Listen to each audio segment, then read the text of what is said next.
Good evening, ladies and gentlemen. We're glad you're watching. Thank you so much for making time to join us. This is Mtembe TV, open forum political discussion show, a show that gives you an opportunity to air what you feel and think about the latest development on our political front. A lot is taking place, rallies proving that there is something that must be considered, and that is Baba's win must be recovered.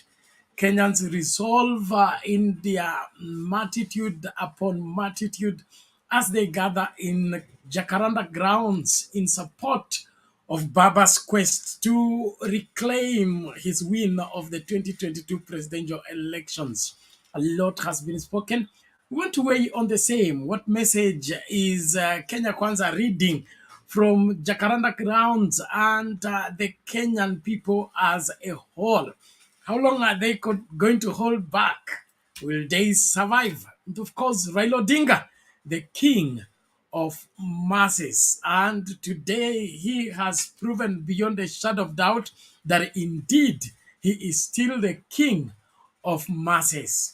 Well, let's weigh into the same even as we start our conversation. Karibu sana mahala popote ulipo, ukitupata tu tafadhali karibisha wawili watatu ili tukamakinike pamoja. Ni wajibu wetu kukutana hapa na kuongea kwa kina masuala yanayotuhusu sisi kama Wakenya na jinsi tutakavyoamua nchi yetu itaongozwa vipi na nani, lini, mpaka lini. Asante sana kwa kila mmoja. Tafadhali tumakinike pamoja. Mungu abariki sana mahala popote mlipo. Tuandamane pamoja unyo mpaka mwisho.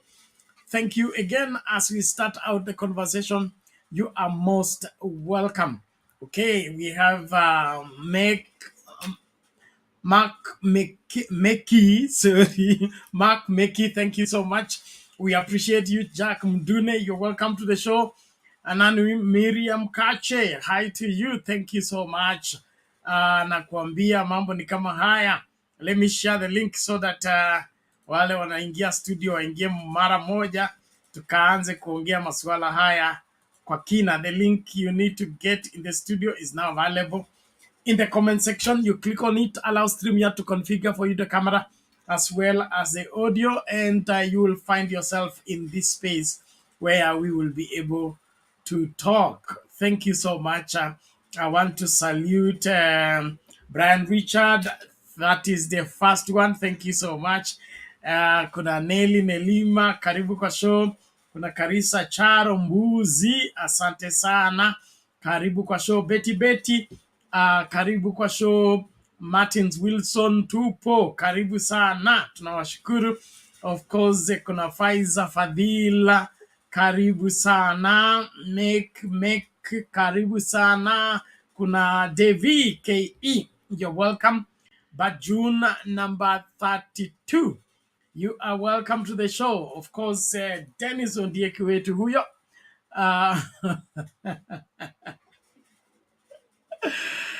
Leo ni leo, asemaye kesho muongo. Asante sana. Thank you everybody. Tumakinike pamoja. Kuna Jason anaitwa na Jason Perimo. You're welcome. Mulifika State House ama muliogopa? Wewe safari ya State House ipo. Mbona unaogopa mapema hivi? Okay, tusonge mbele. Looms Chandai, you're welcome. Thank you so much. Okay, let's go on. Kuna Patrick Mtua, kuna Juliet Musalia, kuna Vicky Hanel, of course, kuna Felix Kialo, kuna Favor Akita. Karibu sana kila mmoja, tuandamane unyo mpaka tumalize hii safari salama. Thank you Sylvester Daudi. Thanks everyone. We appreciate everybody who has stood with us, followed the program through. I trust we got you what you needed, despite the fact of challenges here and there. But I trust the message was home and clear. Let everyone that has eyes see, that has ears hear what Kenyans are saying at this point in time. Mambo ni kama hayo. Jakaranda imekuwa na next ni Kamkunji ya Kibra. alafu wananchi wataamua cha kufanya.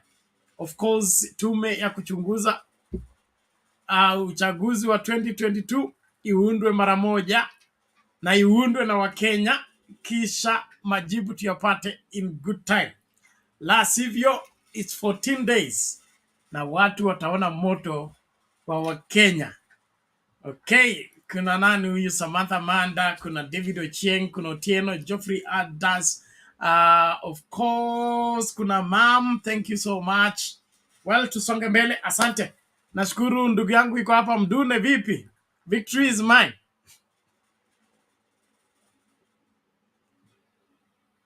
Oh, Bernard. Asante ndugu. Asante sana. Nashukuru nimeshinda salama. Mtoto pia ameendelea na nafuu kidogo.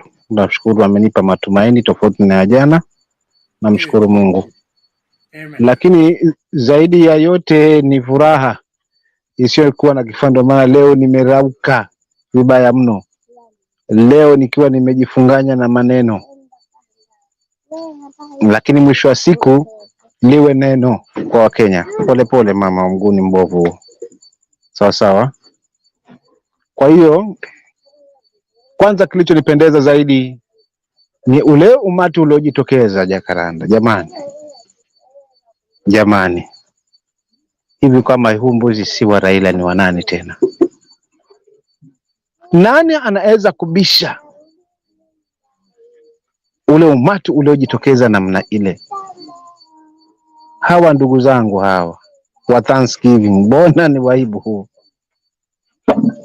Lakini ni washukuru zaidi wa Kenya, wale wote waliweza kufika pale, kuwa na subira, kuhabarishana, kupeana story, hadi viongozi wakaingia na kuyapata yale ambayo yamezungumzwa pale.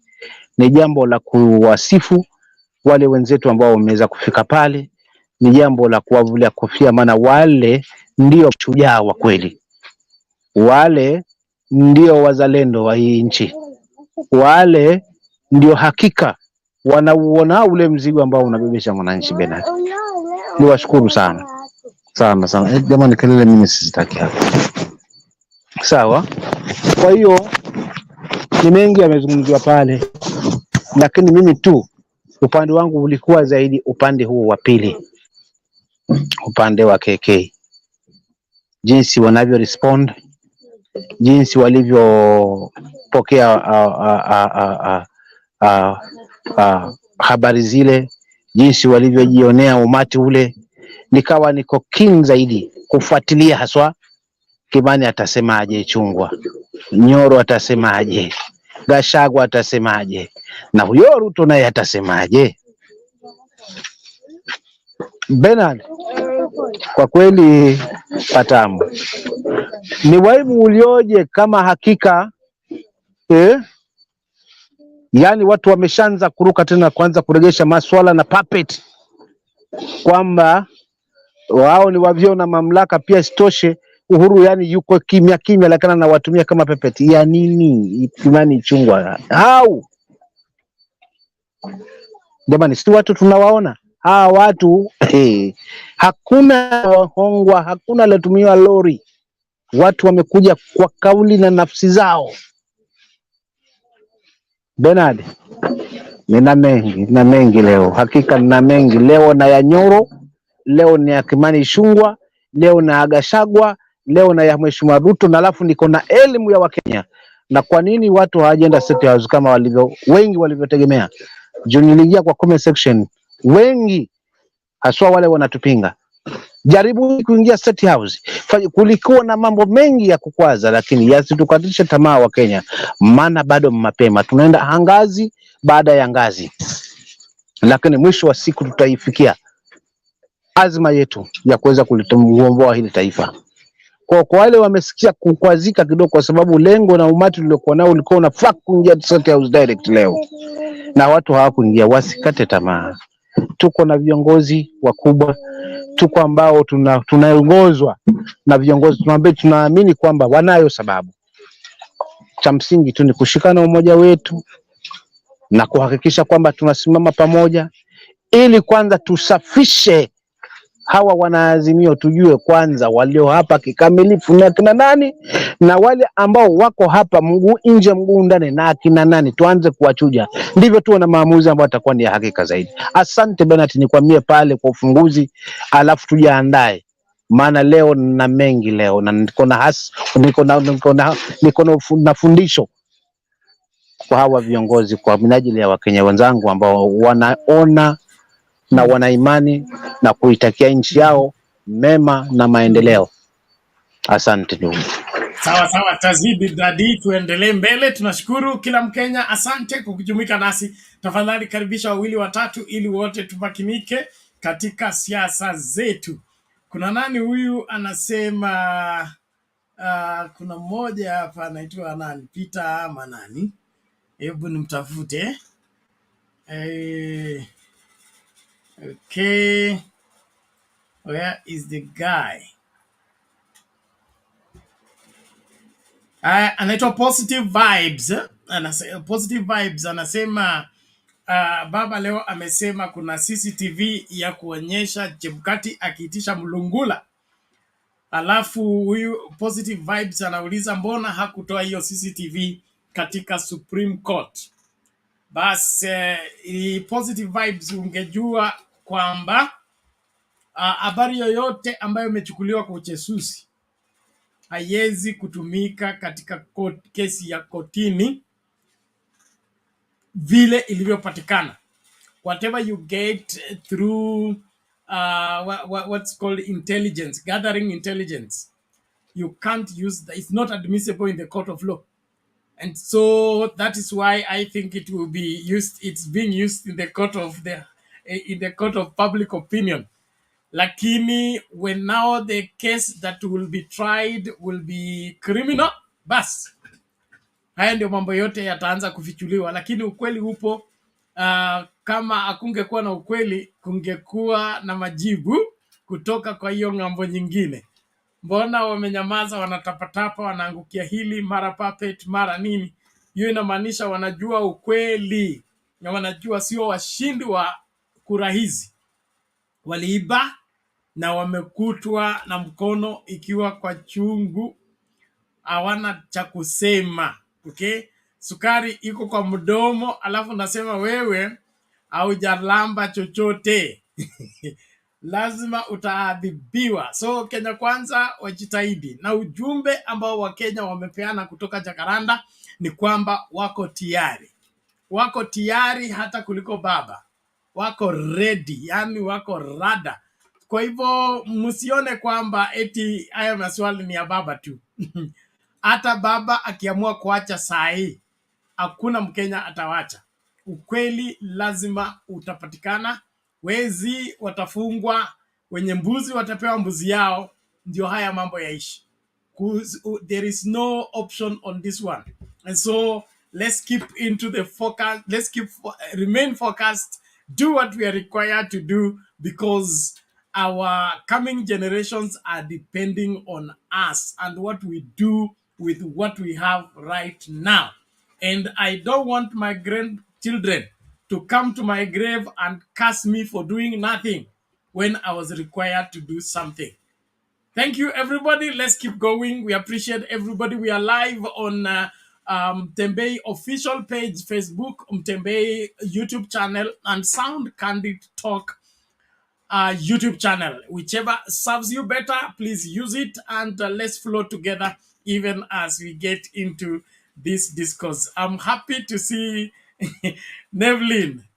Yani wewe juzi nikaona tu nikuje Bama nikutafute stall by stall, kwa sababu haupatikani sehemu yoyote. Tuambie vipi lakini? Niko stress zilisha. Saizi niko salama, nashukuru Mwenyezi Mungu. Leo nimerudi na Jakaranda. Naona mambo sio mbaya baba. Unajua Ruto anacheza, anaona ni kama hii ni ile mchezo yenye anashinda akitangazia sijui Uhuru alienda na pesa. Tunajua ukweli pesa iko Kenya. Aje kutuambia tena tulipisha tax mpaka M-Pesa. Unajua hii maneno Bernard, unajua kuna kitu kimoja nilikwambia, huyu mwizi nakwambia atatuibia. Ah. Tutaibiwa. Sasa tutawaachiwa, sijui tutawaachiwa nini. Ni kwa sababu saa hii unga ni 200 bado, tumevuna mahindi Rift Valley, hata ni kuisha inaenda kuisha. Unga bado iko 200. Na tuliambiwa siku 100 unga ni shilingi 70. Bernard, iko shida kubwa. Iko shida kubwa. Tunaomba Mwenyezi Mungu tu atusaidie, kwa sababu fisi ameshaingia kwa zizi la kondoo. Fisi ameingia na kumtoa ni ngumu juu, kwa sababu ameweka makucha, lakini tutajaribu kabisa, na Mwenyezi Mungu atatuongoza juu, kwa sababu Bernard, ukiangalia hii mambo imekuwa shida mtupu. Tumekuwa na shida na tunazidi kuwa na shida. Shida iko kubwa sana. Tuliambiwa mbolea ya 3,000 imefika Rift Valley. Mimi nakwambia watu wataumia. Mimi hata nahurumia wale watu wenye wayuko kwa payroll, na wahurumia sana. Nakwambia watu wataumia. Fertilizer unaambiwa ni 3,500. Register first. Sijui ati upeane 3,000 sijui kwa chief ama ni kwa nani, ndio fertilizer ikuje. Bernard, tuko kwa hii nchi, sijui tuko kwa nchi gani? Ukitoesha mtu tax mpaka kwa M-Pesa unamaanisha nini?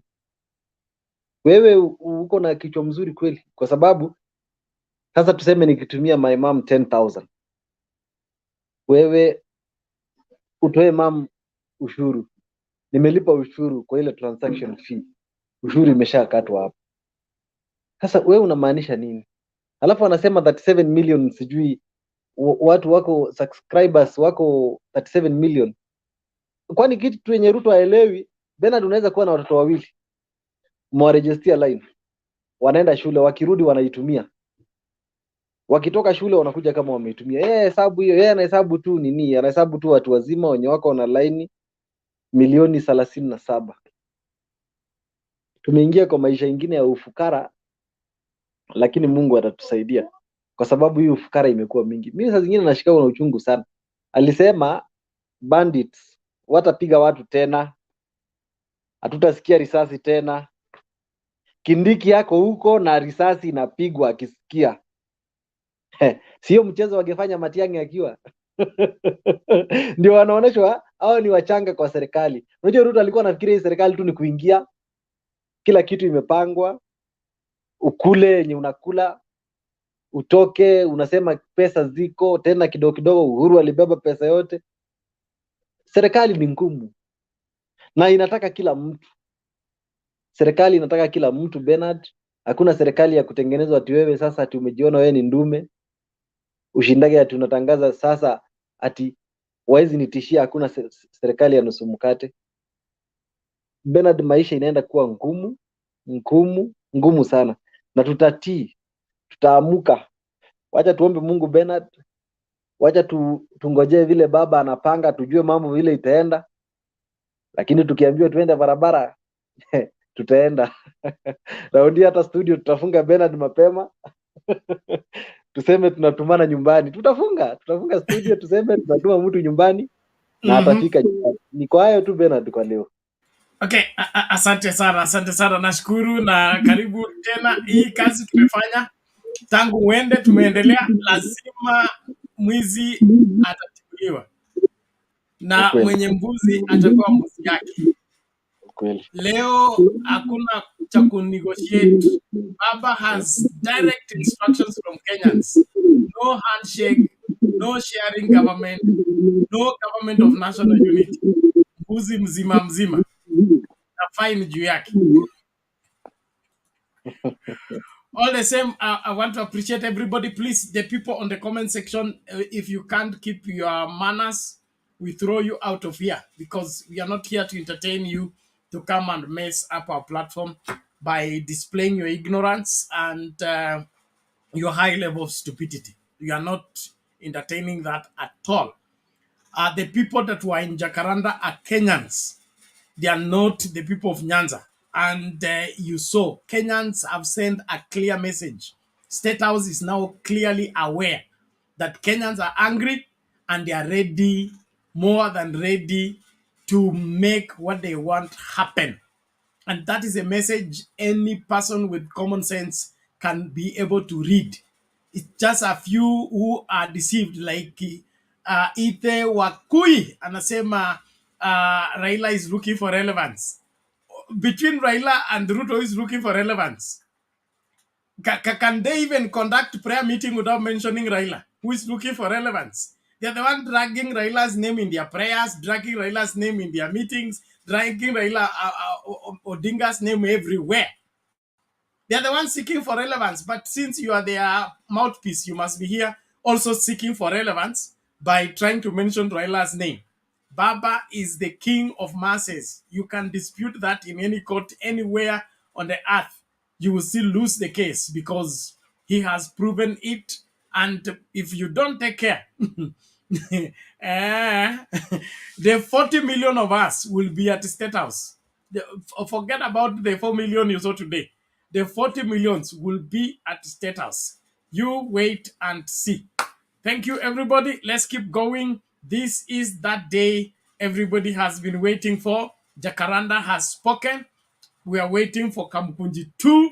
And then from there will be Machakos 1. By the time we reach Tononoka, katakuwa kamenuka. Asante, lakini tuendelee pamoja. Tafadhali hakikisha you are subscribing, especially those of you following from Sound Candy Talk. Let me share the link so that you can subscribe. We want that channel to have over 5,000 subscribers within this period. So please, if you haven't subscribed, subscribe and turn on the notification bell every time you subscribe, because if you don't, YouTube is going to clean you out in 24 hours because they assume you are a whatever, not a puppet. You are a robot. Thank you. Karibu Mr. Guru kwanza, ndio tulete huyu mtu wa upendo. Ameleta upendo wakati anatangaza vita.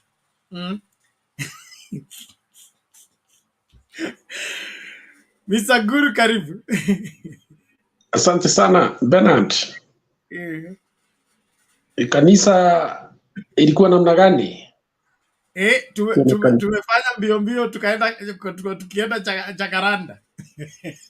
Okay. Hiyo ni mzuri. Maombi kwanza. Safi. Maombi inatangulia alafu ingine inafuata. Yes. Sababu hii ni safari ambayo inataka maombi mingi sana, ili watu wafungue macho, waone kwamba maisha yao ndio ya muhimu zaidi. Leo Bernard, wale walikuwa nafikiria hii ni mzaha, leo wameona si mzaha, kwa sababu ukiangalia ile kundi ya watu imekuwa pale, hasa vijana ndio nguzo ya taifa. Na ukiona wakiwa na msisimuko wa aina hiyo, sijui kama uliona baba alifika bahali akasimamishwa vijana, mmoja alikuja hapa hivi majuzi Gaucho, na huyo mwingine wakapewa nafasi kuongea. Hiyo ni kumaanisha kwamba kuna msisimuko fulani ambayo wao vijana they are resonating with. Baba ni chombo tu ya kuwafikisha pale wanataka kwenda.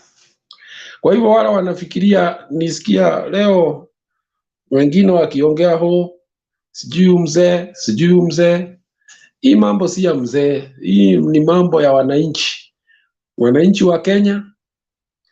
Na ni kwamba Raila Odinga ndiye tu wanaona kama anaweza kuwafikisha pale wanataka kufika.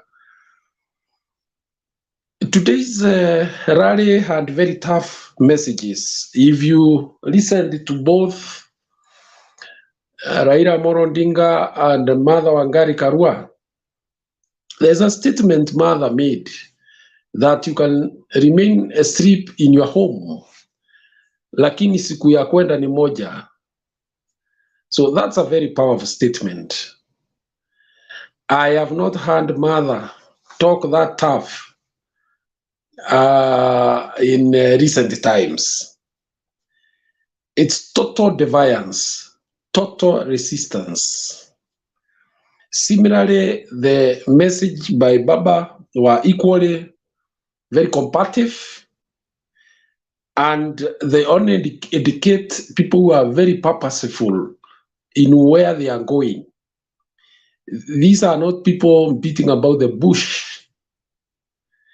They know where they are taking this matter.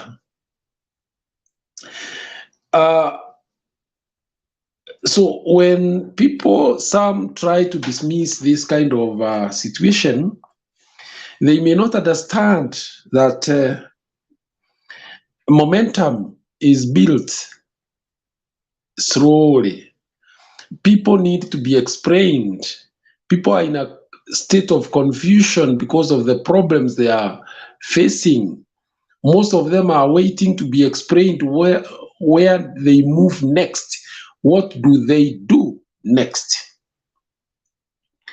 So when I listened to the responses that were being made in Narok by the likes of Ichung'wa, the likes of Dedi Nyoro, it reminded me of one Keraito Murongi between 2003 and 2007. You would say that they are going to shake this country in a manner that has never been seen. Instead, they were shaken in a manner they have never understood. So the momentum has just begun. We've already been told part of the game plan is that the next meeting will be in Kibra. Then we move out to Machakos and out into the other parts of the country, and then back to the city. Bernard, I do not know whether you know that the momentum of politics in Kenya starts from the city. Because the moment the people of the city, Nairobi, accept to move in a certain direction, the people in the rural areas wait to be guided by their relatives. When you go over the weekend, people ask you, where are we moving? What's happening? What are these rallies for? What is the end game?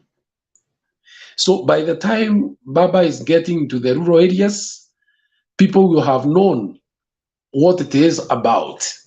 And that therein lies the game plan.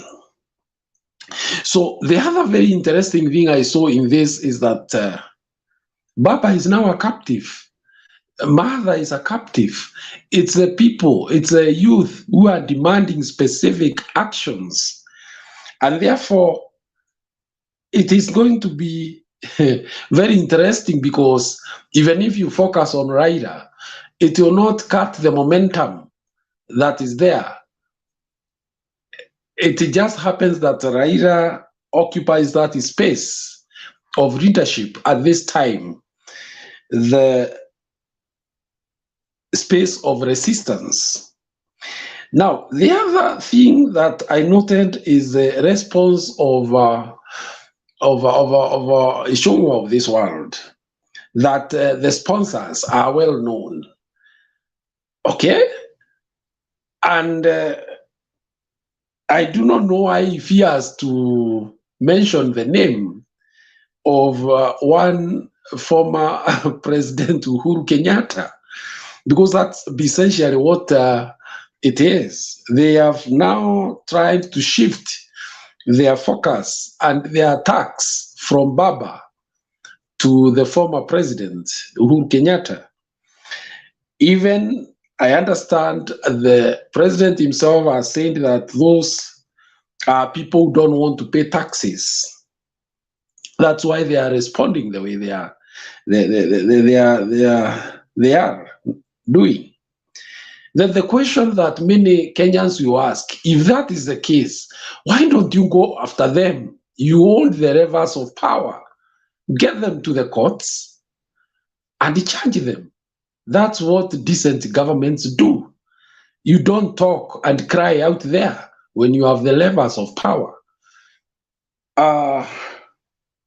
So therefore, the popularity of this movement, because I would call it so, is growing by leaps and bounds. And you know what, Bernard? In politics, sometimes silence is a very strong communication tool. Have you heard the leaders of Central Kenya, particularly the members of parliament, comment anything to do with these rallies? Have you heard them? Except just a few, 2 or 3 who are perhaps being used. But the bulk of the leadership of this region are not talking. It could either mean 2 things: that this movement is popular, or the people are not ready to be used to resist or to be in the counter of the same. And therefore, because the people have nothing to show for the leadership, you only go to defend what you are holding. Therefore, the people of Central have nothing to defend. And therefore, their leadership goes quiet, because even them, they don't know what animal this could be. It could consume them. And some of them are young politicians. So it was very interesting. We are waiting for the next rally in Kibra, and then out into the country. And by the time we are coming to Nairobi, back to Nairobi, the dance will have picked momentum. I've heard the Unborable song is back. Is one of those I am frequently hearing as a signature. So these dance are just begun. Thank you, Bernard. Asante sana, Mr. Guru. We appreciate it. That and Bwagabo song rent the entirety of Jakaranda. I felt this thing is over. And, as preachers, there is how you bring your sermon, and then the sermon climaxes before you finish the point. So you control the climax. When that song rendered, I knew this is over, and I began now to pray. Let it not climax before the climax. Let it not climax before the climax. This is serious. And then there are those on the comment sections who are still dreaming that they can stop this movement. It is not possible. So the earlier you see it and begin to clear the way, the better. This is like the Nyando River has broken the banks. And the Yala are combining together, they are coming. If you think you're man enough, stand in the way. That is what you've been quoting. And before long, you're going to sing this song. Thank you so much. Let's keep moving. Please, when you are able to get us, don't watch the program alone. Welcome, everybody. Make sure that you are watching with your family. Let all Kenyans tune in and get what is needed in order for us to move forward as a country. The truth is the only tool, the only authentic tool for true freedom. The knowledge of the truth is the only authentic proof of true freedom. We are never free until we are true, and we cannot be true hiding behind lies. So as a country, we can only be free when we face the truth and are able to own it up, correct what is wrong, and be able to move forward as a one nation. Thank you, everybody. Please, let's keep going. And don't stop the subscription on Sound Candid Talk. Please, let's continue with the campaign. Encourage somebody to subscribe that has not yet subscribed. We want that subscription to keep rising. We are now at 1,280. We want to keep going until we hit that 5,000 subscribers. Asante sana. Naomba sasa tumsikilize huyu Kenya with love. Tuone kama hii nchi bado iko na upendo ama upendo hauna chuki. Upendo hauchoki. Ulimbako kwaya wewe kweli. Wewe Bernard, wacheni madharau bwana. Mko na madharau sana nyinyi. Nyinyi watu wa Azimio bwana, mko na madharau sana. Sasa hiyo ni nini mmetufanyia? Sisi tuliwaonya. Sisi ni wazuri. We gave you warning. We sent signal. We begged you. You didn't listen. So what is it? When tsunami is coming, and we told you tsunami will come, you refuse to listen. Tsunami will come. Move away from the bank of the river. You refuse. Now the river has come. Let's see. The river and the source. Mnatufanya tuende Narok huko tukafanya maombi tuko watu watatu alafu nyinyi mnaenda kujaza uwanja huko kwingine. Hii ni madharau gani mnatufanyia my friend? No, this is not fair. Civil servants atawakuje mkutano yenu ndio mpate numbers. With sack later. Sisi bila Arizona, sisi bila kuahidi watu mahindi wala unga tumejaza. Ninyi mpaka mna threaten watu wafanyikazi wa county wakuje kwa mkutano, wakikosa wanafutwa kazi. Wamama wote mtoke nje, msipotoka mtapewa unga. Bado mnazaji enda mkutano hata sijui mliitana siku gani, hii ndio mujaze hivyo, na hata mkuji hata na uniform. Ni nini inaendelea?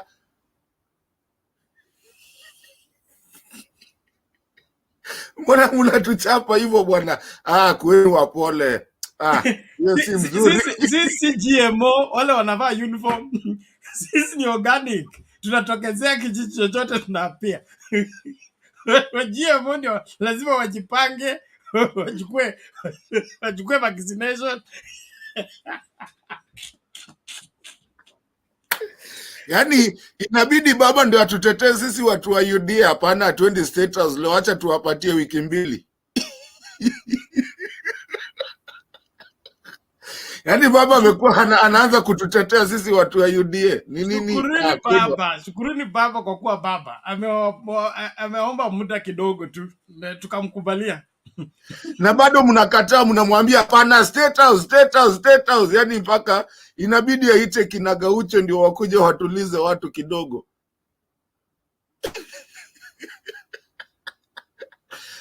Anyways, enough of that. Bernard, kuna kitu and kabla nimalize Bernard na false prophets kina Sapito wako wapi leo bwana? Leo nimeona ile kanisa ya ukweli, where you have, on a serious note, where you have people who want to go talk to something and they go to church and it's not all about politics. They just go to church, do what they need to do, and it's done, and then they proceed to where they want to do. Where they're going. Bernard, there's something I told you I've been saying here, and I didn't even start with it. It was the leaked video, audio. Ile tunachekaga hapa tunasema usishike mwizi, usishike mtu wa kuvuta bangi kabla hajavuta nusu. So kumbe kuna video iko mahali watu walienda kuitisha mulungula.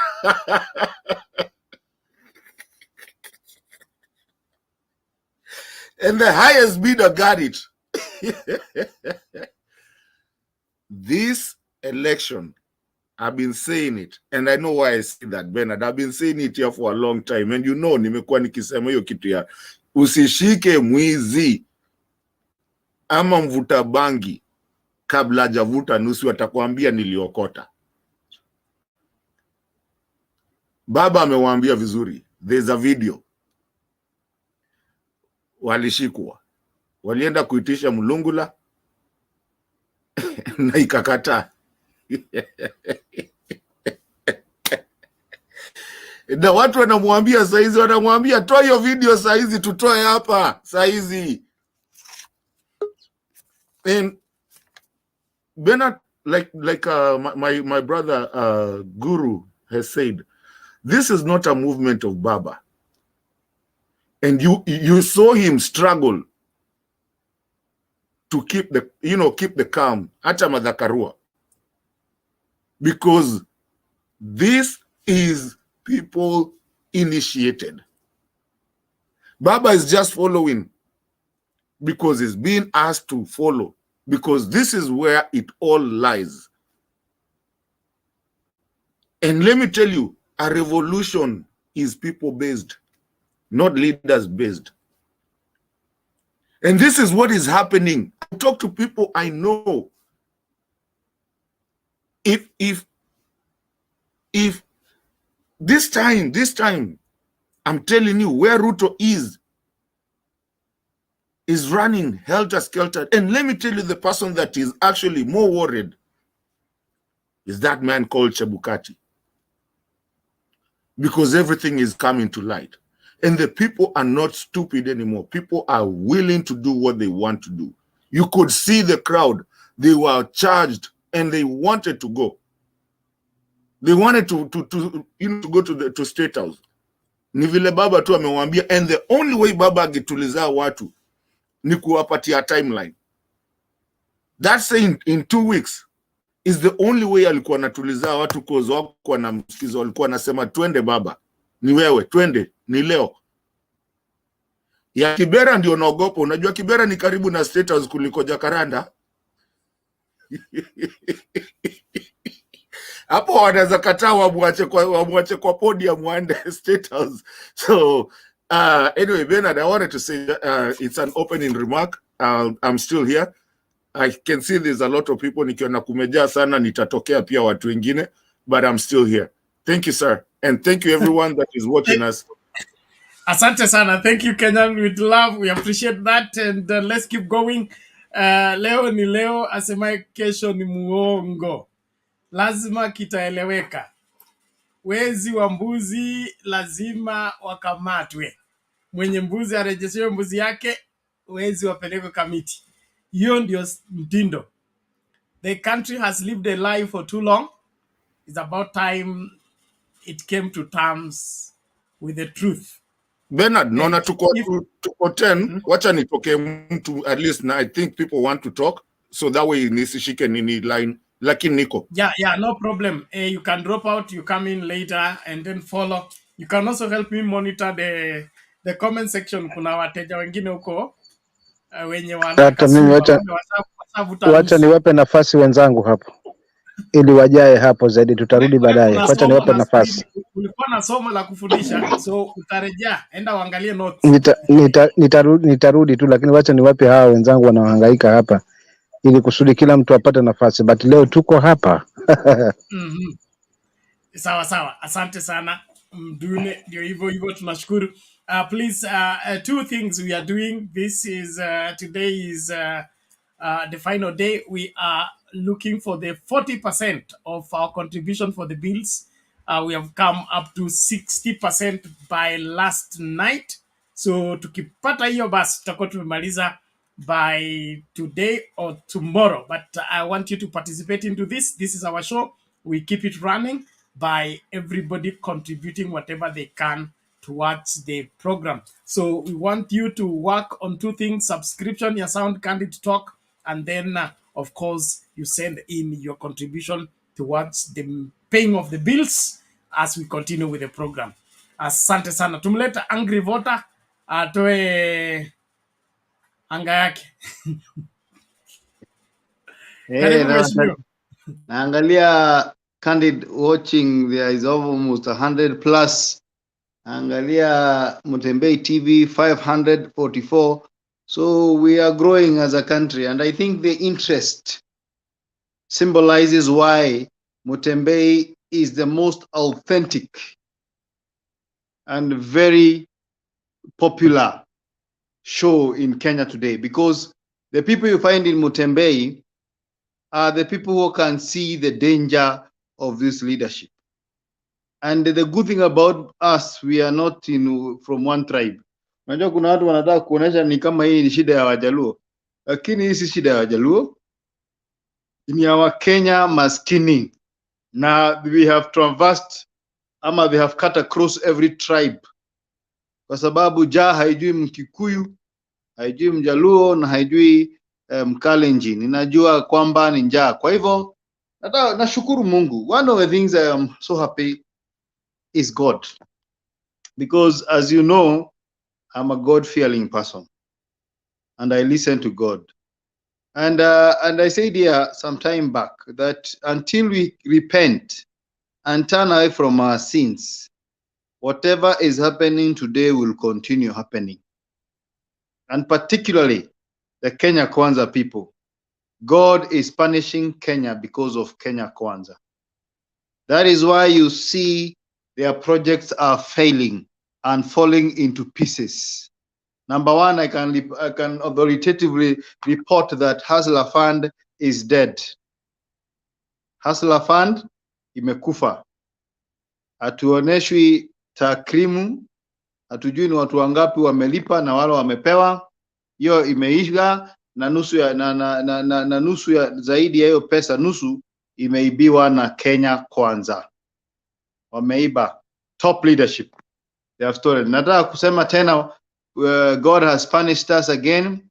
Subsidy ya fertilizer yote ile ilitoka Russia imekauka kwa mashamba. Hakuna mvua. God is punishing Kenya because of Kenya Kwanza. So Kenya Kwanza must repent. Najua ni painful wakinisikiza hapa, lakini hii mambo yote inafanyika kwa sababu ya dhambi za viongozi wa Kenya Kwanza.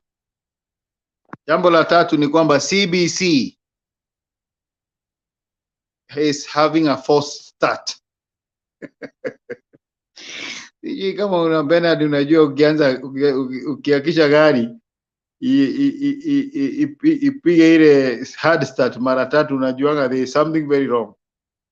Either the starter imeisha, imeharibika, battery, hatujui nini shida na CBC, lakini I don't think it's going to take off. I think we gave people who are incompetence the management, and we didn't give them. Actually, they imposed themselves to us. I wish they could have done one thing right, but everything they are doing seems to be going haywire. Now, it is so difficult to be a UDA blogger. It is so difficult, because what would you tell Kenyans? Utaambia ya kwamba sijui unga imeenda 70. Utaambia sijui fertilizer umeona vile imesaidia mahindi imemea. After 100 days, UDA are really fighting it hard. Wanatuonesha magari ya Ruto, nguo za Ruto. Yes, he's one of the most well-dressed politician. I think that for that, wameendelea vizuri na mapicha. Because one of the things I've noticed with the UDA government, hii serikali ambayo imejipatia mamlaka, wako na photo shoots mingi sana at State House na makanisani. Kama leo walikuwa Narok wamepelekewa projects za multi-million ya tani 10 za Thanksgiving service. So that is what they have done. Besides that, there's nothing else they are all doing. Nashukuru, what I saw today, I saw people who are angry like me. They are angry because they are hungry. And never joke with a hungry person, because there's nothing to lose. We have nothing to lose. In fact, let me tell you something. Raila has nothing to lose. Mimi naangalia, hata niliona vision jana ya Raila akiwa kama Samson. Mumemtukana, mumemdhihaki, mumemdharau, mumemuibia, lakini Raila tunampeleka kwa the strongest pillars. That is where we need him to stand. Na akishika hizo pillars mbili, then those people who have been abusing Raila wakimwambia come on, no handshake, sijui tumekuzoea siku ya Moi, tumekuzoea siku ya Uhuru. They will never speak again. Mimi, I am on the side that is fighting for a factory setting of this country, and I don't need people to fight, but we need a factory setting. Tuanze upya, and Raila is going to take us to that position. We cannot live in a country of 10 millionaires and 50 million beggars, like JM said. We cannot live in a country where people own provinces as land and they don't even cultivate it. We cannot live in that country. I cannot live in that country myself. We cannot live in a country where, as a cabinet minister, prime minister says he has 4 billion shillings and he doesn't know what to do with it. We cannot live in that country. We cannot live in a country where people are going without food. Bernard, we are telling Raila Odinga, take us to those foundational pillars of Kenya and let us shake this country to the ground. And those people who are supporting this government, what is wrong with you? Don't you see they walk like corrupt people? They talk like corrupt people and they support corruption. What is this thing that is exciting you about them? Because they dress well? We are not in a beauty contest. We want our country back, and we want it back as soon as possible.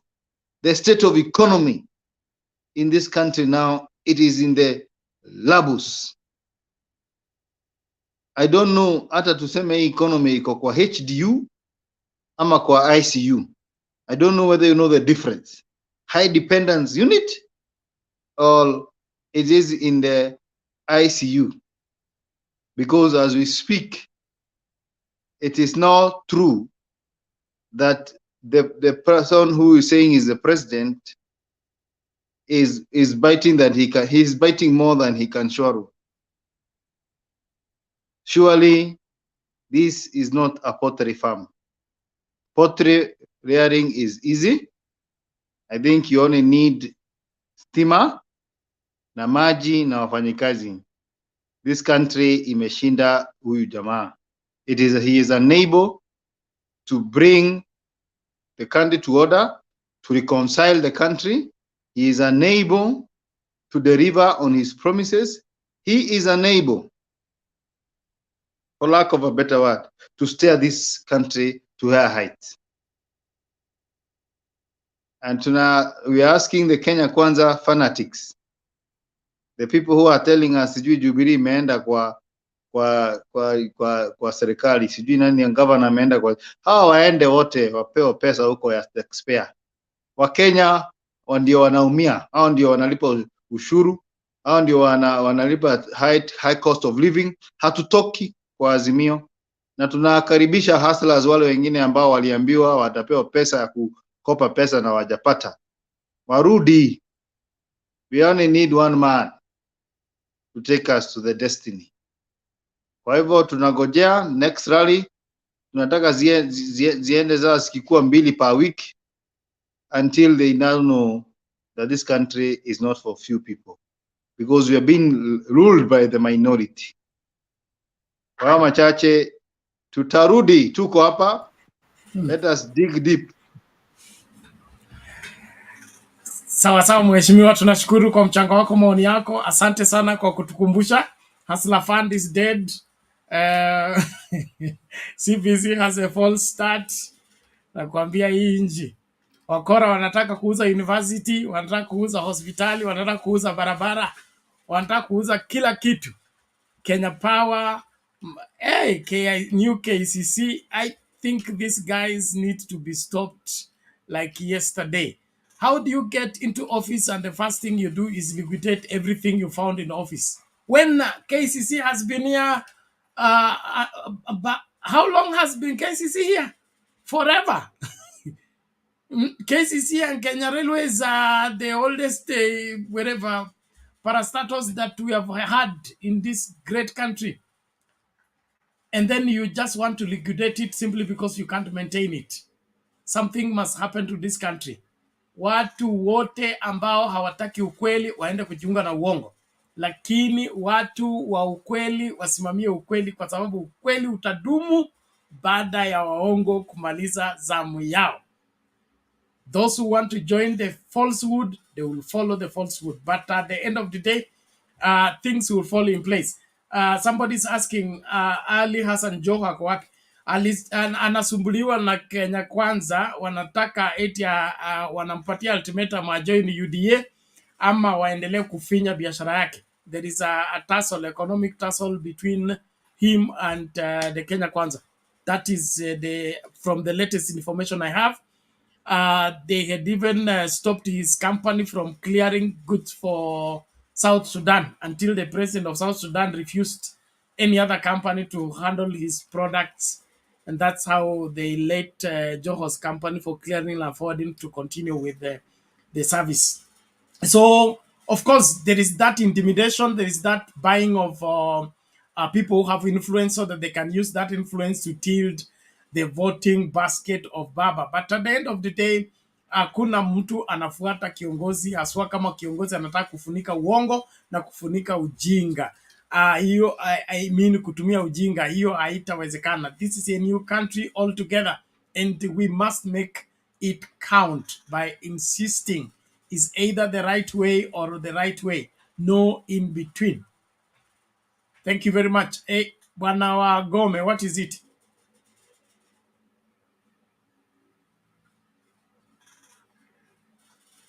Bwana wa Gome, you unmute, the mic is beside your name on the screen.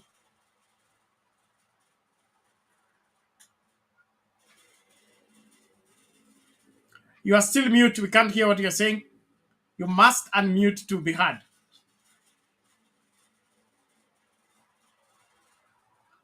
You click on the mic, it's beside your name on the screen.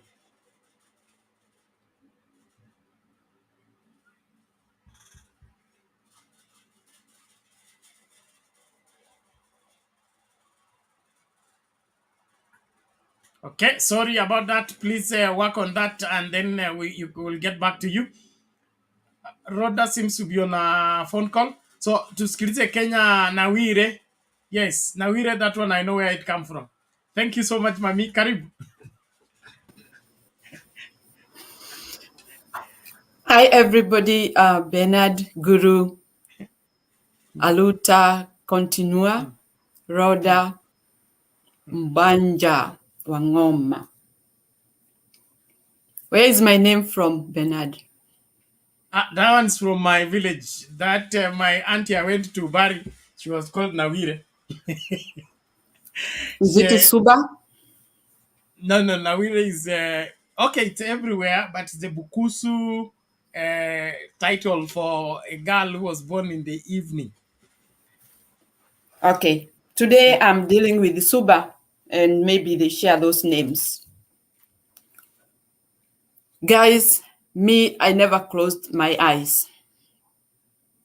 I watched the Larry until the end, and I repeated again and again until morning. Even right now, I have headache.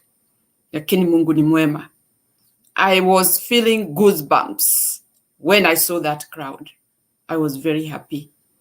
And I know we are doing a good job. Bernard, you are the cornerstone of this forum. And we thank you so much, because I know we are reaching so many people and they are getting the message. And I can see that, and I'm really happy and very appreciative for all what we are doing here. And let's continue until this thing ends in happy endings. When I looked at the crowd was electric. And I believe the government right now is shaken. Until even that Ruto had to write something that jamaa anataka kuepa kulipa taxes. Why now that he's talking about taxes? And maybe those are things that Raila have been taking care of, because he is a clean man. What is he trying to do? He's trying to mess again with the Raila name. But Kenyans, we can't buy that now. It's too late. Too little, too late. Hawezi hata kujamisha anything sasa. Na hawezi kusimamisha hiyo gari. Imeondoka, imeondoka. Hiyo crowd imeonyeshana Raila DNA in Kenya. That is Raila DNA. And I believe silence is a very good weapon. Kwa sababu unajua kile kiko ndani yako. Na hakuna mtu anaweza kukitoa until the day you'll open up your mouth and tell the people what is itching you. It's very good. I'm happy for him being quiet and gathering all this, which I know right now the current government is fearful of what may come out to open the way all this happened, and then they'll be ashamed. They are now even worried. Why did we start this? Why didn't we keep quiet and continue with our work? I know they are worried because of all these shambolic things they are doing for Kenyans. Because what I saw, it's Kenyans who are ready to go even build another state house instead and get that one completely finished because it doesn't deserve to be there for those majambazi. Patience pays. That is a good thing. This crowd, Kenyans, think about that crowd. They are not paid to be there. They were not sponsored to be there. They are there with their own willing. And you can tell it is from their heart. And they are happy to be there. That is the difference between a genuine government and a fake one. We have been seeing crowds, even where they sponsor people, they still have got meetings where there were empty chairs. So you can see the difference. So we are going in the right track. And Raila, we pray for him, the mighty Lord. Give him that electric energy that he has. He's really strong, that man. I can't believe it. I was very happy to listen to him and how people gave him that energizing voice to show how Kenyans are really ready to move forward, to do the right thing, and then get the right person on the chair. And I'm really, really for that. I'm looking forward. We can also be happy. Everybody will immigrate going back home. I'm telling you.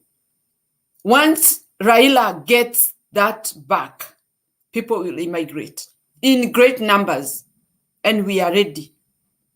We want to go home. Thank you, guys. That's all I had for this morning. I'll see you again. Thank you, Kenyan. We appreciate that. This is the moment. This is the hour of reckoning. You can run away with what belongs to others, but not forever. When the honor resurfaces, he will reclaim what belonged to him. The best example is in the Bible. Those of you who get irritated when I talk about Bible, you can't stop me from doing that because Bible is the oldest book and necessary for our living. It is a book of wisdom for judgment. There was this woman in the Bible called the Shunammite woman. Those of you will remember the Shunammite woman. She left the country because of famine. And then when she went away, people took over her lands, took over her properties, and all that. Then after the famine, she comes back.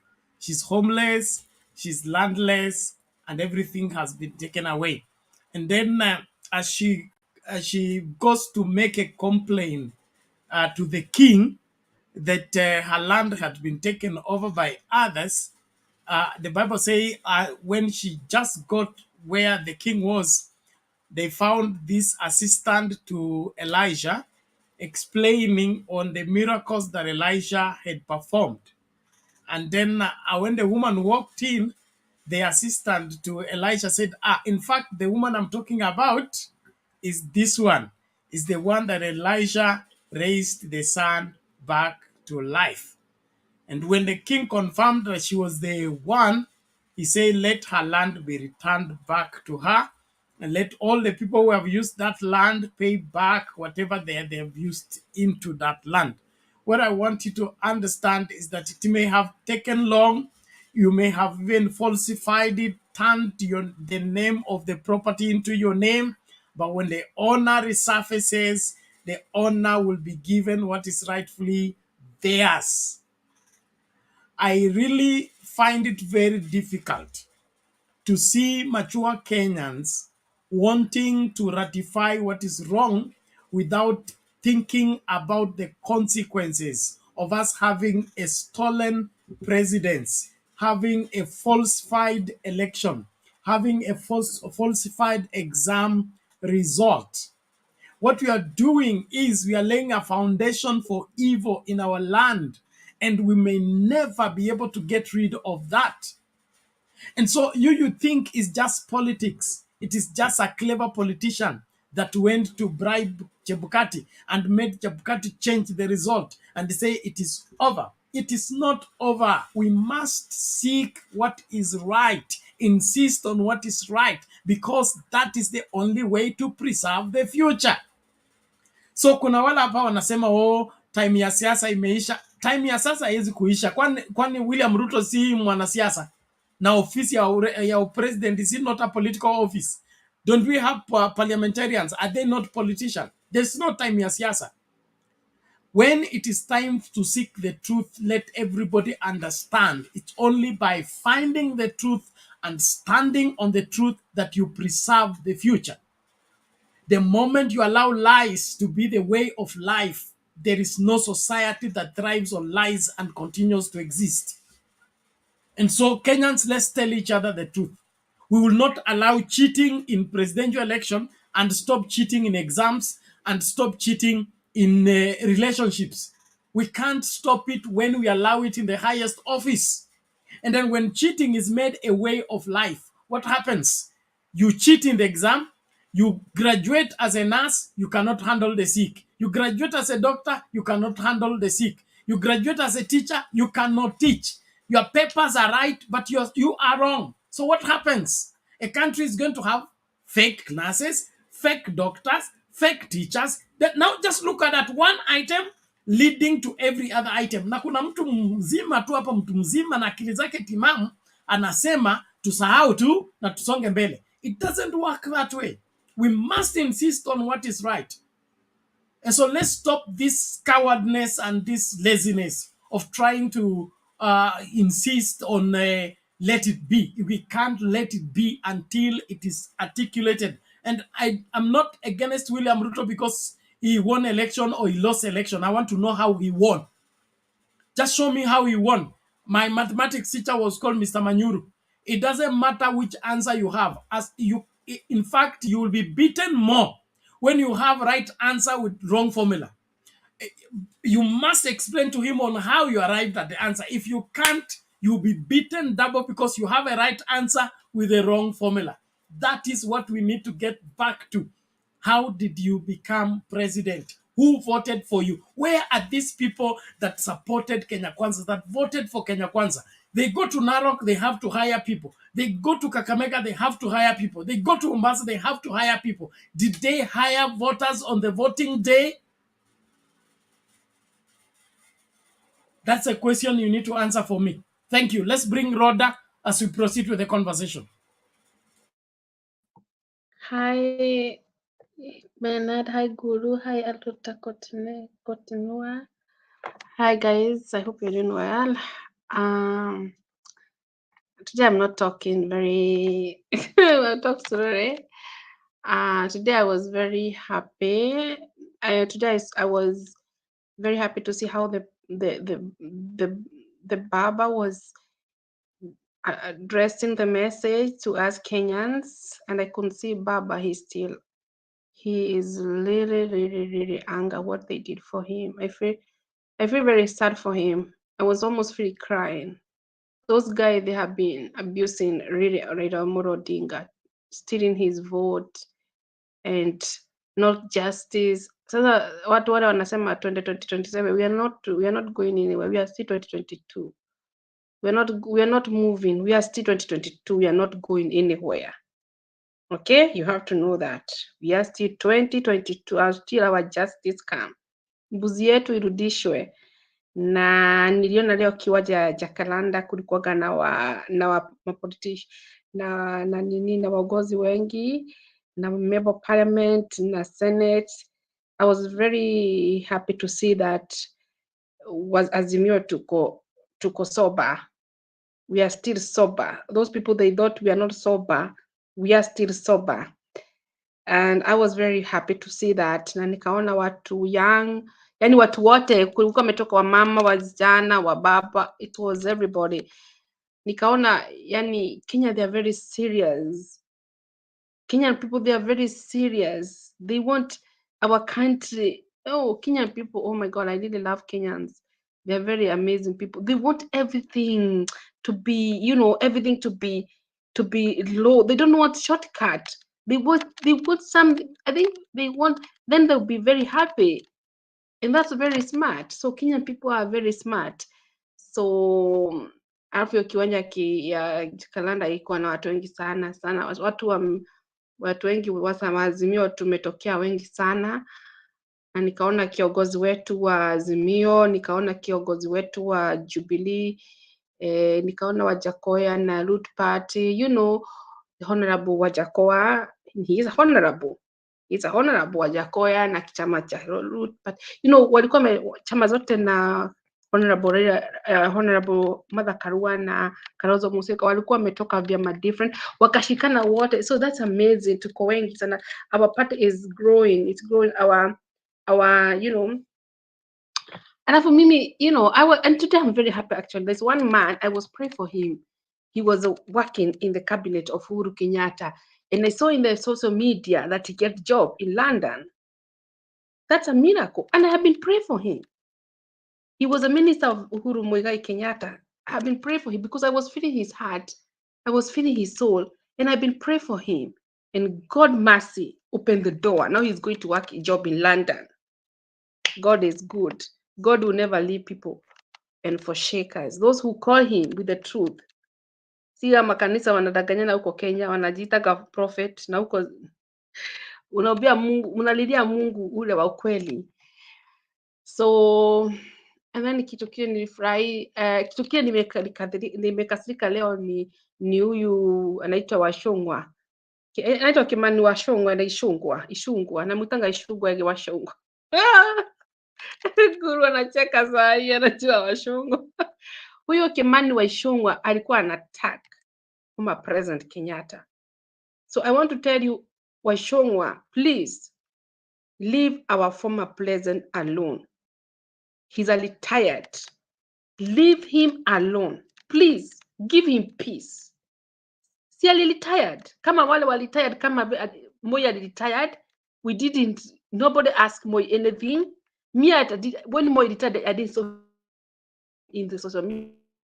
Kibaki ni siku akida kanisa na familia yake Catholic, na nikamwona akihojiwa na TV how is going after he get retired. Mimi nikashindwaje, mlikuwa mnamtukana siku ya alikuwa State House mkiwa na Moses Kuria na huyo baba mwingine wa Nakuru, na sasa hii mnamtafuta, mnataka nini kwa yeye? What do you want with him? Si mwende kwake muongee na yeye. Hiyo inaniudhi sana, na mmeambiwa na baba muachane na Uhuru Kenyatta. Huko nini kulitagwa aje huko Kamukoji, mliambiwa muachane naye kabisa, na bado mnashida mkimuingilia, mnamtaka mrespect, si mambo ya kushida mkimuingilia. So niliona leo more lighter. I saw more lighter than before. I think things are going more better. I could see more lighter when I saw our Azimio la Umoja, how things are going. and and God will do something in Kenya. It will be more righter. It will be more right. And God will never leave Kenya. God have been Kenya. Jesus have been Kenya. Kenya is a nation loved by God so much, even than America. Ajai tuacha. Ndio maana tuko na nini, tuko na msitu, tuko na maji. Kenya tuko na maji mingi sana ukikompare na maiti zingine kama Egypt, hawananga maji. Sisi tunakuwa na maji ya kutoka biguni. Mungu ina rain, tunakuwa na chakula according to the rain. Na tukiomba Mungu anatupatia rain. That means God love Kenyans and will never leave us or forsake. So we still have a hope, and baba taenenda hizi marale na justice yetu tunaitaka. Still we are deny our buzi yetu. Thank you. Okay, thank you, Rhoda. We appreciate that. So clear. And I trust the message is reaching to everyone that is concerned. The outcry on taxation. William Ruto ameitisha taxi ya kuku miaka yote akiwa deputy president, kwamba Osquila alisema anauzanga 5 million per day. How much of the taxes was he paying as deputy president? Now that he thinks everybody is rioting because they want to avoid to pay taxes, William Ruto should leave us alone. He should explain how he became president. That's the matter at hand. It's not how KRA is collecting taxes. And the issue of 39 million Kenyans being on M-Pesa, it is legal to be on M-Pesa. It's voluntary to be on M-Pesa. M-Pesa is a money transfer process. It's not an income generating program. Any taxation because my M-Pesa received money is stealing. It is stealing, and that stealing it cannot be allowed. William Ruto should tell us how many jobs he has created since he got into office. How many young people are employed? Those are the questions we want answers to. Before you ask us how many people are paying tax, give us how many services are you offering? How many services are you offering? Education, you ran away from it. Subsidy for food, you ran away from it. Subsidy for petrol, you ran away from it. Kazi mtaani, you ran away from it. So what we are paying tax to you to do what? To run around the country conducting Thanksgiving prayers? Kenyans, we are going to reach a place where there will be no paying tax to an illegitimate government. Until their legitimacy is confirmed and is ratified by lile chopo ambalo litawekwa, basi hakuna kucollect tax. Wacha tuone sasa kama mbaya ni mbaya. This country cannot live a life forever, and William Ruto should stop treating Kenyans as if they are his children who he wants to play piki pongi over. No, we want our education back. We want our subsidies for petrol back. We want our subsidies for food back. We want our subsidy for education back. When that is in place, then we will talk about taxes. Because there's no paying taxes when you are not taking care of our education, you're not taking care of our health care, you're not taking care of our transportation. So what kind of government are you? Or what is the purpose of us having you? You are not taking care of us. We can't pay tax to a government that is not taking care of us. So unless you come and prove to us you have found a new list of things that you are doing for Kenyans, then give us access to those lists. Let's see how much are you contributing to the health care of the Kenyan people, especially the elderly who have no insurance and are sickly in their wee hours of their life. You leave them on their own. They are dying themselves in their houses. Then you come here and say you want to be a tax collector. Sakayo shuka upesi. Tutakuteremsha. Yondo jukumu tulilonalo. And then those of you asking why we did not go to State House, don't worry. State House, you are coming. It's most. It builds up one step at a time. Jakaranda was like this. It is Baba who stepped on the brake. Everybody was ready to go to State House. So keep inviting. Your invitation is not required. We will be in State House when we are required to. In the meantime, just wait for our coming. When we arrive, we will let you know we have arrived. And I'm sure you will not be there to receive us. Aluta, continue. Sorry, yes, Mr. Guru, in a minute. Aluta, continue, has been waiting. Yes, Bernard, I just remembered that if I heard correctly, Baba alisema in 2 weeks, the Secretariat of the Commonwealth and the UN should find ways to come and do kind of an audit as opposed to the DCI initiative. Otherwise, things will move at another pace. So therefore, I am happy that this is what I had proposed here on this forum some time back. Now that there is a dispute, the best way is to get credible, independent institutions with the various parties that are contending to have the servers opened, and then the truth is known, and then we move on. Because finally, it is the truth that will set us free. I see in Baba this time, I don't think he is ready for any compromise if the truth does not come out as it is, no matter how ugly it will look. Asante. Thank you very much, Guru, for bringing that up. It's necessary, and Kenya is a very, very strategic, important part of the global community.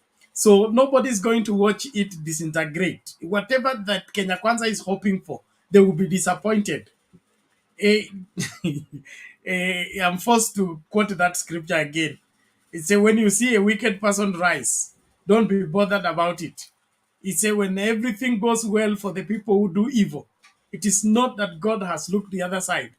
He's only lifting them to a highest place so that when they fall, they will have a great fall.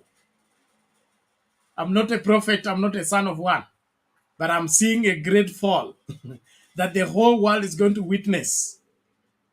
And you will be here to remind me that I say it. Thank you. Aluta, continue.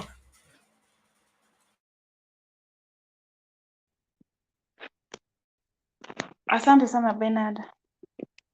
Habari ya Guru, Rhoda, hope mko poa. Bernard, we have been praying so much for this government to fail big time. For me, if they fail, that's my that's what makes me happy. Let them fail big time. That's what we want. Because you can't take someone's victory and then sit on it and then you expect to rise. As who?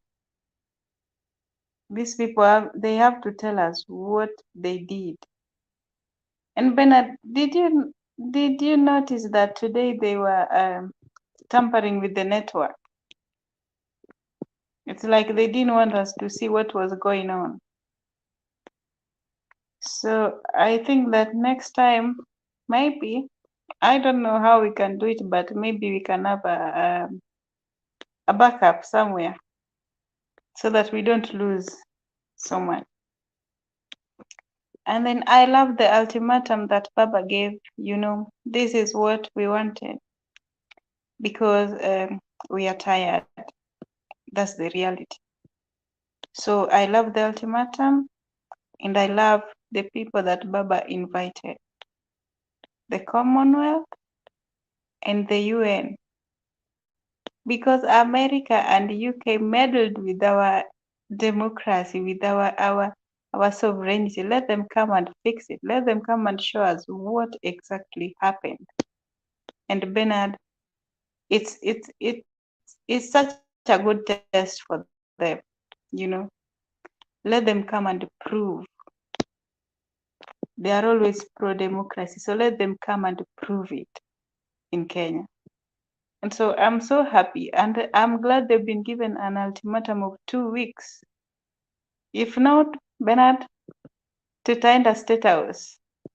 Na the person in there should be prepared to vacate because they don't know what they're doing there. They are illegit. There's nothing as bad as being illegitimate and being unable to perform, Bernard. It's quite embarrassing.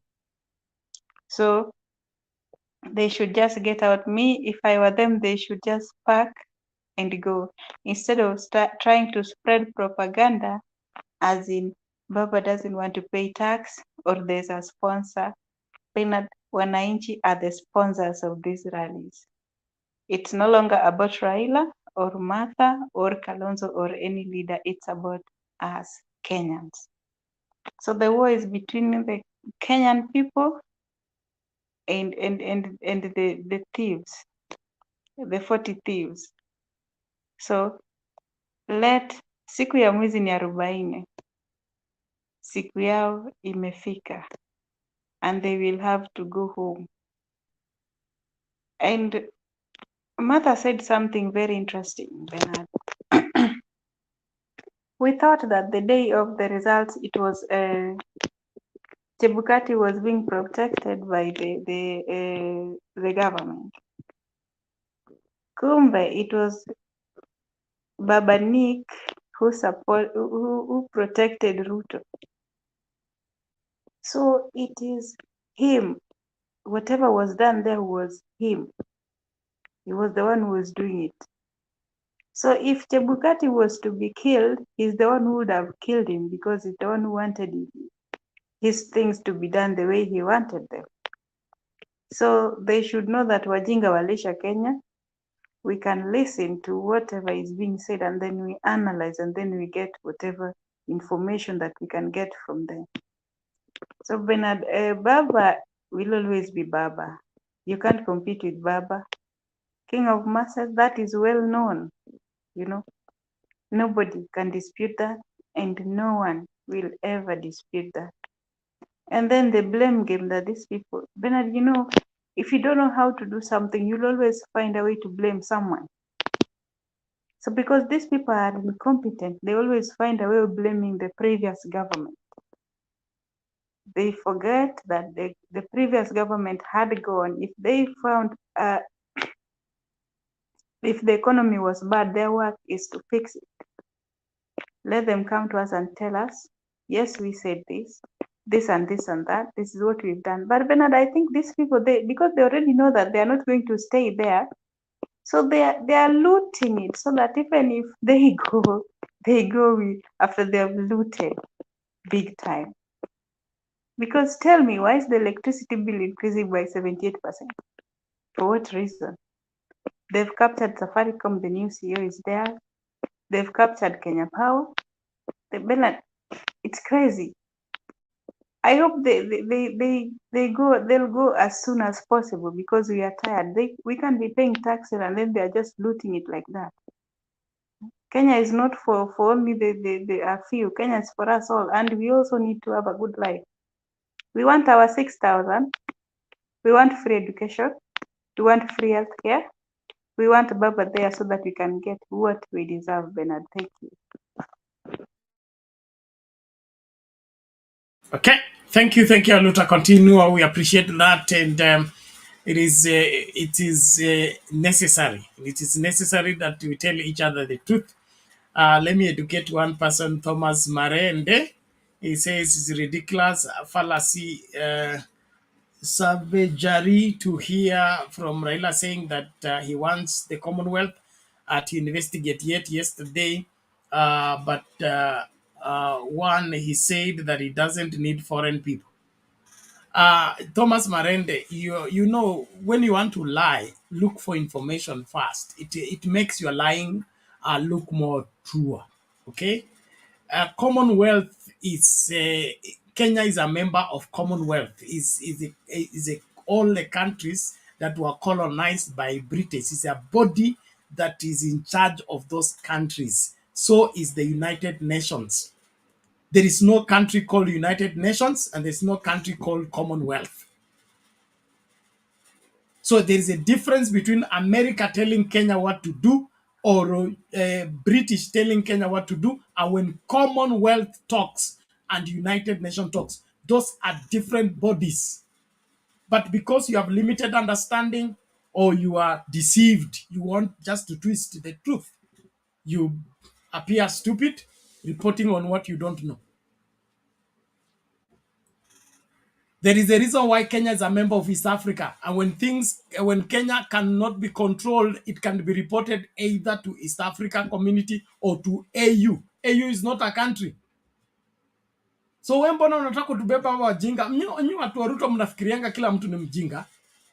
And of all people, you want to educate Baba on international governance. Come on. Jaribu tena kwingine tafadhali. Baba is an international leader. He's not a village elder like you. So you can't, I don't think you can even make it to a village elder. Let me not verify you, but I have said it. Go and think again before you begin to report on matters you have no idea about. Nimemalizana na wewe. Nimsikilize nani? Morris wangu vipi? Poa poa Bernard, vipi? Niko salama, niambie. Mko wazima huko? Tuko wazima. Jakaranda kumefurika. Ulikuwa wapi? Mimi nimekuwa Mombasa, lakini tumefuata meeting live. And nimefurahi today. I'm so happy that what I expected Baba amenifikisha mahali. Bernard, when you want to fight with someone, wao unaanza pole pole, Today these people were like tumwafunga, like we have scored a goal. They were expecting, unajua ujinga yao watu wa UDA na hao watu wa Kenya Kwanza, mind yao iko so fixed that to them wanaona tu like, yani sijui wanafikiria aje, but what we know sisi kama watu Azimio, things zinaenda slowly. Today Baba have given them 2 weeks for the Commonwealth to come and investigate. Makiu ati leo nasikia kwenye news wanatuma DCI ataende afanye nini? Afanye investigation. Bernard, that DCI amekuwa appointed na Ruto man. So what result do you expect? Wewe umechukua mtu umeandika kazi yako kufagilia nyumba, alafu umechukua 50 umeiba, alafu unamwambia aende afanye investigation alete kama ulichukua 50. Bernard atakuja sema ukuchukua na ulichukua. Sasa watu wa UDA tubebe ujinga. Another thing, people are ready. We are ready to go to the state. Hata mimi niko tayari. Ile siku ambapo tutaambiwa twende, Bernard tutatoka. Na kama ni wakukufa tumalizike. Kama if they want to rule na hiyo kifua yao, ati kwanza leo naona kuna jamaa fulani hapo Nairobi, ati anasema ati mimi ndatoka nifunge hizo bunge la mwananchi, sijui nimefanya, sijui Divansi imefungwa, sijui nifunge, sijui wapi. Who is he? Yeye ni nani? Bernard, saa zingine naona watu wa Kenya Kwanza mimi nasikia uchungu, lakini nakumbuka kuwa Babo yuko and we are here to fight. Watajua wajui. Okay, thank you Morris. We appreciate that. It's good. We are determined to get to the very final end with this. Thomas anauliza after maandamano then what? Let me educate you again. Maandamano ilitoa a single party ya KANU. Okay? Chama cha baba na mama, chama cha taifa, chama cha tingiza. For 24 years ilikuwa chama moja inatutesa. Lakini maandamano ikang'oa. Okay? Maandamano ileta katiba mpya. When everybody say it is impossible, the old constitution is better than the new, including your president now. They say the new constitution is bad. The new constitution is evil. The new constitution It came. Maandamano ileta. Maandamano ndio imeleta ugatuzi ile ambayo unaenjoy saa hii. Kuna counties saa hizi naona barabara kwa mara ya kwanza tangu uhuru after ugatuzi. So maandamano ndio kiboko yao. Na kama ukumbuki sana, nitakutuma kwa mtu ambaye anajua maandamano vile inafanya kazi. Anaitwa Isaac Hassan, unaweza kumtembelea mahali popote anaumwa, akueleze maandamano ikianza ni kubaya. Hata ukisema I won't resign, I would rather die than resign, maandamano itakung'oa. uliza alikuwa anaitwa Kimunya, sorry. Uliza Kimunya, uliza Isaac Hassan, uliza tafadhali. Maandamano inafanya kazi Kenya. All the strands we have made forward as a nation came out of maandamano. So wewe uelewi, ndio unafikiria kwamba maandamano ni bure. Just relax. Wait. The momentum is building up bit by bit. When we close this entire country in 24 hours, mtajua kwamba hii nchi ni yetu na sio yenu. Na sisi sio wageni. We are no visitors here. We are born and raised here. And we are stakeholders in this country.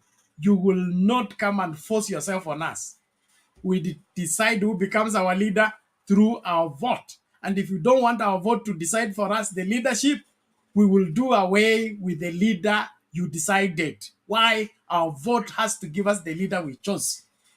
And when we go to vote, we vote as blocks. We vote as families. We vote as communities. So we know who voted for who. You cannot go inside there and come back with somebody else and say he's the one we voted for. Oh, ujinga umeisha. 2022 is the last time there will be any election dispute in this country. Wezi wanaenda kamiti. Wenye mbuzi wanapewa mbuzi yao. Until that is done, this is far from over. The Commonwealth and the UN are stakeholders in this country. If they want this country to collapse, so be it. But they are interested. So they will be on the third table before the 7 days are over. Relax. Bernard. At their own fee. Bernard. Yes. I want to remind them that our 2010 constitution anchors our constitution on the international agreements. We are one of the countries that have anchored their constitution very strongly with the consistency of the UN and other bodies that matter in this world. That's why we are part of the ICC. Okay, thank you very much for that reminder. And so these people who are trying to distract us, they just lack information. They lack knowledge. And my people perish for lack of knowledge. So let them be wherever they want to be. The truth is always superior everywhere, any day. So kama wewe unafikiria unaweza kudanganya, utatafuta wa kudanganya. Wakenya wamepevuka, wanajua ukweli.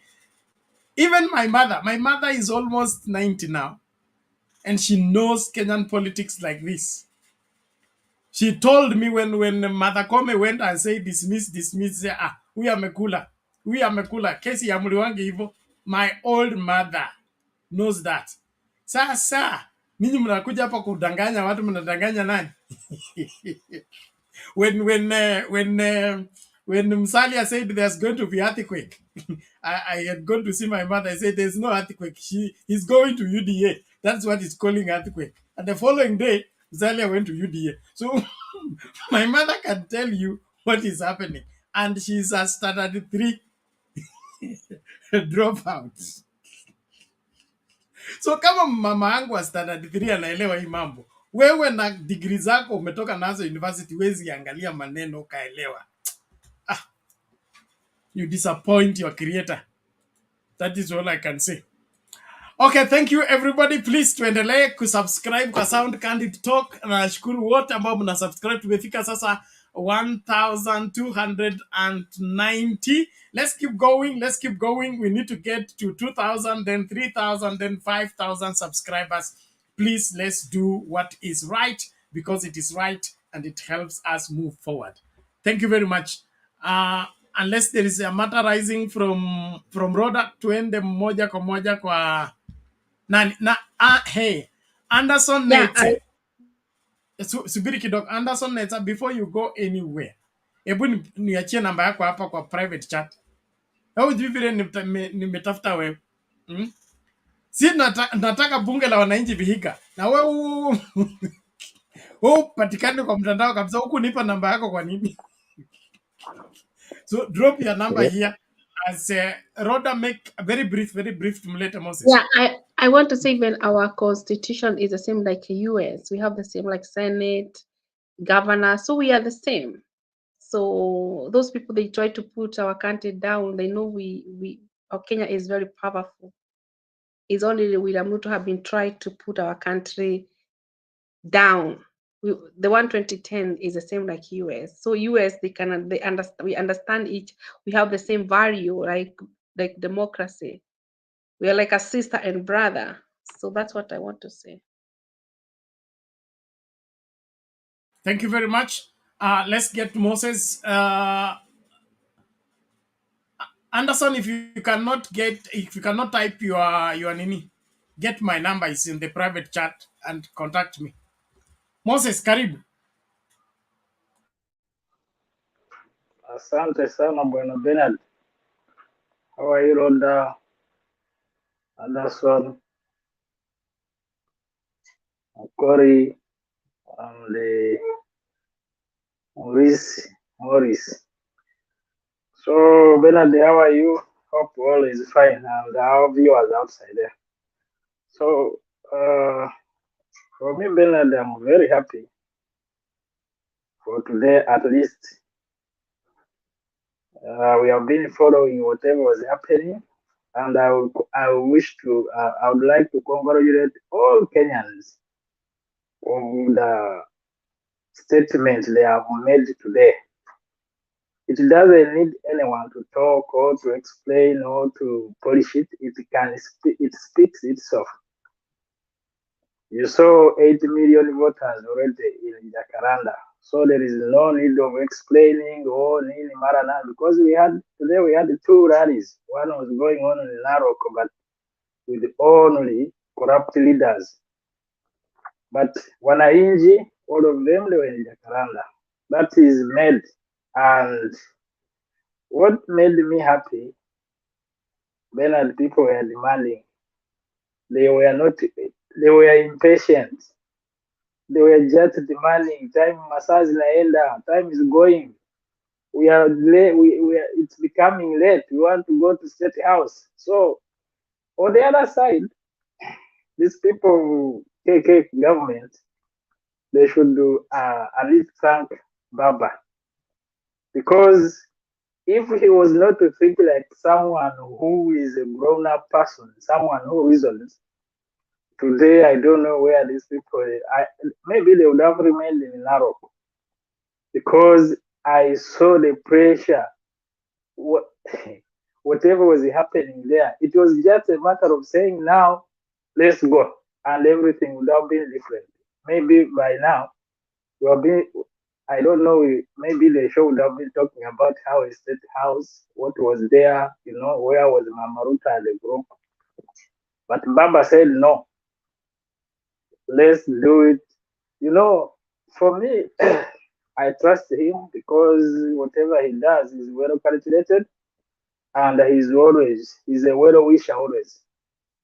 So at the beginning, I was like, I was not comfortable, but later on I realized that no, he's a man of his word, and he's always calculating things before taking off. So you saw even the statements that he made there, Bernard. They have made very, very strong points there. More so, Mama Martha, she gave 2 words, but they mean everything. She said, "You were born once, and I will die once. Once your day comes, you will never bribe it." That is all. It's enough. Everyone got the point, and she summarized by saying, now we have to demand our victory. 3 words only, but everything was in that. If you sit down and explain, it was well calculated. And Bernard, you quoted the Bible here. I believe that God will always make people blind, not to hear, not to see, make them senseless, whereby they can see fire catching up, and they will be fueling it with paraffin. that hii kidogo it will affect nothing. So I don't know whether these people, if it is pretense, then there is something behind their memories and including their advisors and so on. Because you cannot see what is happening and they keep pretending. People, they went to Jakaranda and they make the statement. They told them bottom up, we refused. Of course, their bottom up, it was before I never knew what they were after, but they were meaning the price of things. Because I only see things are the one shooting up from bottom to up, not a cost of living. It's just price of things and taxes. So Kenyans, they were saying, we are tired of this bottom up. We don't need it, and we don't recognize you, like Baba said. Lastly, Bernard, I will not talk much. I saw,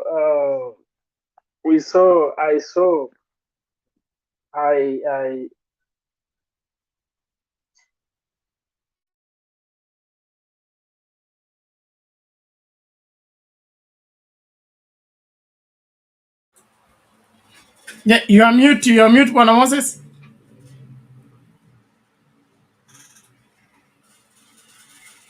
Bernard, I'm back, Yeah, Mzee you're back. ameanza Conclude. Go ahead. call him to leave me alone. I'm not in Uganda. I'm talking about Kenya. Let him stay there and know. And my question was, Bernard, Yes. I saw the crowd and people were there. No one was forced. Very happy, dancing, celebrating, as if they were like they are in the state house already. But my question was, I saw another clip on the other social media somewhere showing what is happening in Narok. Him with a few that small group of his corrupt people, the hyenas, talking nonsense and what. So I was imagining myself, these people, they think they are clever. Can they bribe the numbers that were there in Jakaranda? Do they have that money? Even if you say that give everyone 10,000, can they give? They have nothing. I think this should be, it should be an example, a lesson to them to know that even if you start buying each and every leader, you reach up to Kalonzo, God forbid. But so long as Raila is still there, he will always have the majority. And the majority you cannot afford. You can never afford to buy them. So they are just wasting time. If I were one of them, or if I were one of their advisors, I would have told them to change the tune. Start listening. Act. Take first moves. Start at least tomorrow, like, yeah. Let people hear that the bei of unga imeteremka chini.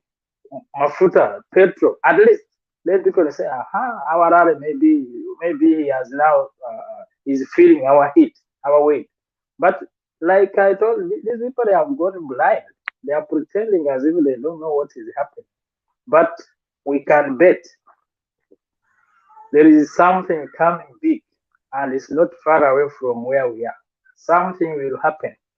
Because I don't think Baba can postpone another rally, then the third one. The third one, people will say, no, you remain, you will find us there.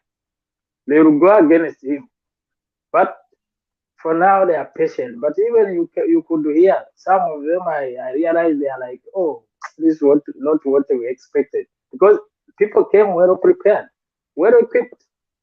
Kama mbaya, mbaya. But as Baba with his family, say it's okay. But he cannot postpone 3 times. Today and then second and the third one. The fourth one, they will say, no, Baba, Pana. For us, you'll find us there. So it's a lesson to them. If they don't learn, then let them wait. Like you said, God is waiting them to reach higher, then they fall and feel it well. Let them be like he. The one they are criticizing Uhuru, the former president, Bernard. For sure, in 2017, I was not one of. I had my issues with him of what happened, but there is one thing that I can sympathize with him. He's someone who has that humanity in him. He feels for people. He can, even though other things will never move on well, but when it came to like cost of living, he tried. I remember even in the COVID in Uganda, we were like everything was being taken from us, but he was trying at least to minimize prices and offering those who are not able to provide for themselves. So at least I gave him credit. And, even remember, he could give a speech today, and tomorrow it will put in action. So I give him credit. He was not that like this guy who is pretending he doesn't care about anything. He could listen, he could sense, he could feel. At least he can. He used to take some action where necessary. So for me, Baba helped him. That handshake made him turned me again to go and again loved him, and he landed softly. Thank you, Bernard, for now. Okay, thank you, Moses. We appreciate that. Thank you for being articulate and following our politics. And this is the beginning of the liberation of the entirety of the continent of Africa. Election fraud will not survive another day in this continent. So let's push until we get it done. Adams Tongoi, please just mind your business. If you have a point, submit it. If you don't have it, don't bring us what Ruto is doing. And this is not a UDA product. Just respond to the message that is on the debate. If not, just leave it. You know, you people are too small. That's why you look for attention everywhere. And if nobody's attending to you, call their name. That's a manifestation of inferiority complex. Get over it. We are not relenting until the truth comes out. Any president who is a president using false figures, he will have to own up the false figures. Kenya haitaongozwa na mtu ambaye hajashinda kura.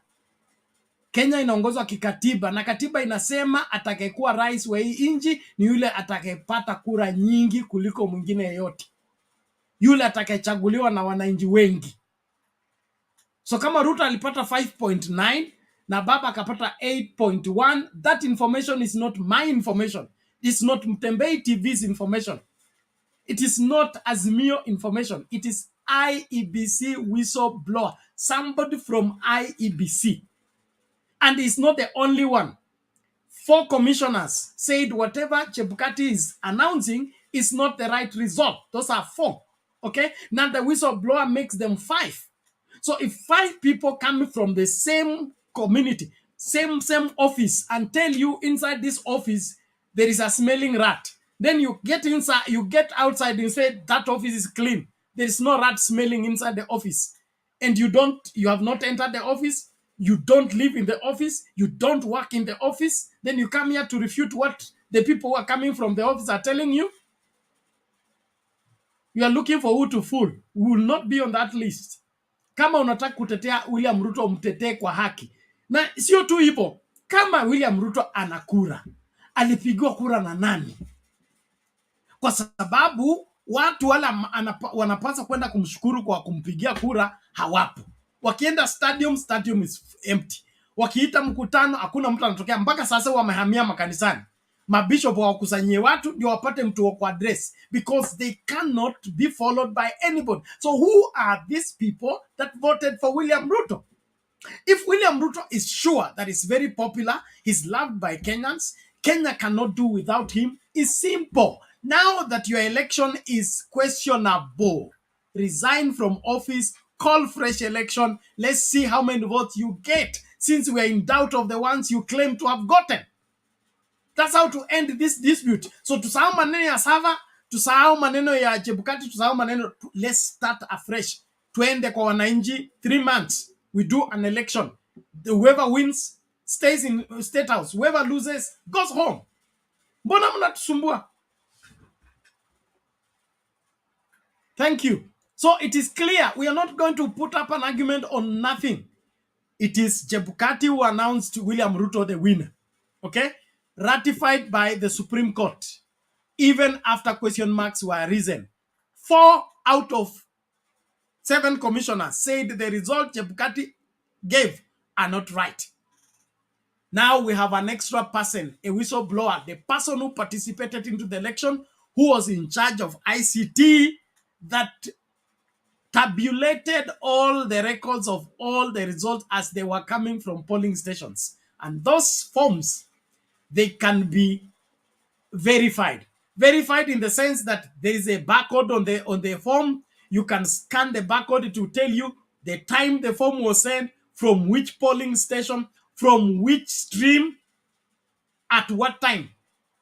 Now, that is incredible information that you can't brush away except you want to be stupid, foolish, and useless.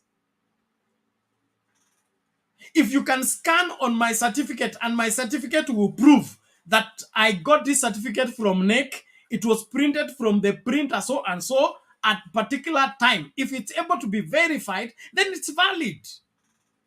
But you want to run around the country claiming, oh, Ruto is the commander-in-chief, he can command the army to do anything.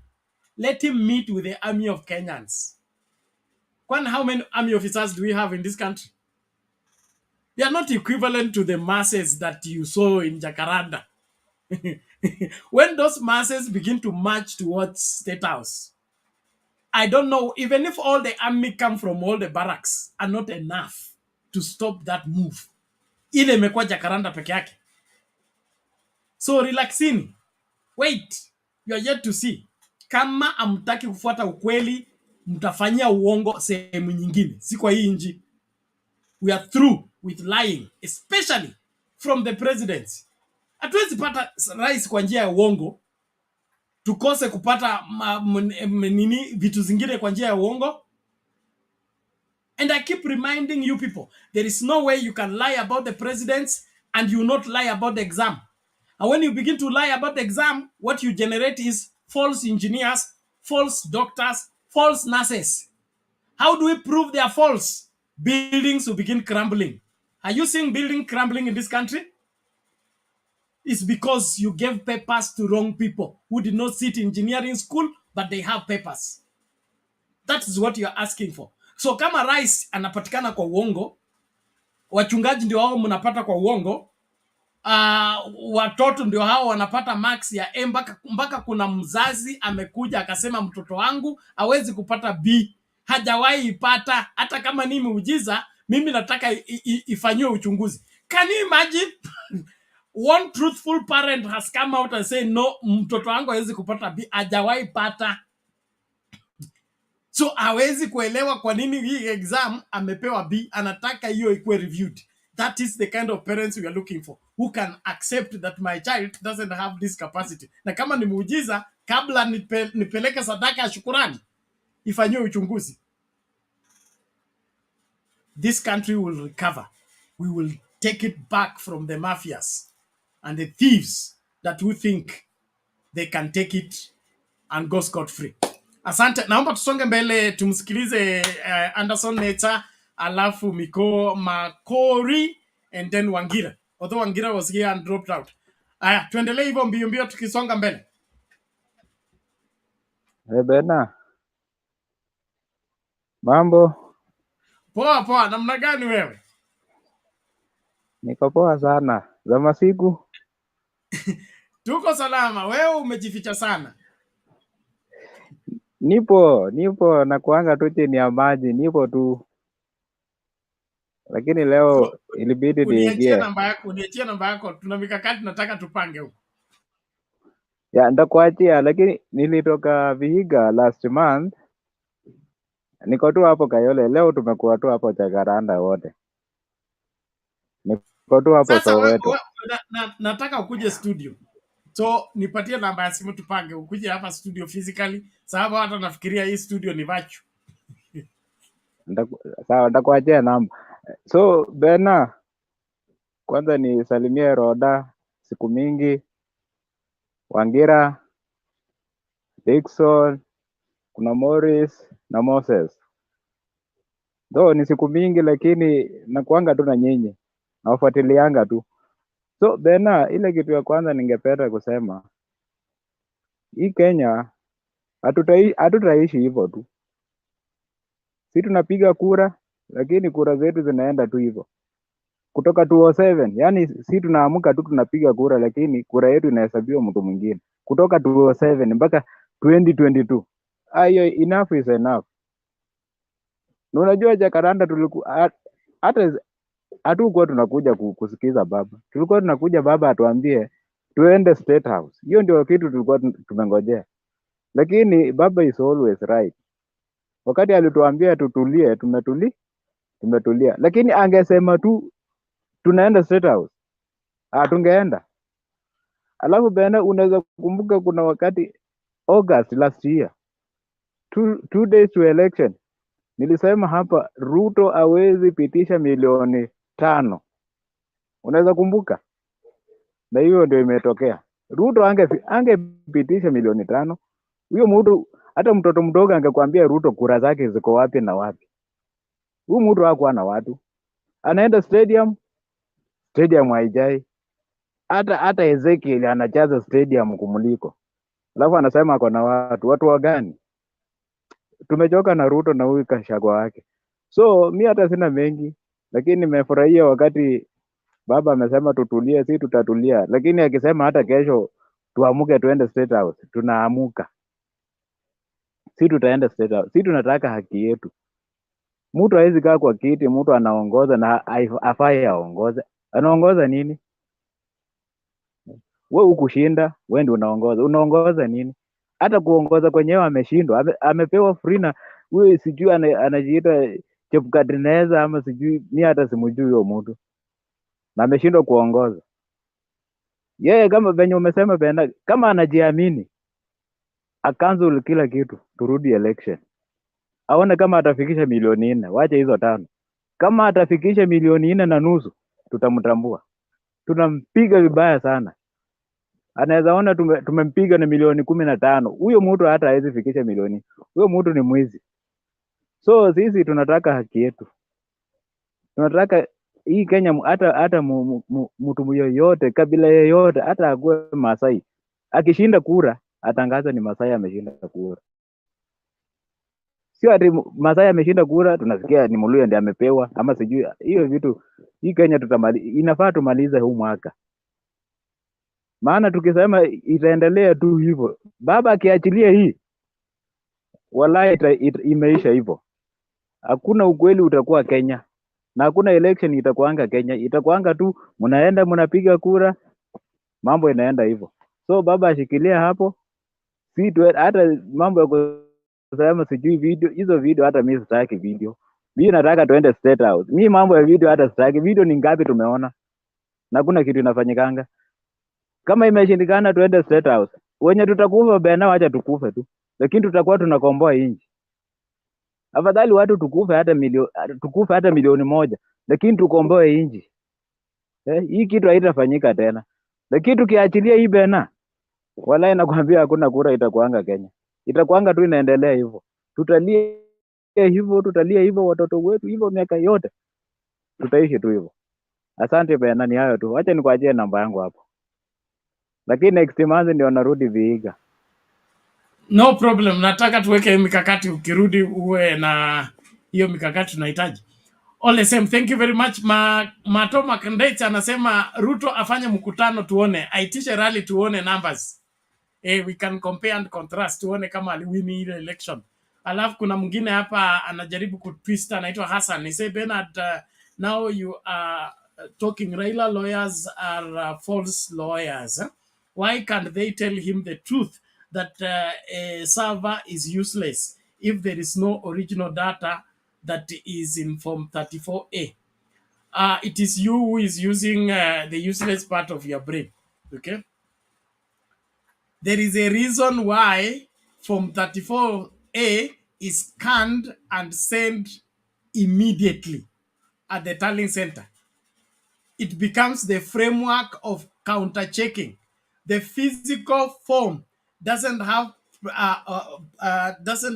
precedence over the electronically transferred form, because the electronically transferred form is the one that arrives at the National Tallying Center first.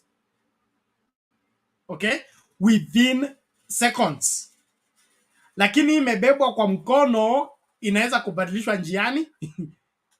Unaweza pigiwa simu urarue utengeneze nyingine. So tuna compare ile imekuja kwanza electronically na hiyo physical umefika. Ndio watu walikuwa wanafika Bomas, anafika na form azifanani, anawekwa kwa Mariam, anapelekwa police station kwa sababu ile form ameleta haiambatani na ile imetumwa. So Bwana Hassan, stop calling lawyers false or useless because you lack information, and this information is in the public domain. Just a little study, a little thinking, a little scrutiny, you will begin to understand again. Otherwise, thank you for joining into the discourse. I trust you're learning as you listen to the discussion. Please, let's keep moving.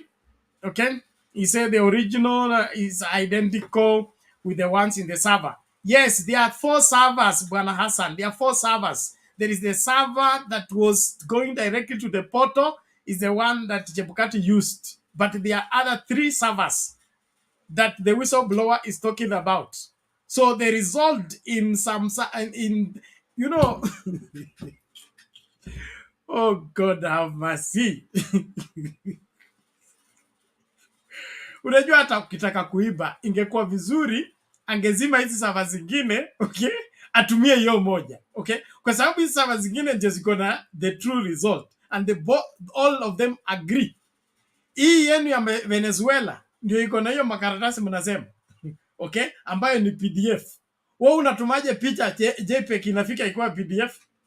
Who are you trying to fool?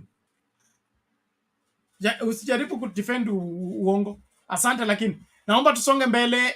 Na washukuru wote the subscribers wa A Sound Candid Talk. Acha nione tumefika wapi. Tafadhali let's keep subscribing. Na ukisha subscribe, help somebody to subscribe so that we grow that channel to the maximum. We want it to get to 5,000 subscribers as soon as possible. Yes, we have crossed over. We are in 1,300 now. So let's keep going, please. Let's keep subscribing. You subscribe and then you put on your notification bell on. Switch it on so that YouTube does not flash you out of the subscription because they think you are a robot. I also want to remind us that this weekend we are paying our bills. So we are receiving contribution from all the people who love this show and participate in this show.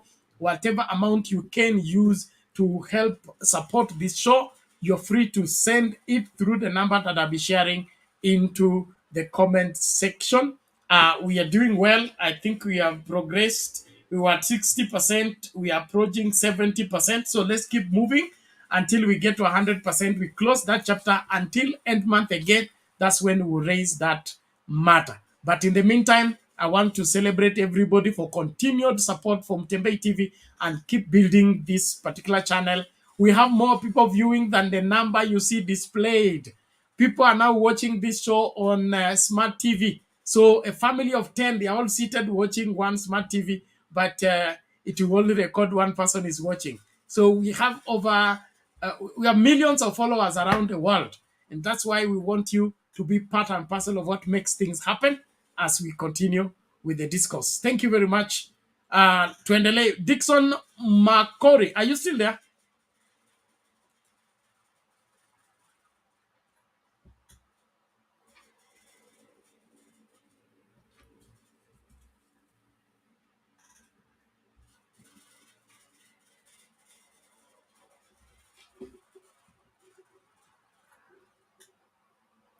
Oh, Makori seems not to be there.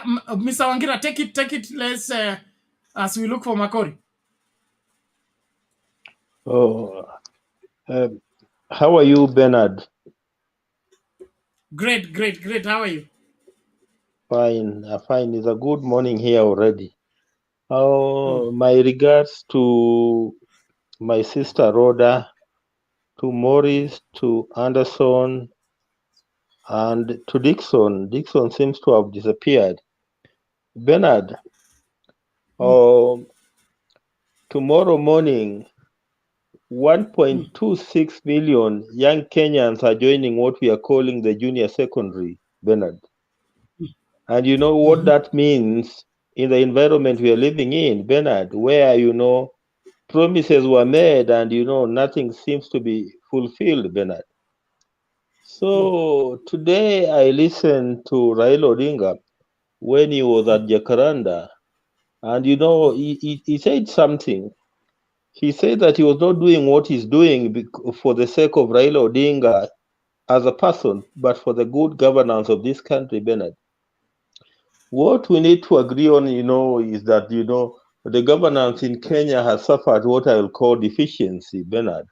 And, if we don't do something, Bernard, Kenya could get into what I'll call kwashiako, Bernard.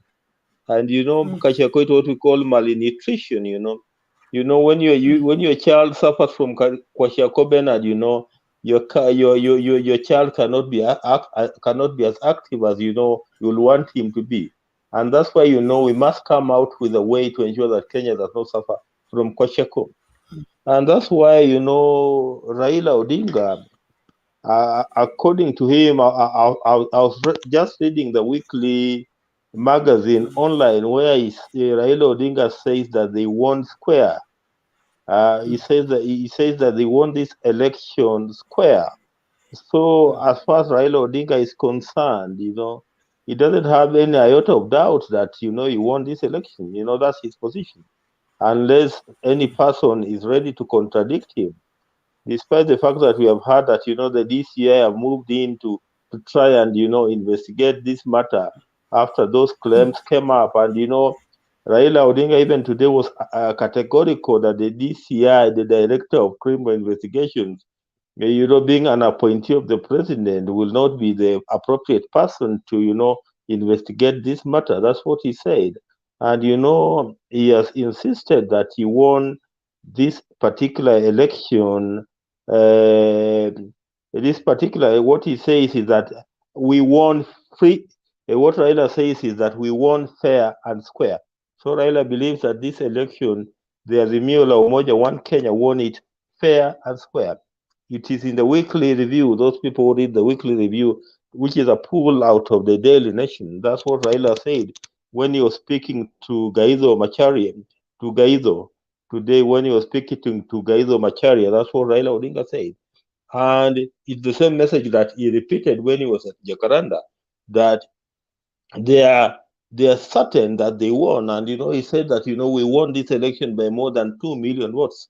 That's what Raila said. So, Bernard, as I told you the other day, this brings in a big question on what we call legitimacy on the part of William Samoei Ruto. Because, for you to be legitimate, you must be acceptable. You could be legally confirmed because the law could say that you were duly elected, but there is the legitimacy part where, the larger section of the society must accept you as a person who was duly elected and as their president. But now, with Raila's position, that now creates a legitimacy dilemma for William Samoei Ruto, because already there's a section of the country that believes that, he was not duly elected. And that's why they are questioning his legitimacy. It's the same issue that we had with Uhuru Kenyatta in 2013, where we know what happened in 2013 and what the Supreme Court did. And the same thing that we had with Uhuru Kenyatta in 2018, until he discovered that, that things were not working, and he decided to go for a handshake with Raila Odinga. So, so long as William Samoei Ruto suffers that question of legitimacy, then it will not be easy for him to govern. And, it will even become more difficult for him to govern because, the economy is not doing well. The cost of living has gone high. you know, the cost of living has gone high, the rate of unemployment has gone high, the people who are sleeping on empty, the number of people who are sleeping on empty stomachs, you know, has increased. Bernard, taxations also, you know, when the cost of living is going high, Bernard, when majority of people cannot afford even what to eat, Okay, Bernard. Mr. Wangira, Mr. Wangira, Yes. give me a minute. Housekeeping, sorry. There are those having difficult commenting on the other channel. I think there is an issue with the membership and non-membership. Until it is sorted, I think you can chat from the other alternative channel. That's all I can offer you now. You can just switch to Soundcarded Talk and chat from there until this other side is opened up for everybody to comment. Inaonekana it is triggered to let only the members to make comments. Thank you. Mr. Wangira, go ahead. So Mheshimiwa William Samoei Ruto yuko na kibarua kigumu because, you know, he has to ensure that the cost of living goes down, which is now becoming a mountain for him to climb, Bernard. He has to ensure that, you know, the unemployment in this country is handled, you know, which is another mountain for him, Bernard. So with high cost of living, high unemployment, and high taxation, Bernard, you know, that makes many Kenyans, you know, not very, very comfortable with this particular government, Bernard. And that's why, you know, guys are now nicknaming him Zakayo. And, you know, I saw some drawing of him, you know, some cartoon of him, you know, depicting Zakayo on top of a tree, Bernard. And Jesus Christ, you know, standing down there, calling him to come down so that perhaps he can lower the cost of taxation, Bernard. So, going forward, just like I had said, just like I said the other day here, you know, Raila Odinga seems determined. He seems determined that he's not ready to back down, and that's why he told us that, you know, from Jakaranda they are moving to Kibera. From Kibera, they will be going to Machakos. Then from Machakos, I think they will be going to Kakamega. Then from Kakamega, then they will be going to other areas, either Turkana, Mombasa, what have you. Then at the end of the day, they will all convene in Nairobi to come up with one resolution that they will carry forward as they deal with the government of William Samoei Ruto. So things are not going to be very, very easy for William Samoei Ruto, because today I heard Musalia Mudavadi say that, you know, William Samoei Ruto should not be distracted by Raila Odinga and the Azimio la Umoja One Kenya. The only way for William Samoei Ruto to avoid being distracted is to ensure that he delivers on his promises. And he must ensure that the cost of living goes down, Bernard, which we are not seeing. He must ensure that, you know, the unemployment is dealt with, which we are not seeing. He must ensure that taxation, you know, is lowered, which we are not seeing. So long as those three things are still a bother, so long as we still have the cost of living high, we still have unemployment high, we still have taxation high, then for him to tell Raila Odinga that he will not be distracted, you know, it's not going to get easy, because, you know, many people, you know, are not just going to sit down and cheer him when they believe that he's not delivering. For him to deliver, he must be seen to deliver. And perhaps if he delivers, you know, he can reclaim the legitimacy part. If, for example, if the cost of living goes down and perhaps the unemployment goes down and we see taxation going down, then people will start embracing him perhaps. But so long as those three things are still a bother, we now Raila pushing on and moving to counties and selling the message, you know, that perhaps this government has failed, you know, it is not going to be very, very easy for him to continue operating in the manner you would like to operate. So, you know, these are hard times ahead for Kenya Kwanza. You know, they need to come with a way. They need to reinvent if they will have to confront the force that Raila Amolo Odinga is now trying to marshal. without them reinventing themselves, Bernard, they could just be shoved away. And that is the way things seem to be.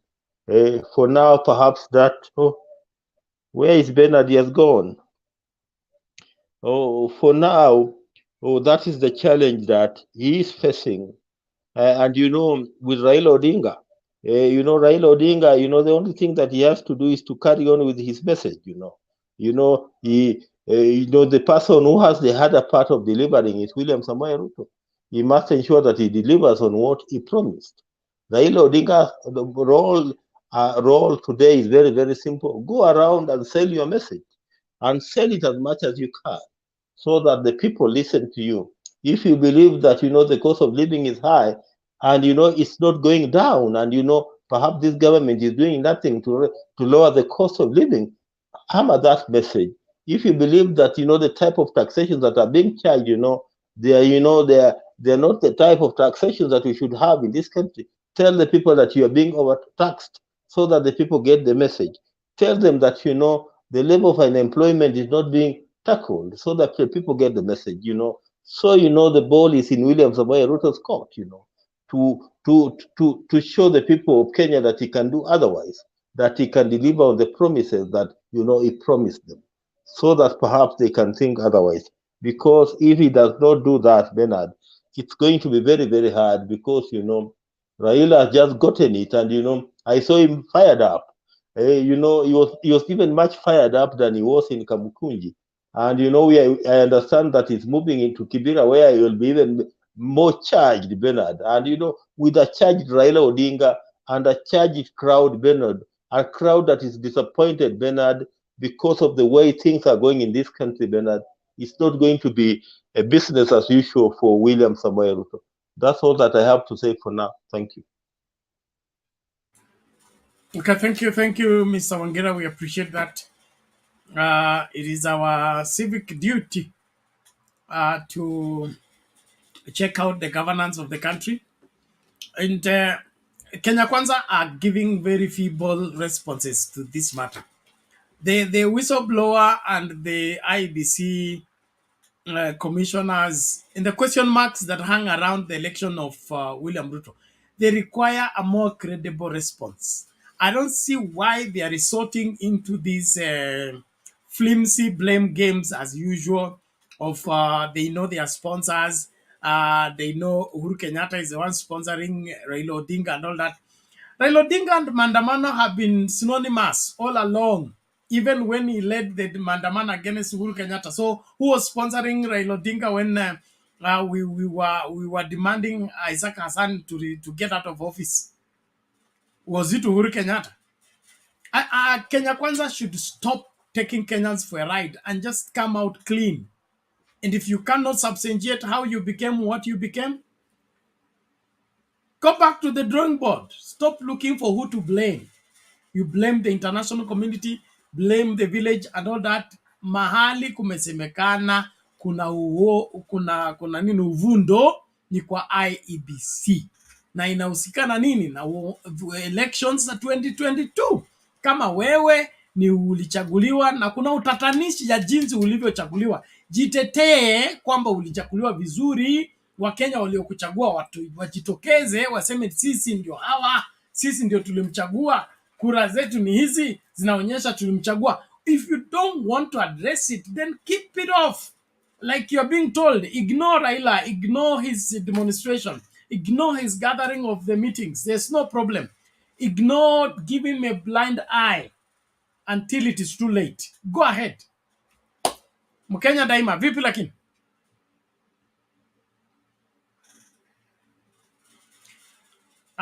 Unmute. You've been gone long time. Yeah. Unanisikia? Karibu lakini. Shukran. Hi everyone. I've been following your program for some time, yeah? Na it's very hard to be Raila Odinga in this country. It's very hard. I was discussing an issue about Raila with a friend, and then he was like, kwani nini mbaya na Raila? Nikamuuliza ni nini Raila, kwani ni mwoga ama ni nini? Like they've been stealing his vote all these times, and then you just see him like hakuna kitu ime happen. It's just rallies and rallies and rallies. But if you look at other countries, because of corruption and impunities, you see some political leaders wakichukua mavijana wakipeleka pale forest with guns, wanakuwa rebels, you see. And then kwani why is it that weak ama ni mwoga ama ni nini? And then we went through his history, vile alikuwa anapigania democracy, vile alikuwa anapigania liberation ya hii country, hata during the time of Mzee Moi, the problem, the tribulations, the tortures that Raila went through, hiyo haiwezi ikamfanya mwoga, so we cancelled it. And then we ask ourselves, what's the problem then? Then we realize jamaa is just full of mercy and forgiveness. Raila Odinga is someone that you hurt today, you betray him today, and then in a few days or weeks or month time, you still work with him. He still welcomes you back, he still forgives you, and he still works with you. So it is different. You get. But sasa you can imagine watu wanasema ati Raila sijui ma handshake, sijui Raila sijui nini nini. Man, tungekuwa wapi as a nation without Raila Odinga? Can these people refer back to his life, his political life, the way he fought for this country? Kwani wanaweka wapi? What are they thinking about? Sometimes unajua hata nilikuwa Jakaranda leo and I saw people like mimi sijawahi ona watu hiyo size, sijawahi waona. Alafu you can imagine ati wanasema ati ni Luos tu wamechukuliwa pale, sijui Kibira, sijui Kisumu, sijui nini nini. Who told them this thing is about Luos? It's not Luos. Mimi mwenyewe nilikuwa pale na mimi si Luo, and I saw so many warriors there. Sasa Luo inatoka wapi? This guy is fighting for us. He's fighting for this nation. He's fighting for liberation ya hii country, fighting corruption and impunities in this country. Kama si Raila, nani angefanya? Watu wanadhani juu wameona sasa Raila won the heart of his people. That's why majority of them ni Luos, because they know his standard, they know his performance. Akisema atatenda. He's been fighting for corruption. He's been fighting impunities in this country. And one thing I tell these people, every time we write history of this country, anybody, anywhere in this world, deciding to write history ya Kenya, there shall never be one single page yenye itapitishwa without mentioning Raila Odinga's name. Hakuna page itawahi pita. And that's why some of us are even ready. Well, I thought after Jakaranda tunaenda State House, because that's what we want. Impunities haitawahi isha. We must fight back. We must support this guy. It's just, bana. See, it's not easy to be Raila Odinga. It's not easy. Unamdhulumu, yeye ako hapa tu. Look at him now. He's still within his right. Hakuna mali ameenda ama outside his constitutional right. Hebu angalia hata hii rally, it is his right. But you see, people wanted to go to State House and he said no. So you can imagine, ingekuwa ni pale, wewe unadhani mtu kama Museveni walipata power aje? They killed people. Walichukua wanaume wakapeleka pale kichaka.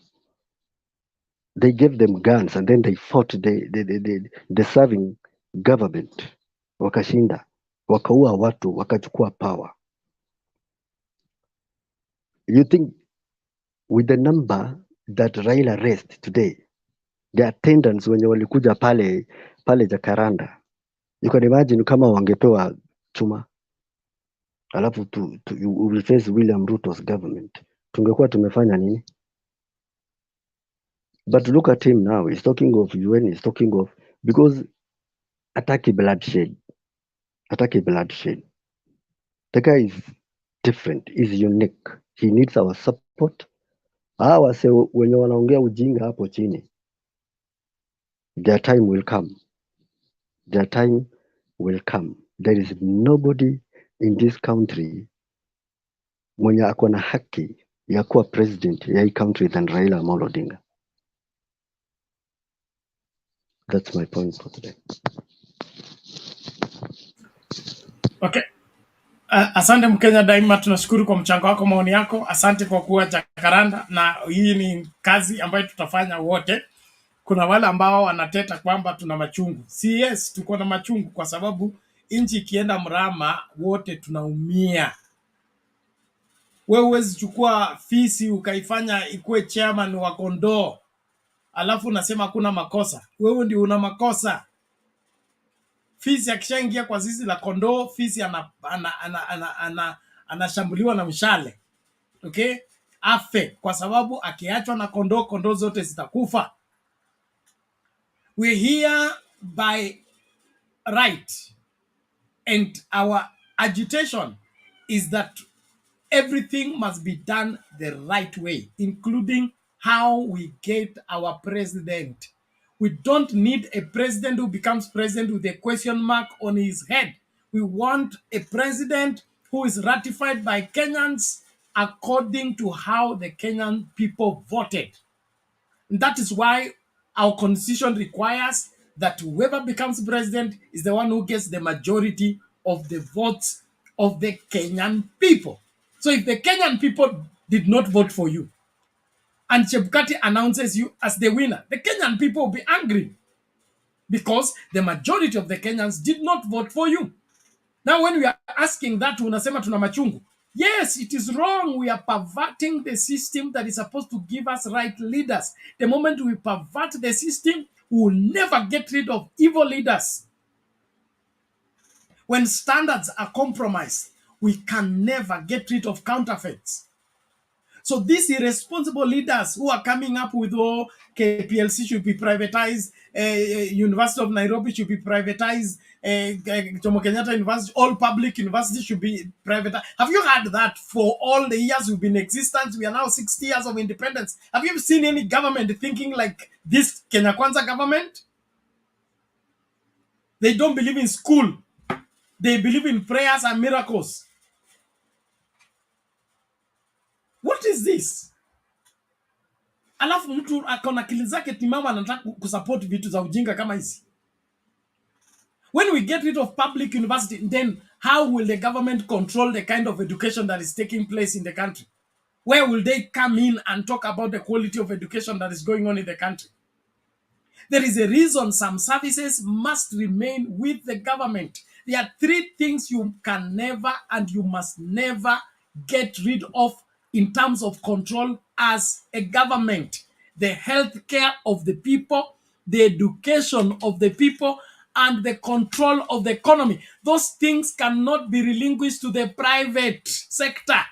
It must remain within the grip of the government. So government haitaki kuhusika na economy, government haitaki kuhusika na masomo, haitaki kuhusika na healthcare, lakini inataka kutingiziwa.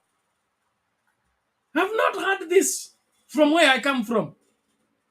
Kenya Kwanza is the first government running away from government responsibility and wanting to be acknowledged as a government. That's why I agree with Baba. It's an illegitimate government. That's why it doesn't care about the future of this country.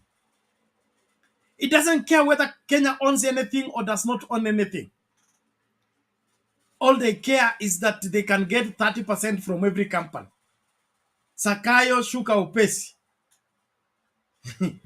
Tutateremusha Sakayo. Mpende msipende. Kama mtu ajali maslahi ya nchi hii, hastahili kuongoza nchi hii. Awe na kura, asiwe na kura. The first litmus test of who becomes the leader of this country must be, do they have the interest of this country at heart? Will they safeguard the welfare of this country? Will they make this country food secure, health secure, education secure? Kenya Kwanza is a disappointment to God himself before it is to Kenyans. Any person supporting it is sick as well. Yes, Mkenya Daima. My question is hii wizi itaendelea mpaka lini? Because wameiba mara 5 kura ya Raila, then next time wataiba ya nani? So kama wanaiba kura, what is the reason for me to go out there 5 am nenda nipige line kwa hiyo jua, nikule vumbi, nipige kura, and then at the end of it all hata haina maana, haihesabiki. Wanaiba through system, through whatever technology they have.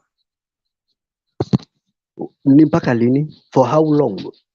Ama mimi mwenyewe mimi kama Mkenya, like a registered voter, if I go there and vote for the candidate of my choice and then kura yangu haihesabiki,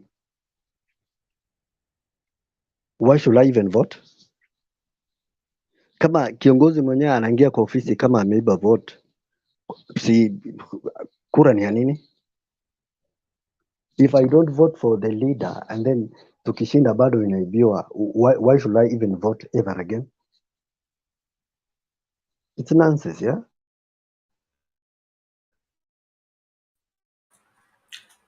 It is the irony of the whole process. The irony of the whole process. If you can get to presidency without Kenyans, you can imagine. Then you don't need Kenyans. Si uendeleze tu, you just continue with your terms. Sisi wale wengine tunyamaze tu, endelea tu just kanyanga as kwa kichwa, tukojolee, ujuare, just do whatever you want to do with us. Because kura yetu hayesabiki, haina maana, haina voice. So why should we even vote? Tuko hapo sahi. So before we get to that voter or whatever, why don't we fight for it? Why don't we fight for justice and equality? Like, if I go and vote, let it be counted. You get? Wacheni uwizi. Hii uwizi haitasimama na mdomo na we have to stand up firm. We have to, kama ni mawe na rungu, we face it. Because the next government now atakuwa anajua that the moment they still vote again, it's going to put this country in crisis. You see? So the impunities that Raila Odinga is fighting, hata si lazima iwe yake, not for the Luo, not for himself, he's fighting for us, the entire nation. Sijui kwa nini watu hawaelewi. Like, I don't know. Nasikia nakasirika man, hata point hata inanipotea. I'm sorry man. It's okay Mkenya Daima, it's okay. Watu wengine kuelewa kwako sio rahisi. There is what the Bible describes as they have become dull of hearing. Others, their conscience has been seared with hot iron. They don't feel anything. Others thrive in making other people have pain. And so we are a mixed multitude. But at the end of the day, we cannot compromise on the standards that make for us leaders, because those leaders determine the life we have. Any person condoning, supporting the perverting of the system that determine the leadership of this country, that man belongs to jail, belongs behind bars. We don't need such people. So Chebukati and team, they should begin to warm up. They may think they have gotten off the hook. There's no getting off the hook. This matter is going to be the end of electoral fraud in this country. As long as we follow it to the very end, no turning back, no backing out until we have come to the conclusion of the matter. Yani wewe Wakenya wamekukataa, wameenda kwa ballot wakakukataa, wewe uingie kwa IBC waambie IBC iseme wamenikubali. Waliokukataa kwani wamekufa? Si wako hapa? Walioenda kwa ballot wakapiga kinyume na wewe, si wako hapa? Wakati IBC inatangaza wamekukubali, hao waliokukataa si watajitokeza waseme tulikukataa? So who are you trying to deceive? Who are you trying to fool? Kenyans, tuambiane ukweli. Wakati Chebukati afanyi kazi yake ambiwe. Na kama William Ruto ndio alipeana protection kwa Chebukati, na yeye ndio whistleblower kusema Chebukati alikuwa amepangiwa kufa, then there is only one person who abducted Chebukati. That person is William Ruto. There's only one person who forced Chebukati to announce the election result. That person is William Ruto.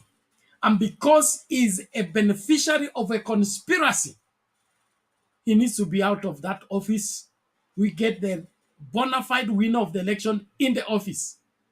If he believes he's loved by Kenyans, supported by Kenyans, he got the majority of the vote, no problem. Since the matter is in dispute, let him resign. 3 months, we go back to the ballot.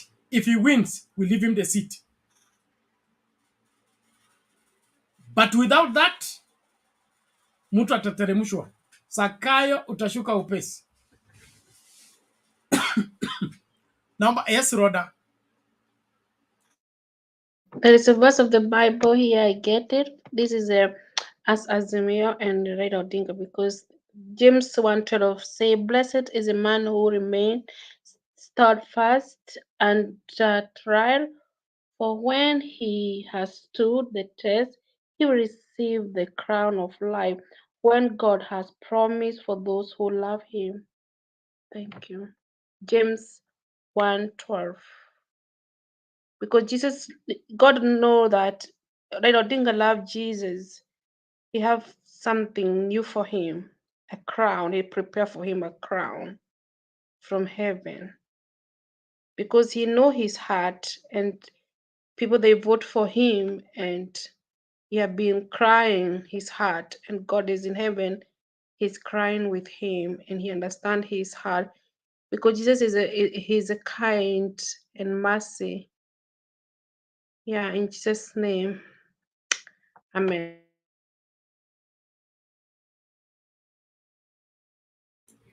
Okay, thank you. Let's get from Nani. I have blocked Dennis Muti.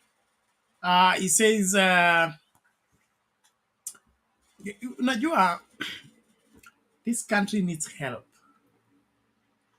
We need help so seriously and so urgently, because the reasoning of people in this country is sickening. Is sickening. So wewe unataka mimi nikuwe pastor wa kusupport uovu? Ati mtu alishika Biblia akasema naapa ya kwamba unaapa kwa uongo, alafu nataka mimi nikusupport kama pastor ili nikuwe pastor? I don't want to be that kind of pastor. Those pastors for hire are available, wako kila mahali. Unataka namba zao za simu nikupatie? I stand for what is right, because I love this country and I want my children to live in a country that is ruled by the law. If the constitution says nikipata kura chache naenda nyumbani, nikipata kura chache naenda nyumbani. Sio niende Chebukati ongezee ili nipate wakati wa Kenya wamenikataa. Wa Kenya ukikataa unaenda nyumbani. Simple and pure. Not Kenyans have rejected you, and now you come and claim Kenyans have accepted you. Okay, bring out the Kenyans that have accepted you. You can't bring them out. Nenda Jamhuri Park. Wakenya wako wapi? Hakuna. Wasingishu kwenyewe Jamhuri Day. Watu wako wapi? Hawako. So ulichaguliwa na nani? Where is your support base? Where are these people that voted for you? They are non-existent. except in the server in the head of Chebukati. And you want us to support that? We will not. A illegitimate government should be kicked out of office. We need to pay taxes on the right government that has the interest of Kenyans at heart, that wants to safeguard the welfare of this country. False prophets and false presidents have run this country down. We need to get one bona fide president who loves this country and wants to do the right thing for this country. Hii kitu ingine ya mapasta wenu mmehaya wanaenda kuwatengezea stadium, wanakusanyia watu kwa sababu you don't have a following. You don't have a following. Okay? Itisha mkutano Jakaranda to compare. Kesho kutwa tuone. How many Kenya Kwanza people will be in Jakaranda? Hata Jakaranda ni kubwa. Twende Kamkunji. Kamkunji imepunguzwa. Twende Kamkunji tuone kama mtajaza. Hii inji lazima ikombolewe na Sakayo na utoza ushuru wake. Na Chebukati wake. Watu wataenda kuozea kamiti. This time round. Haya. Mbuzi kuruka kamba itakuwa ngumu. Akwamba amesema. Stanley, how are you today?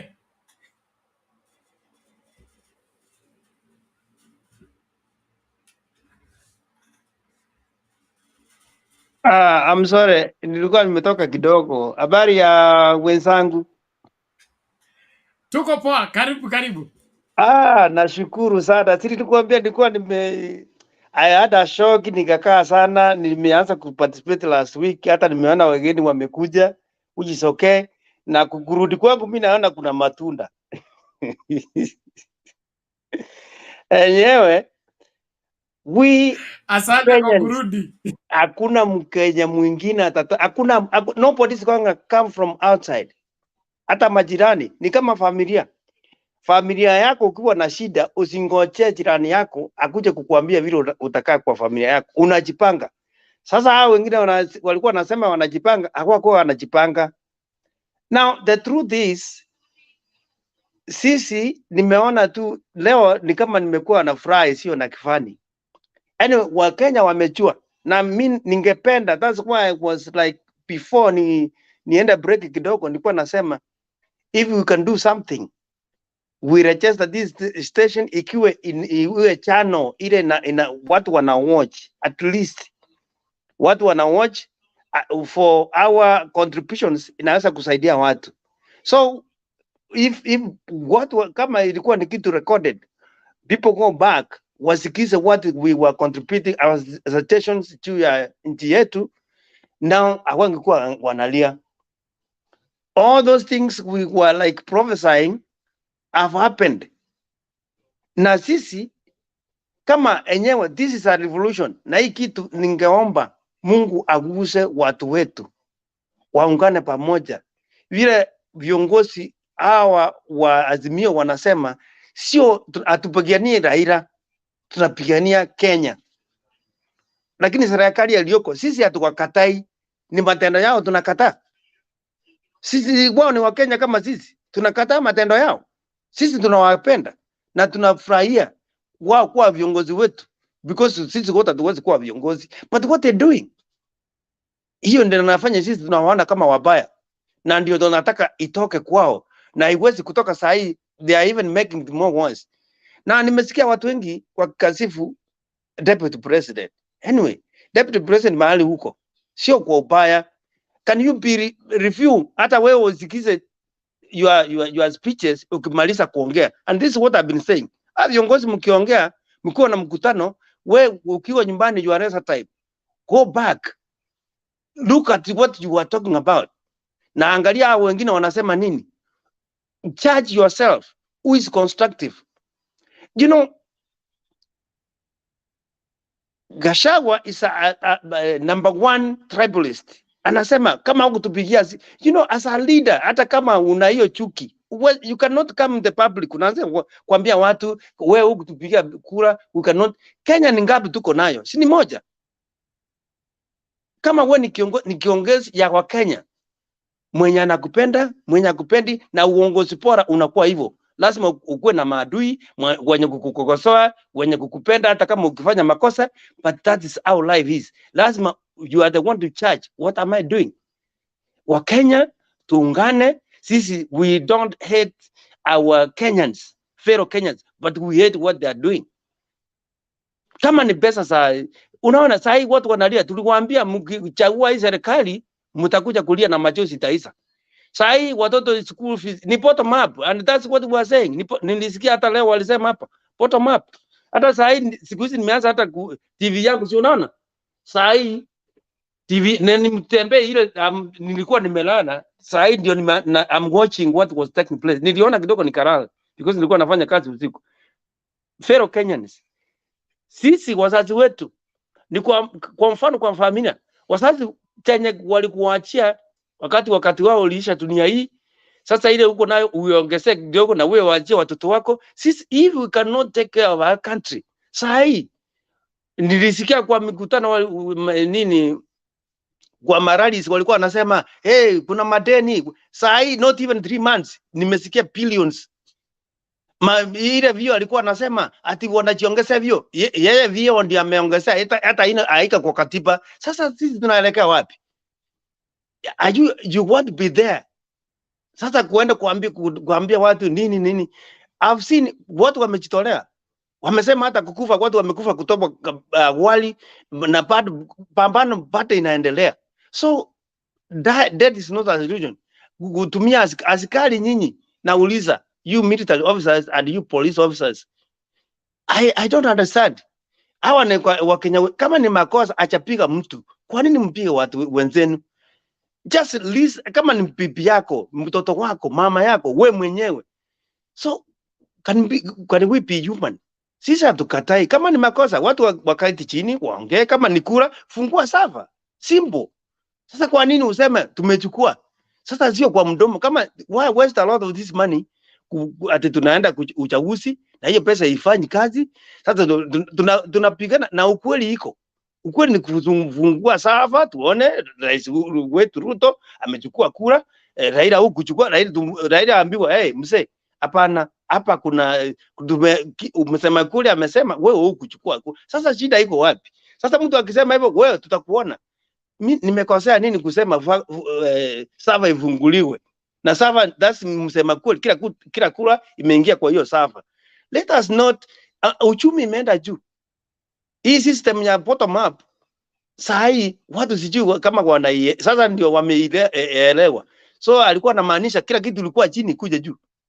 So hata unajua our country is like a dumping, I don't know what.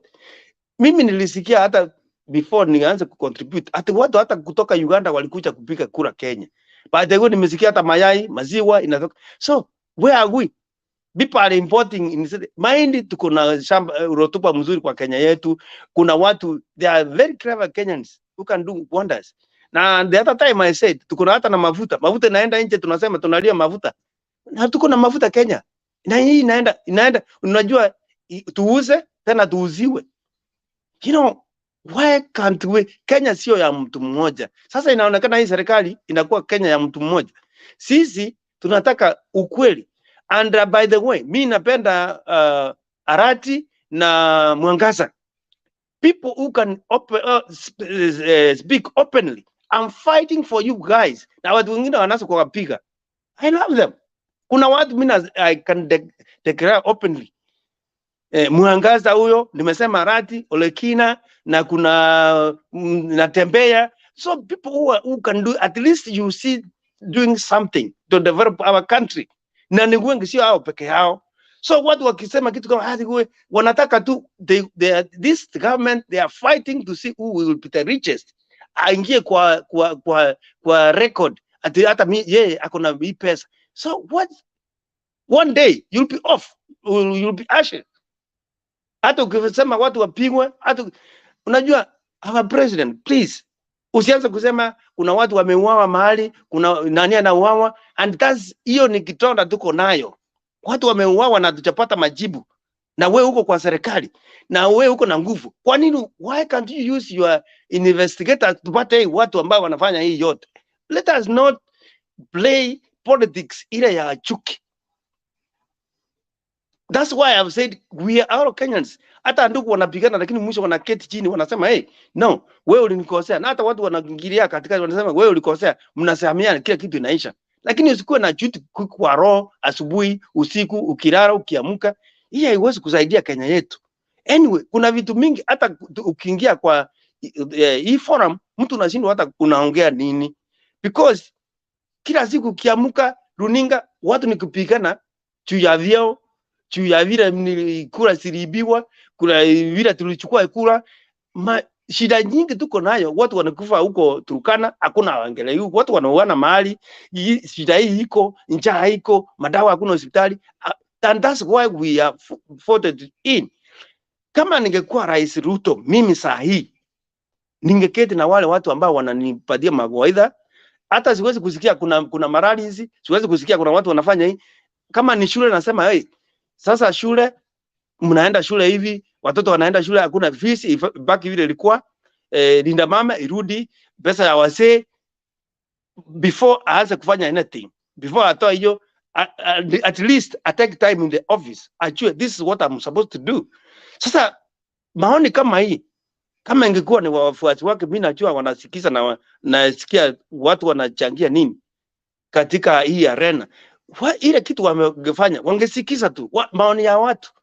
Hata kwenye hizi nini wameenda rallies kama ya leo, wasikie sio wote wanaongea, kuna vitu vingine is like a guideline, wajue wanafanya nini. Kama wameongelea juu ya njaa, wajue ni nini tunapatia watu wetu chakula.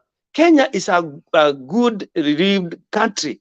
Sasa kama ni maji, watu they can use hizi pesa nyingi wanamwaga hapa watumie kununua generators za kupiga maji yenda Turkana, yenda huko Masaini. Bila niliziona mahali alikuwa leo walikuwa na hitaji maji, ni seti ya kupigana hii pesa kupetea na sisi watu wakuja kwa mkutano. Hiyo pesa tumia watu wapate maji, wachue you are serving them, sio kuwapatia pesa siku moja 1,000 na inaisha. Watu walipatiwa pesa wakati wa kampeni, hakuna hata ndururu. Sasa hivi wanalia kuchukua watoto shule, magonjwa pengine mbati mbaya kama mtu amekuwa mgonjwa. So there are so many things we are supposed to be discussing about. Mungu atusaidie. Bernard, nilisema the other time, mweka magoti chini na sisi tukue nyuma yenu. Mungu atusaidie sababu Kenya inatumbukia mahali papaya. Sasa wao wanasema ati Kenya nani anaichukua mahali papaya? Si ni nyinyi. Waachia mzee. Mungu, mimi nasema hivi. Leo tarehe 29, Mungu ako sababu ameweka Raila. All this time amepitia mengi, kuna sababu. Na kila kitu kina sababu. Na kuna sababu ya Raila kuwa hai kutetea wa Kenya, ndiye atakuwa mkombozi kupitia kwake. Raila siku zake haziwezi isha dunia hii kama Wakenya hawajakomboa. Ile kitu iko. Niseme ya mwisho. Sisi tuombe na angalia. And some things I do repeat. Hii kampeni iliyopita walikuwa naongea, hata sasa hivi naongea juu ya Mungu. Na Mungu kumtamka lazima atajionyesha. So what is happening now? Ni Mungu anajionyesha mwanatumia jina langu kwa njia isiyo ya sawa. That's what's happening. Hii ukweli utatokana sababu ya vile all the way. Nilisema the other time, hata Waislamu wanasema Mungu asifiwe, hata wanasema Mungu asifiwe. Wacha niwaambie, sisi wote ni viumbe. Hakuna mwenye nguvu kushinda mwingine. Sisi wote niliona our deputy president, I recognize it was Mio. That's our deputy president. Alisema tunazaliwa na tunakufa. Hapa katikati whatever happens Mungu anajua. But tunaamini sisi wote chenye tunapitia tujui, lakini tulizaliwa na kukufa ndio tunajua tutakufa. Anyway, maybe I will come back, wengine wanataka kuchangia, tujue hivi. Kenya ni yetu, hakuna mtu mbaya, ni matendo yao ambayo ni mabaya, wawache matendo mbaya, waungane. Kama Ruto akiona serikali imekuwa sito, tunakupenda our president, achia mwingine. Hata wengine walikuwa wakatoka wakaachia, hata wewe umeingia. Kama siku hii miezi hii michache imekushinda, achia hata na Raila ikishinda tumwambie mzee, tuliona utasukuma, wacha tujaribu mwingine sababu wote ni wa Kenya. Hakuna mwenye tuseme kama angekuwa Raila ni kutoka nchi nyingine tungesema hapana. Huyo sikuwa tutaki. Lakini yeye ni Mkenya. akana haki ya kuuliza kura, na mwenye haki ni sava ifunguliwe. Asante penalty, naweza kuhubiri na mimi si mhubiri. Nashukuru. Asante sana Henry Stanley, we appreciate that. Asante kwa kuongelesha Wakenya na tunasikia sauti yako na nia yako nzuri, na tunaamini kwamba Mungu atasikia maombi yetu na atatujibu kwa wakati mwafaka. Cha muhimu ni tuendelee kusimamia lililo la haki. Hakuna mtu anaenda makosa wakati anasimamia lililo la haki, na hiyo ndio njia pekee ya kusaidia nchi hii. Wale wanataka uongo, wanataka ku take advantage of others, they are the part of the problems that we must solve. Thank you everyone. Thank you those who are joining from the discourse. Thank you on the comment section. Please let us keep it civil. Na kama unakuja kupinga hoja, pinga hoja kwa point, sio kupinga hoja kwa matusi, because you wouldn't succeed by insulting. You can succeed by bringing a contrary opinion that is validated by strong points. Strong points. Tell us, how did William Ruto win an election where he was an underdog? How did he win an election when he couldn't gather a crowd to address? He began doing his campaign. Towards the end of his campaign, it was so frustrating that he's had to go and cross, put a podium on the middle of the road, cause traffic, so that the people who are waiting for the traffic to clear become his audience to address. That is how he was doing. He goes and plants his podium at the ferry when people are leaving the ferry, and then he is on the other side, blocks the people from going far, so that people gather because they need to go and they cannot go because traffic has been stopped. That is how he got audience to address. How do you trail in election campaign like that? Then at the 11th hour, it is said that you have won. How do you win? When nobody follows you, when nobody believes in you. Tusikubali kudanganywa. Ukweli usimame, uongo ujitenge. Na kama wewe ni Mkenya halisi, simamia ya kweli. Hiyo ndio njia pekee. Hata kwenda mbinguni utahitaji kusimamia kwa ukweli. Hauwezi kuwa unachanganya uongo na ukweli. And that's how we will save this country. That's how we will make this country go forward. So every other person that has any other reason, we bwana nani, huyu mtu alibadilisha jina yake ikakuwa kwa Kiarabu ili tusijue ni nani. That means you are coward, number one. Number two, Raila Odinga is not threatening anybody. Raila Odinga has given you 100 and what days to prove to Kenyans that you can perform. He has kept quiet. He has been silent. You've been begging him to speak. He has not spoken. Nobody is threatening the other. The people who said Cherera for walikuwa wametumwa na Azimio, hiyo mambo yote tunangoja substantiation. Substantiation. Kama mwezi kusubstantiate, ngojeni dakika ya mwisho. Mtatimuliwa. Idi Amin alitimuliwa. Mobutu Sese Seko walitimuliwa. You are not more powerful than these people. If Moi succumbed to the pressure of the people, when he was the ultimate imperial president, what he said was law. And what was law, it was Moi. But mass action drove him to a compromise. Wait for the people. You will unleash the army, but the army is not enough to stop the people. So just organize yourselves. Ukweli lazima ujulikane. Na kuna mtu ambaye atakuja hapa kuhubiri uongo. Then kuna mtu alikuwa anauliza wewe Sifuna, wewe Zorengo. Azimio team does not work the way you suppose it works, okay? The Azimio team has layers upon layers upon layers. What Baba is talking about is not what he has only thought out. There is a think tank that makes those things happen.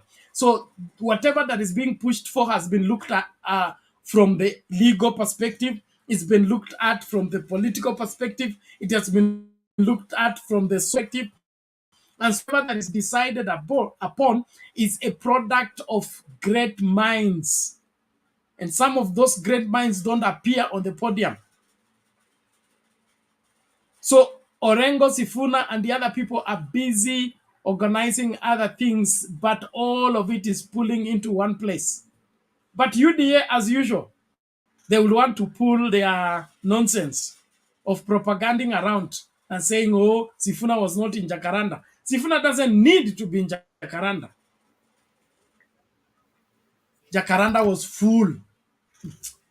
Wacha ni display picture. Okay, relaxini kwanza. Hiyo picha wacha ni download. Usipate heart attack. Take it easy. But I'm going to show you all the 4 dimensions of the Jakaranda field. Then you come and tell me Sifuna was not in Jakaranda. He was there. It is you who did not see him. Now, when I say that, you say he did not speak. Does he have to speak? Nuru aliongea. Nuru Mwanawef aliongea. Very ababa. Gaucho, our friend, gave speech. How was your watu mpaka mnaanza kutafuta Sifuna na Orengo? Mwache mchezo. Now, naomba hivi. Tumsikilize. There are 2 people who have not made their submission. Then thereafter, tunaweza kuendelea na mkururo. Naomba tusikilize Njereman, alafu public participation, then turudi kwa Nawire, and then of course this Kenya with love. I think he has gathered more love to bring to Kenyans. We trust so. Njereman, karibu tafadhali ndugu yangu. Did you jump me or because they are new? I can wait. We were with you initially. Okay. If that is the case, yes. I'm good. So I wanted Jeremiah to come and public participation when we come to you, because we are with you in your opening statements. Thank you. Thank you, Bernard. I want to salute the presence of Kenyan Nawire. I want to salute the presence of public participation. I salute the presence of Henry Stanley, and of course, the one and only Kenyan with love.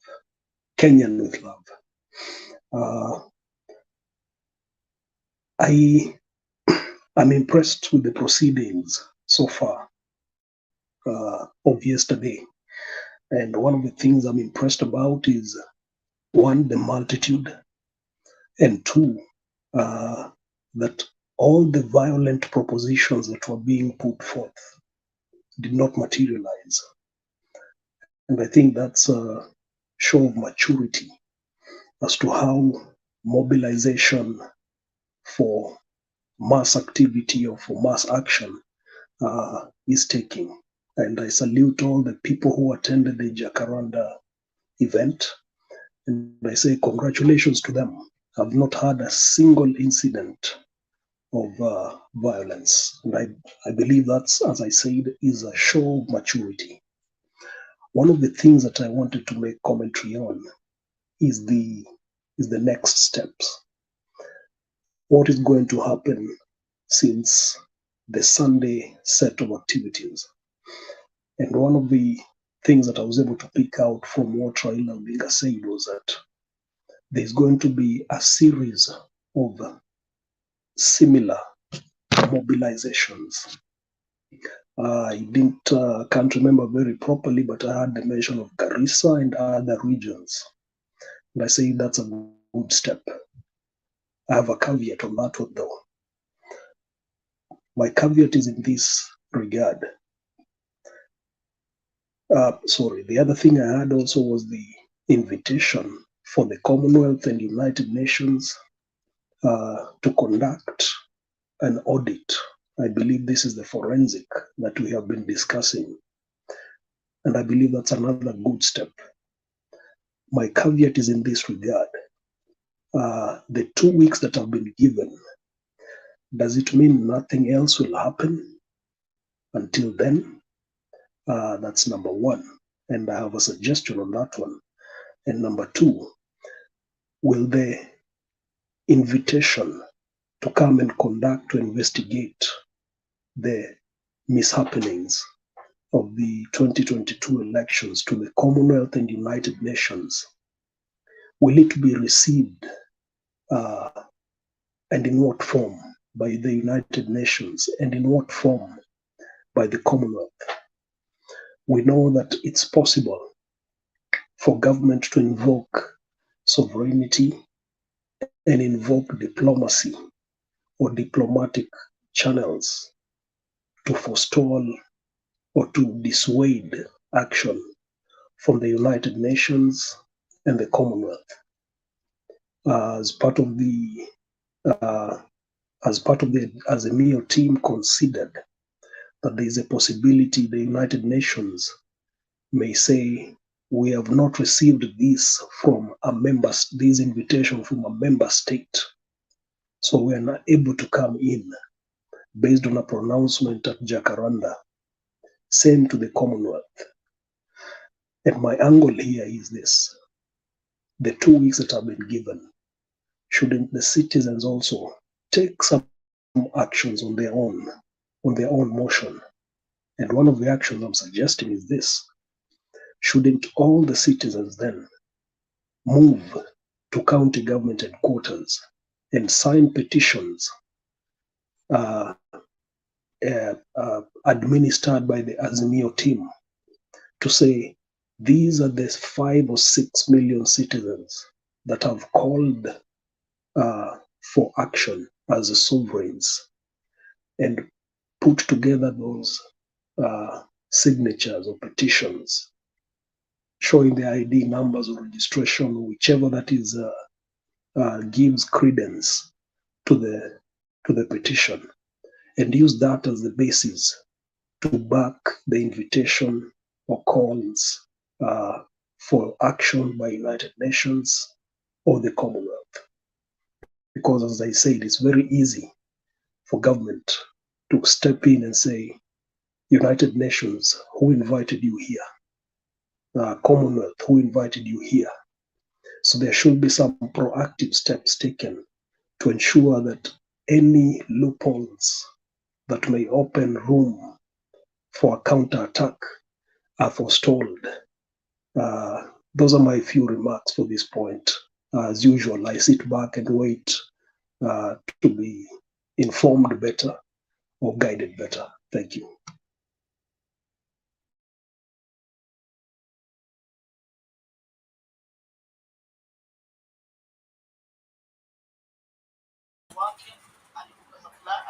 Okay, thank you. Let's have public participation.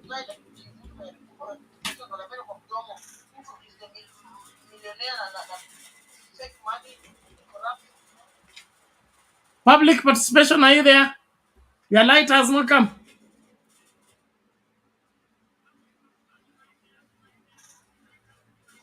Bernard. Yes. Bernard. Oh, okay. Thank you. Sorry, I'm having issues. Let me greet you all. Kenyan with love na Jerumani. Hey, hata kuona hii screen. Sasa, let me address. I want to address the issues which Baba addressed during the meeting, and he just addressed what is there, which this government is ignoring. Yeah.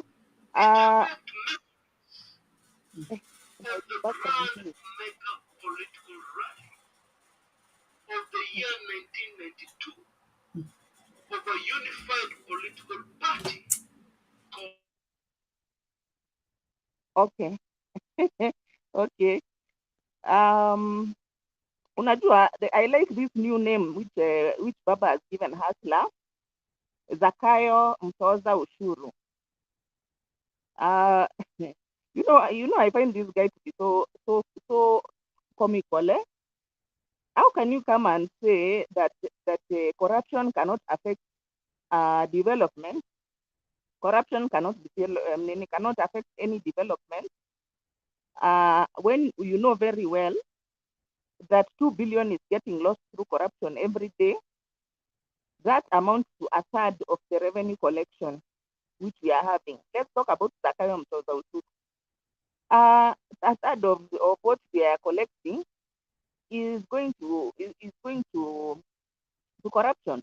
So let's say hypothetically we are collecting 3 trillion. 1 trillion is going to corruption.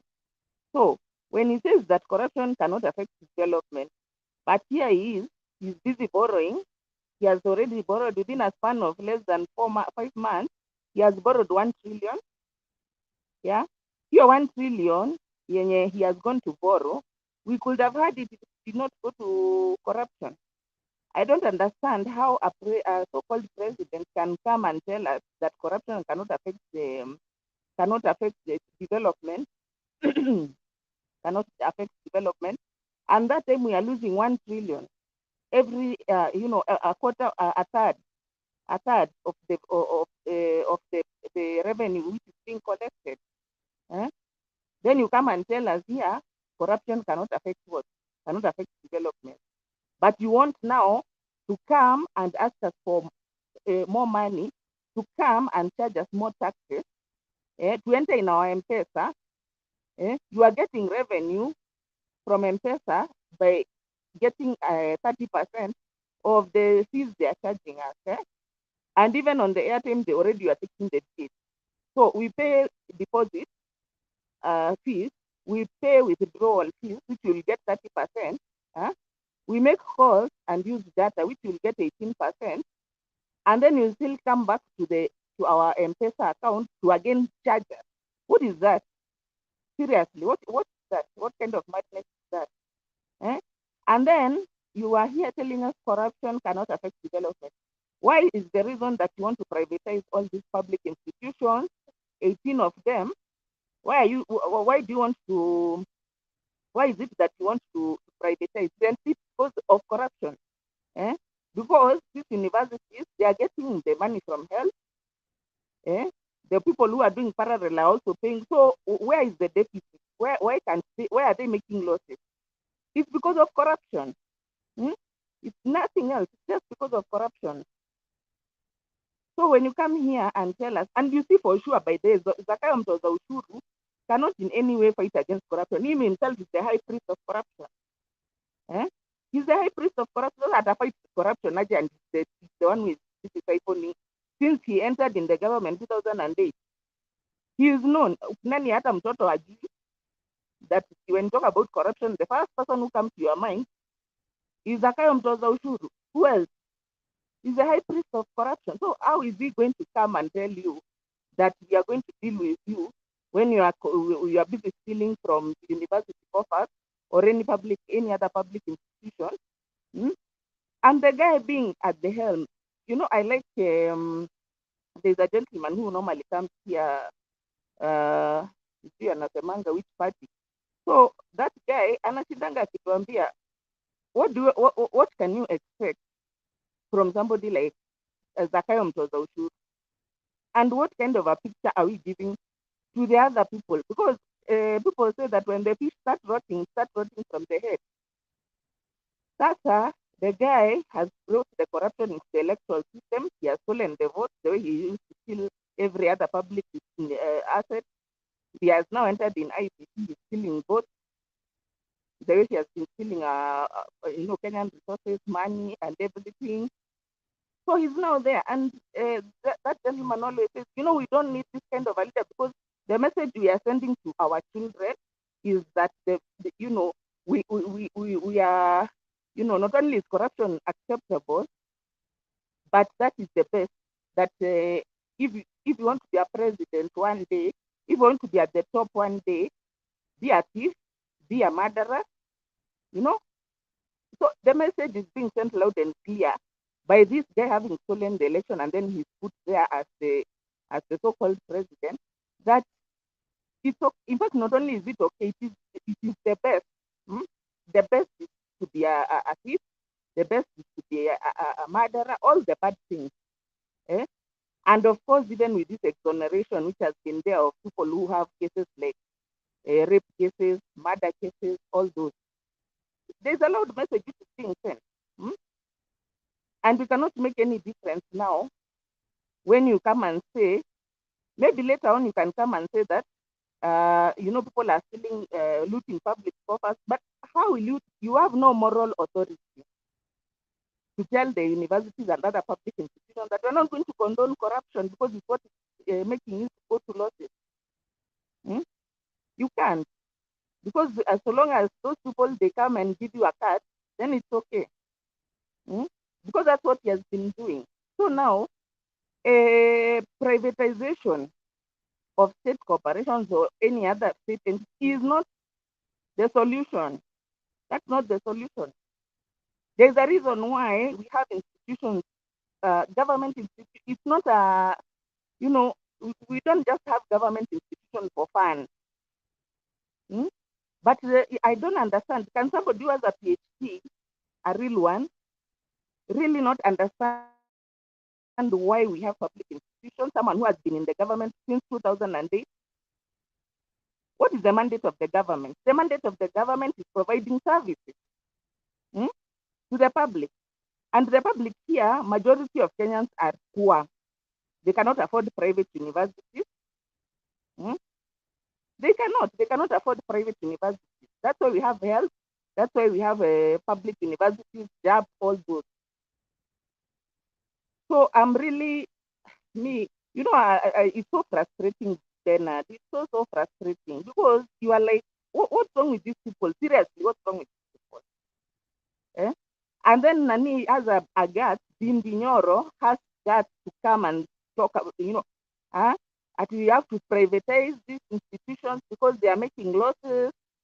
And the real reason they want to privatize these institutions, because IMF has told them, we are going to give you money unless you do away with the loss-making institutions. The way of doing away with loss-making government institutions is not privatizing them. It is dealing with the corruption head-on. Yeah, those who have stolen, they can be found out, and their assets can be reclaimed and sold to recover the money.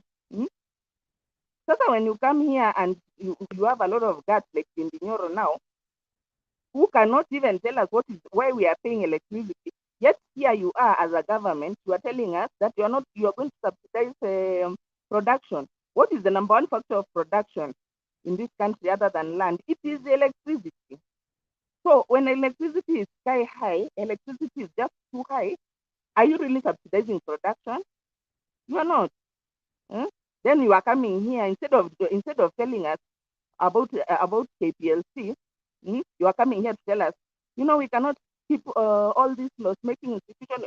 Are you going to privatize the whole government? What? Even State House here to privatize office of the president. We privatize. This one is just pathetic. Me, I'm tired. By the way, and anybody who is supporting this man, either you are not okay upstairs or really you don't care about this country. Because if you care about this country, the direction in which you are going, you are just going to the dog. You are going to the dog. Thank you, Bernard.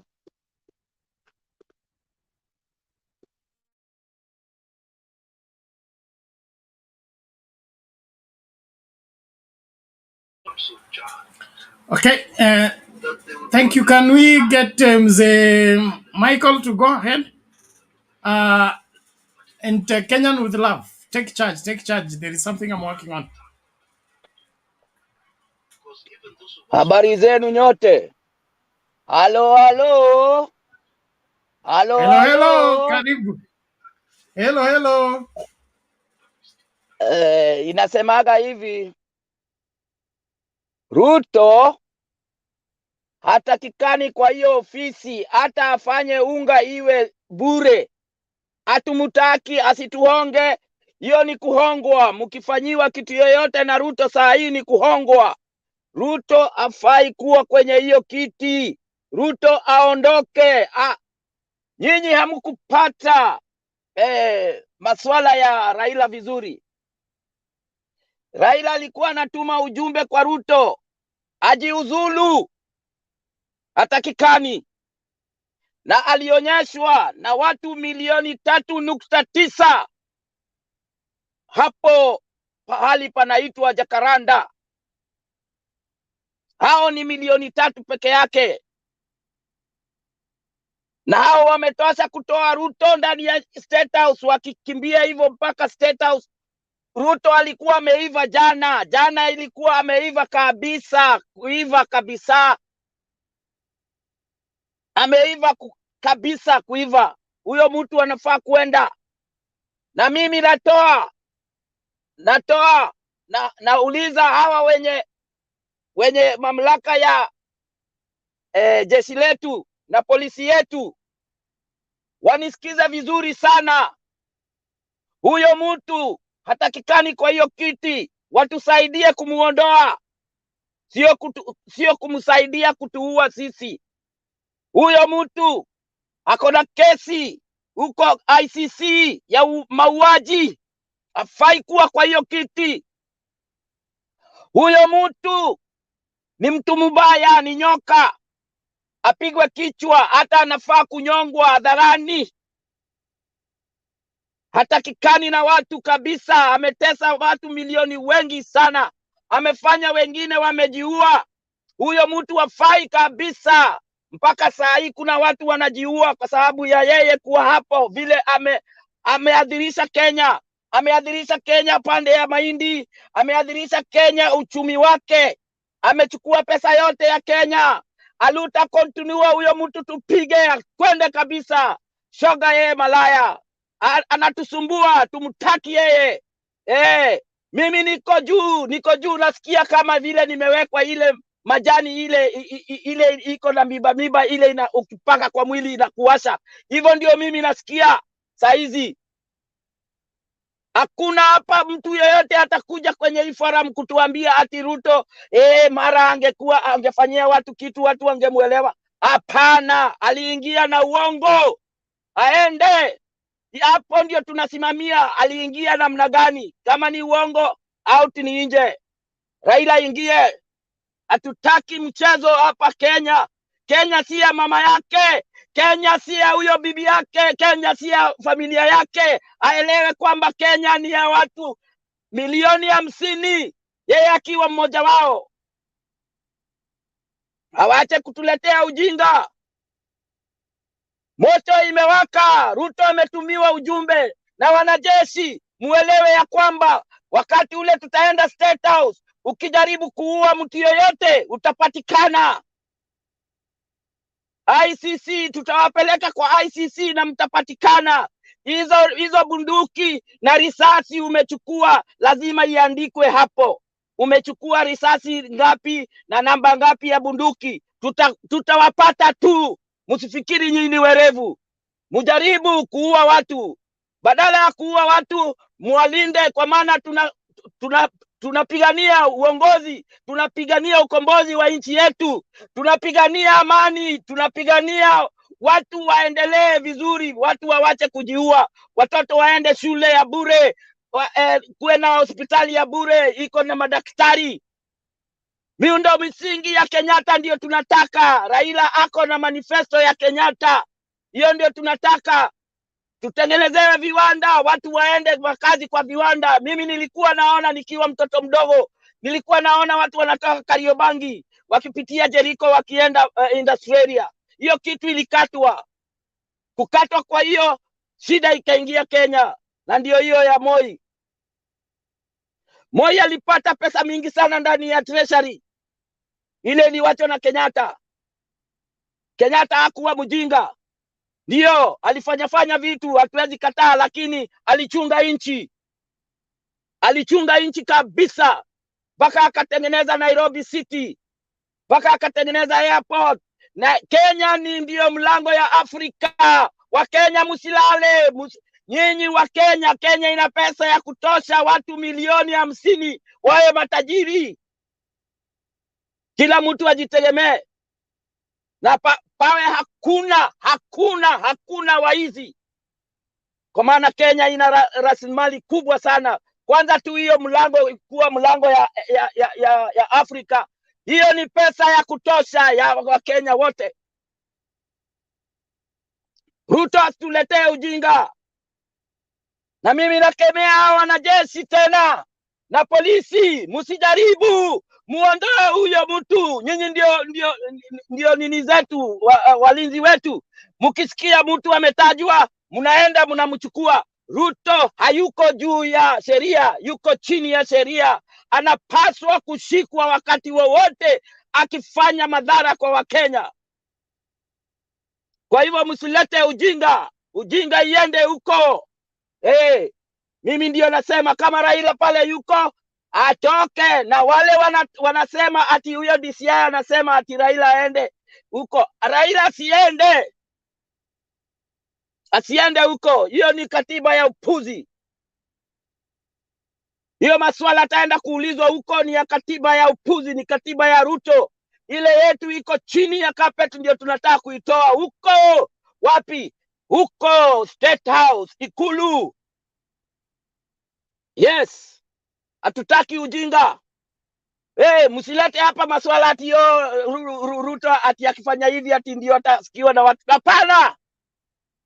Ruto ni mwizi, ni muuaji, atoke hapo mara moja na tumsahau. Yaani tunyonge yeye na tumsahau. Aondoke kwenye kitu inaitwa siasa ya Kenya kabisa. Na tuanze kabisa upya na ile katiba ya 2010, na muone vile Kenya itanyoroka. Itakuwa mzuri. Viwanda zijengwe, mahospitali zijengwe, barabara zijengwe, na zile pesa wametuibia lazima warudishe. Nimeambia Atuoli ajichunge sana tusimpate akiosha vyombo na amevaa apron, kwa maana ndio anafanya huko State House. Hiyo ndio kazi Atuoli anafanya siku hizi, ya kuosha vyombo. Amevalishwa apron na tumbo inatoshana na huku, alafu anatandika vitanda. Tusimkute huko, kwa maana tukimkuta huko tutamrarua. Aende kabisa, si mchezo. Hii ni wito imetolewa. Moto inawaka karibuni, na lazima iwake. Watu lazima watakufa kama Ruto atatumia hiyo njia. Kama hatatumia hiyo njia, ajiuzulu, atokee mlango ya nyuma ya Ikulu aende. Lakini hata akienda bado tuko na yeye hapa kwa hapa. Pesa yetu lazima aturudishie. Hiyo pesa lazima warudishe, na wale wote wamekula hiyo pesa wote wazima watarudisha na watawekwa ndani. Hakuna mtu atawachiliwa, kwa maana walichagua. Hiyo ndio walichagua kupelekwa jela na Wakenya. Ni hatari sana na hakuna kucheka. Hiyo maongeo mnaleta hapa ati Ruto angefanya hivi. Toeni hiyo maongeo. Maongeo ni kwamba Ruto aliingia na uongo, atolewe, Raila apatiwe ushindi wake. Kura ya Wakenya iliibiwa, na kila mtu ule kura yake iliibiwa. Aende aichukue kwa Ruto State House, apatie Raila, na si mchezo. Daddy kama endelea tu. Ni vizuri hiyo kitu unasema, lazima watu wasikize, lakini tuangalilie muda tafadhali, kwa heshima. Lakini hiyo maongeo ati Ruto angefanya nini ati watu wa nini, hatutaki hiyo. Hatuna huruma. Hakuwa na huruma akitesa wa Kenya. Kwa hivyo na sisi hatuna huruma. It's an eye for an eye. Kama ni mapua ilitolewa, mapua yake itolewe. Kwenda kabisa huyo mtu. Huyo ni shetani. Watu wanajiua, wengine wanalala njaa. Kama saa hii watu wamelala njaa, mimi nasikia uchungu sana. Kwambia ninawashwa. Ninajua njaa ni nini. Njaa, ukiwa na njaa, hata ukikunywa maji inachoma tumbo. Haya, Daddy, anza kutuangalilia muda ndio tupatie watu wengine. Nawaangalilia muda. Ninawaangalilia muda, lakini lazima niseme ile kitu inaniuma. Wewe ngojea kwanza, wewe kaa hapo, ngojea. Hata kelele. Thank you sir. Kwenda kabisa. The point is made, sir. The point is made. Ndio iko made, lakini bado sijamaliza bado. It's okay, sir. Please, let's remain within the orders. Mimi naona nyinyi hamjasikia uchungu kama mimi. Mko na mchezo hapa. Hiyo mchezo sitaki. Daddy, subiri kwanza tafadhali. Okay, tufanye kila kitu kwa order ili kila mtu apate nafasi lakini ya kusema. yes, mimi nasemaje? Yes. Wale watu wanakuja hapa kuongea ati Ruto angefanya hivi na hivi, ati watu wangemsikiza. Hiyo maongeo toeni ndani ya hii panel. Inafatia Ruto nguvu, inatoa makucha ya Ruto zaidi. Nyinyi piganeni aende. Kumake point yako tafadhali, wacha ukuje round.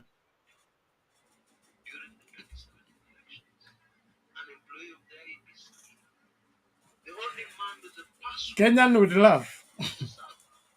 Thank you. That is Daddy Michael is pained by the situation in the country and he wants to see change, and he's calling Kenyans to understand that there is nothing good that William Ruto will do now that is not a bribe. So don't interpret, because he's going to turn around and say the cost of unga is now 70. He's going to turn around and say amerudisha sasa pesa ya wazee. Tena atarudi sasa ameanza kusema naleta pesa kazi mtaani. All those are bribes. Now that he's shaken, he doesn't know where to run to.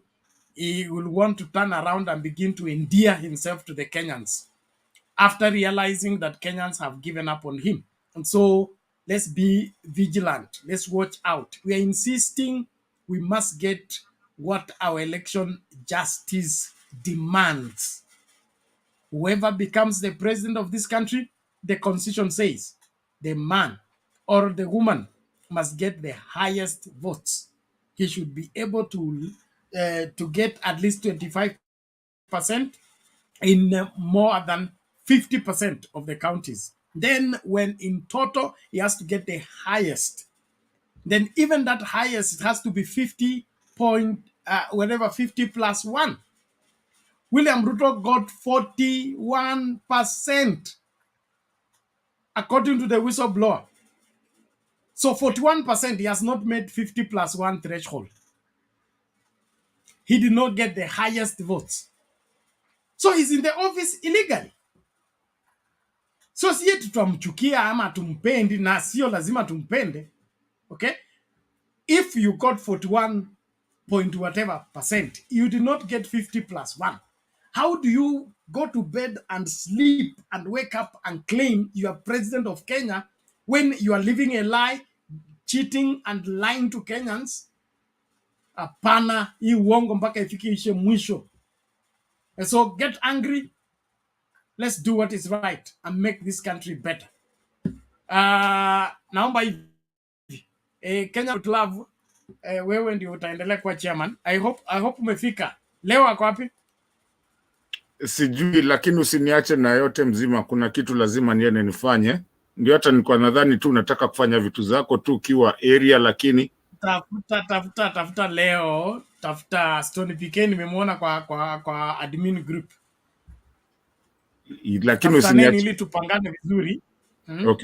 Okay. Thank you. So can we should now do mix and match.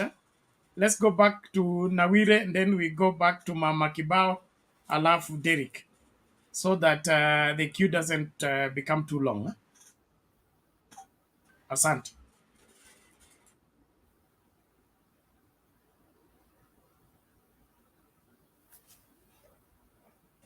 Mama Mary, are you still there? I'm here, Bernard.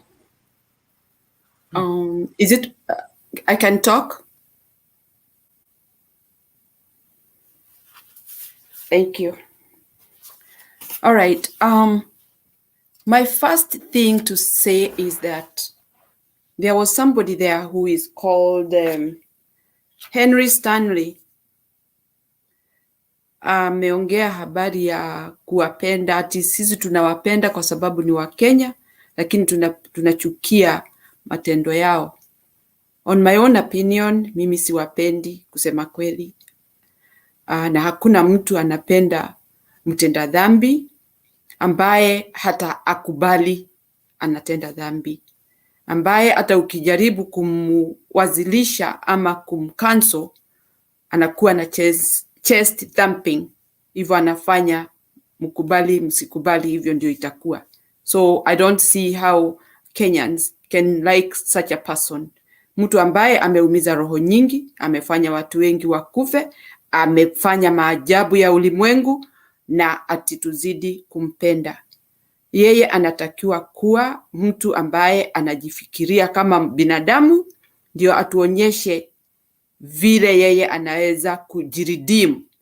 Lakini sisi hatumpendi. Mimi nikiwa mmoja simpendi hata kidogo. Kuna wengi wako jela, wamefanya vitendo hata kidogo sana hata kuliko vile amefanya. Na wamewekwa jela kwa miaka kwa sababu ya vitendo mbaya. Hata huyo akiwa amewekwa kwa jela anatoke. Saa ingine tunampenda, tunamuaccept kwa sababu amepata adhabu maybe ya kutosha, labda amechange mind.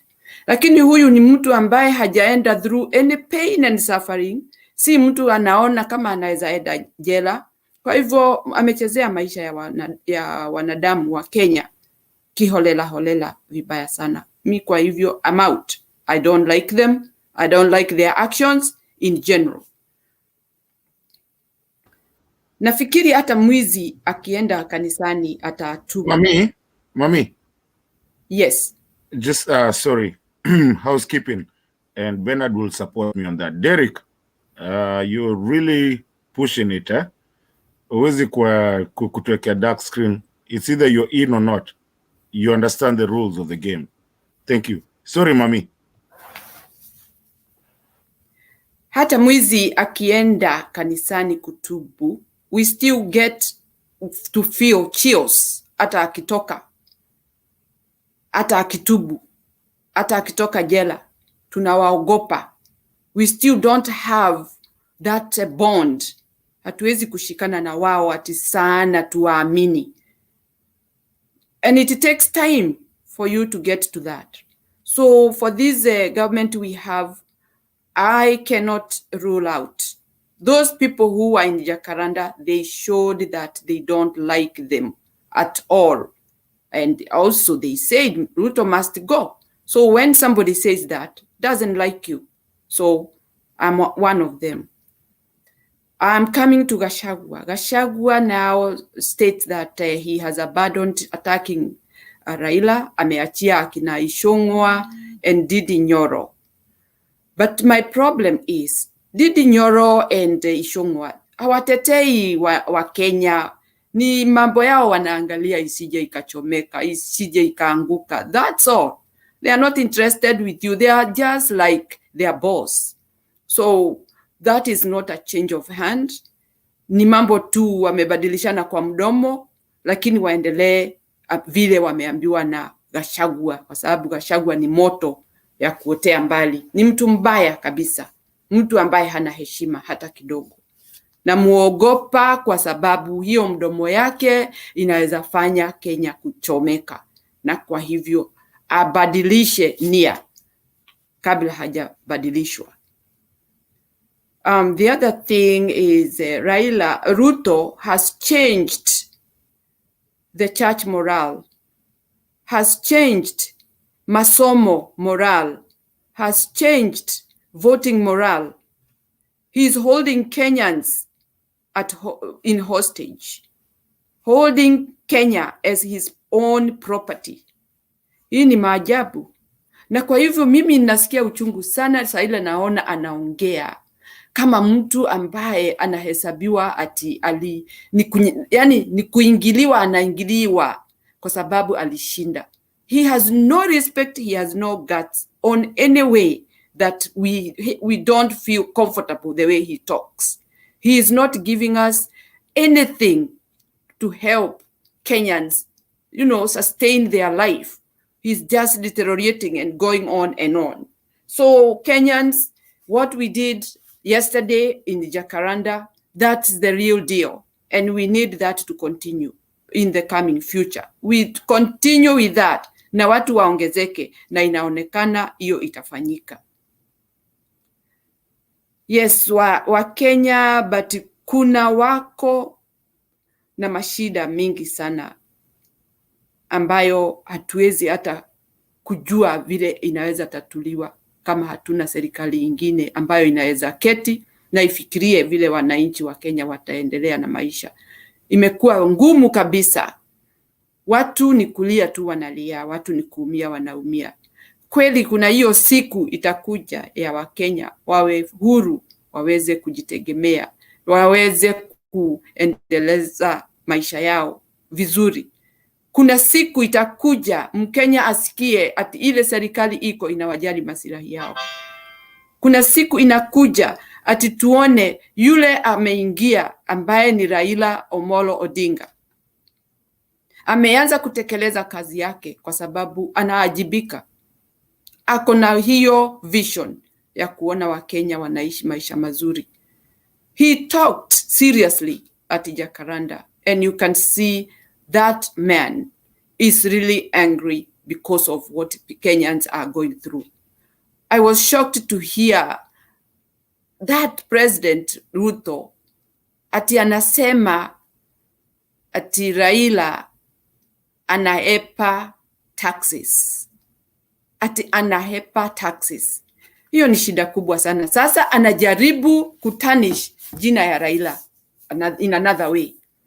He is going round and round trying to spoil the relationship with such an enormous crowd with Raila. But I know Kenyans have woken up and they have spoken. And what they are saying now, they are saying no more cheating, no more lying. And they are not going to listen to any more lies. They are going to listen to Baba, and Baba is going to take them to the right way. And I know Baba is not backing up. He is going to take his way in a very serious manner, as he has shown those vibrant crowd that is ready to work with him. I am looking for a bright Kenya, and a Kenya that I love and I belong and I want to be forever. Thank you. That's all I had for now. Thank you, Mami. We really appreciate you every time that you come here, because you give us some insights and you give us, unatupatia ile ukweli yenye lazima watu wasikize, and that's what we do. Mr. Chair, my boss, am I still on? Are you still busy? I don't want to jump over you. Nisikue Ruto kwa Uhuru. Wewe fanya kazi. Umeripoti duty. Utanifanya leta wa mama kibao, alafu Derek, alafu wewe ndio ufanye submission. You've been asked among the three. Yeah, siku anataka kukimbia opposite direction. Unajua Uhuru alituambia mmoja alianza kukimbia ile side nyingine na ni relay. Okay, wa mama kibao, the floor is yours, mama. Good evening everybody. Mimi nimefurahi sana kuwaona saa hizi. Nimeshinda leo, hapa ni mapema tu bado. Nimeshinda tu nikiangalia Jakaranda, and I'm over the moon. I'm over the moon.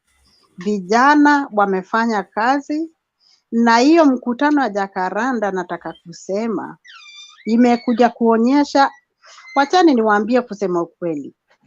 Mtu anaitwa Ruto, usifikiria aoni njia zake zinafungana day by day. Usifikirie aoni kweli wa Kenya wampendi. He does see all these things. Na anaona mpaka Kashagu, hata Kashagu anaongea pale, ati anamwambia ile kazi anatakana patie Raila, niambiwe afunge virago, aache siasa. Who is Kashagwa to tell Raila that he should leave politics? Who is Kashagwa? Kashagwa ni nani ambie Raila aache politics? I think Kashagwa ni mtoto sana, mtoto kwa kuzaliwa na mtoto kwa politics. If I compare him with Raila, I don't think he should even be speaking. Nataka kusema Ruto anajua kwa ukweli mambo itachacha. Na leo hata mkutano ule ilikuwako last week, it didn't shake him well. Today, I think he's gonna have a lot of sleepless nights. I believe ye mwenyewe anajua na ameona ati kweli wa Kenya wamechangamuka na Kenyans are not stupid anymore if he thought they are. They are not silly as he thinks he thought. Na kitu muhimu, Ruto anatakikana ajue, aache maneno za kwenda kwa kanisa, kwenda kuambia watu Raila anataka sababu anataka kuepuka kulipa taxes. I think the most, in fact, kama kuna mtu straight Kenya ni Raila, mimi namjua. Na kuna njia anaweza. By the way, mimi nataka kumuuliza Ruto, why does he not tackle the problem at hand straight, head on? Anauliza swali, did you win elections? How, and if you did, how, with how much? If you did, can we see the server? Nimesikia mmoja wenu pale, I think Kibena, ndio ulisema maneno za kufungua server. I stand with you. We do not want server anymore. Wacha twende uwanjani. The 3 million point something today, ile ionekana Jakaranda, it is just Nairobi, I believe. But we have other constituencies. We have so many places where, in fact, in my phone, nilichukua picha ya vile Ruto alikuwa the green, the yellow part, and the blue part ya Kenya at large. And if I get a chance, I can send it. And one time, Bena, I want you to put it there so that we can remind him. We have hata kama atuna the number. We can see how the voting was going before wakuje kufanya zile maneno walifanya. Just a day or two before, wakati waliacha kupeperusha matokeo. We have all that. I have all that, and we can see Kenya completely tinted with the blue, and it's just some real small part, Rift Valley, and a part of Central. And now we have come to realize this part of Central is the tinting of Central is the stolen votes, which were showing that. So if you go back now to voting, I can tell Ruto to be 100% sure. In fact, the 2 million hawezi kupata. Akimwongeza sana atapata milioni 3, and it will be a big shame to him. Ile kitu nataka kumwomba aache kuongea mambo ya baba. He should stop talking garbage about baba. Baba kuna watu wako nyuma yake. By the way, Raila saizi is just giving us a direction. Look at that. Thank you very much for bringing that as I talk. This is beautiful. It made my day. Listen, I worked last night and I couldn't sleep. I just wanted to listen and listen and listen. This is beautiful. So what I'm trying to say, Wakenya, tukae kidete. We do not lose hope. Kuna kitu inakuja. But we have to press on. We have to carry on, and we should not lose direction. I wanted to say, because possibly vijana watasikiza hii, I wanted to say I was very impressed by the way they carried themselves in that meeting. Na the way they were listening. Kidogo kidogo tu atakuja kuni wakati wa kushauti kidogo kidogo, of course, to give the speaker, to show the speaker that yes, what you have said, we are concurring with you and we are together. So that was so good. And there's something I want to remind the government. Whenever these people goes on the street and it does whatever they do, throwing the stone, as they say, Wakingoa Mareli and what have you, it is because of police who come to interfere with their canisters, with machozi, all those things. But if they are given security, and even without security, you stay away. Just leave us do our work. You can see we can carry ourselves up very nicely as we did today and we did the other day without interference.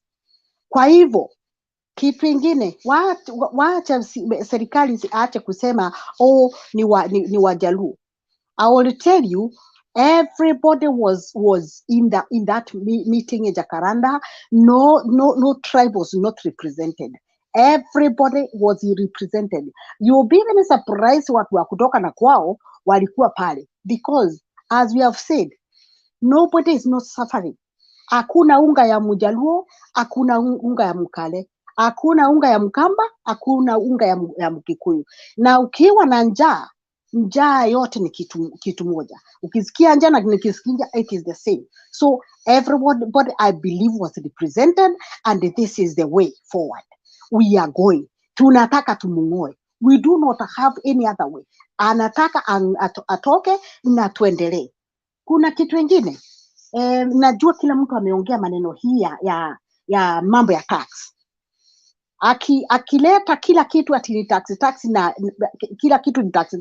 Kitu ya muhimu atake kuuliza watu, sababu kama sisi tukituma pesa zetu tunasikia vibaya sana. Kama mimi natuma pesa yangu kidogo, ile namtumia mama, namtumia dadangu, alafu mimi nimetoa ushuru pande na yeye anakuja kunitosha ushuru pande nyingine. Mama yangu anafikiwa na pesa kidogo. Na saa hizo akichukua hizo pesa vile amepatiwa, what has he given out? Because this is a give and take. Unapatiana na nyinyi nirudishieni mkono. But what have you given out? Watu wanalia. Nimeongea na my brother just a couple of hours ago. Na niambia mimi niangalilie muda, lakini pia malize tu, lakini niangalilie muda. Utapata time nyingine, usiende mahali, utapata nyingine. Okay darling. Na nimetaatia hapo. Nitarudi. Thank you. Nashukuru sana. Thank you so much. And just to let people know that today there was this is something inside an inside thing. The police walikuwa wamepewa order to stop that thing from happening, but walikataa kufanya. Wakasema kila mtu ako na haki yao. So you say that you alluded to that. But I just wanted to tell people so that people can actually know. It's just information that I've gotten. As moving on, I think, Derek, you are next. Hold on, Derek. Let's watch the video first. Okay.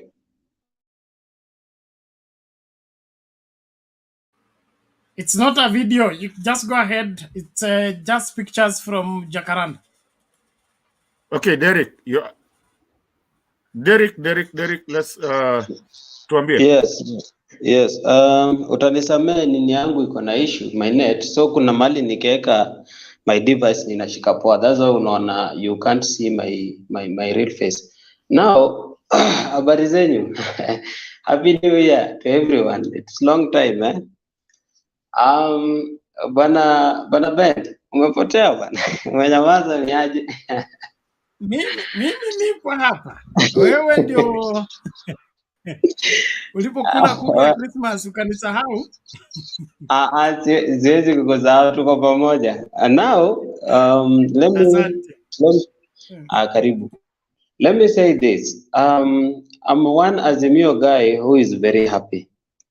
Because sijui niseme Bernard, I think we should be like kutafuta kwa manabii, because I can see most of the things that we've been saying here in this channel are coming to pass.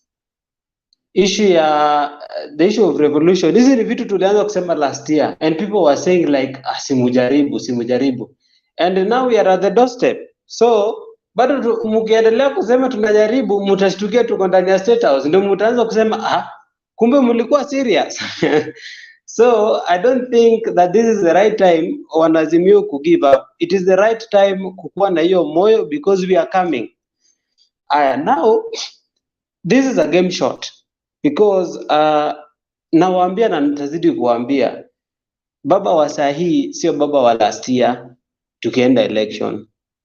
This is the baba that we used to know, mtetezi ya wanyonge and all that. na mzee amenguruma, hata nyinyi mnasikia tu wenye anaongea akiwa kwa hiyo pulpit. I'm really a happy man today. Baba amefanya leo naweza watch news, which of course mimi from nitoke Bomas nikiangalia story na election mpaka leo I have not been like watching news, but today I'm a proud Kenyan, naweza fungua ka citizen kangu nione what is going on. You see, he has brought that hope. Niko na hiyo hope saa hii kitu inawezekana. There is that hope. Number two, there is something known as, when you see somebody is quiet, don't think that person is at peace. And I said it here last year. Being that Kenyans wamenyamaza in this election, it doesn't mean these people are at peace. And don't joke with these people, because these people are watching, these people are listening, and these people are just waiting for that moment. And now this is what is happening. Tulionya Ruto kitambo, wacha kuongeza chumvi kwa kidonda yenye inatoa damu. Hautawezana, because when these people will retaliate, hauta manage. And this is what is going on right now. Ruto alitunyang'anya kura and is still busy inciting that siji mara watadu. But I'm telling him, it is a time that tutadu. Hiyo yenye unasemaga watadu, tutadu. Kenyans don't sleep. Kenyans be strong. Think wise. Mimi what I love with Raila is, since nianze kufuata siasa, have never ever go against what Raila is saying, because mimi nimezaliwa nimepata Raila is Raila, na sahi nimekuwa mkubwa and Raila is still Raila. What I'm telling you for a fact, Raila can never be wrong. These things that we are enjoying right now, I see most of the youths, si hata wazee, ni youths, they're here ranting here and down that, oh, mzee amechoka, mzee aende nyumbani and all that. I keep on telling these people, this freedom that you're enjoying, these things that you are seeing right now, unaweza tembea and you just speak anyhowly, these things Raila and the rest fought for them, and especially Raila fought for them.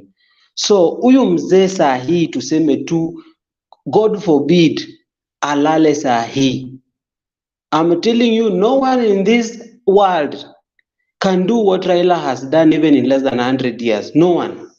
And if you have anyone, come and tell me today who can do what Raila has done. Leave alone even the world. Sahi Kenya, tuseme sahi Kenya. God forbid Raila alazwe. Who can do what Raila has done? Who? No one. So please, if kama unajua unataka kutusi Raila, think big. Be it you're an UDA, be it, unajua sisi tumefunzwa like mzee akisema kitu hata kama ni wrong, that mzee akona maana and that mzee knows what he's saying. Na mimi, and that is why I'm telling people that sijawahi end against what Raila is saying, because I know and I've seen what he has done. So at long last, mimi nasema hivi, Raila Odinga is an institution. And Kenyans, hii sio vita ya Raila. Hii ni vita yangu na yako. Today, if you just go and look at the school fee structure, last year kuna mtu alikuwa anajaribu kutupima akili hapa, and we told that person, hii kitu imekuwa hiked. Right now, parents cannot bear that cost of feeing their students to school. Watoto wengi sana sahi wako mtaani. Why? They can't be paid for that cash. Unaenda unapata 9,000 imeongezwa juu kwa pesa, 7,000 iko juu kwa pesa. Sasa kama you are overtaxing us, what do you mean? Itabidi tutoke nje. And this is what Raila was telling you. This is vita yangu, hii ni vita yenu. Mimi nikijiondoa sahi hakuna mwenye atafanya hii kitu, mtazidi kuumia. And we can't go that direction. If we have Raila now, we are going to use him until ile wakati Mungu atasema mumemtumia ya kutosha, I want him. And that is what I will say for now. Thank you. Thank you, Derek. That is very educative. And kuna kitu watu wanasemanga, aliye masikio na asikize, na aliye macho na aone. I want to do a little bit of a house cleaning here before I bring Dosi, because you're the new cat in the house. And then after that, I think I'll run to Dadi and then bring Bernard to actually give his own. Unajua, when you're doing when you're moderating, sometimes you hold on to things because you have a duty to moderate. So sometimes you might see Bernard here anataka kusema vitu zake, lakini haizi sema because he's sitting on the chair.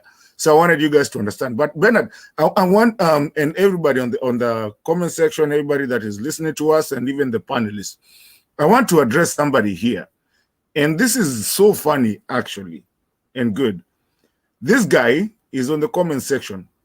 He doesn't even show his name. I don't know if it's written in Korean or whatever. Who can read that for us? I mean, however it is. I think, Bernard, you can see him. He says, Raila acting in the same movie as he did Uhuru did to Uhuru and Kibaki. That is his name. That is his name. Paul Veno. Aha. I want to tell this guy, I really don't even know if I want to address you, but if I can address you well, please save your energy. Hatuko hapo. Hizo vitu natuambia hatuko hapo. And if you want to write them, don't come write them in this channel. Go find your own channel and do that, because it's very irritating and it's insulting to the people of the Republic of Kenya and Africa in general for what they're trying to do and liberate our countries so that we stop being a third world country. So whoever you are, wacha hiyo mchezo bwana. Ipeleke mahali pengine, ipeleke Itumbi. Rudishie Itumbi hiyo. Back to sender. Anyways, moving on. Dusi, tell us, tuambie. Niko. This is my second time here. Bwana Bernard alinikaribisha, I think last week. Sijui kama mnasikia. And this is a good forum. Najua you are the patriots. That's why you are holding fort up here at this hour. So tunashukuru sana na tuliona baba. It is very encouraging. Last time kuna a lady from, I think, Iceland or Greenland somewhere. One of those cold places. Aliuliza, what are we going to do as diaspora now? Because things are kind of going south. But this is giving us a little bit of hope. Somebody is fighting, because every time, I think as Wamama Kibao Mbele has said, it is discouraging. You work so hard, you are taxed, you send money home to help people who are already in jobs, and then little it is. Unashangaa, this guy is trying to, beat people who are already down. So I think today, and just the other day, they were Baba had that big meeting with the people. I think he's sending a message, and Ruto is panicking, because unaanza kusikia anaruka from one direction to the other one. He's addressing these guys are working for their families and all that.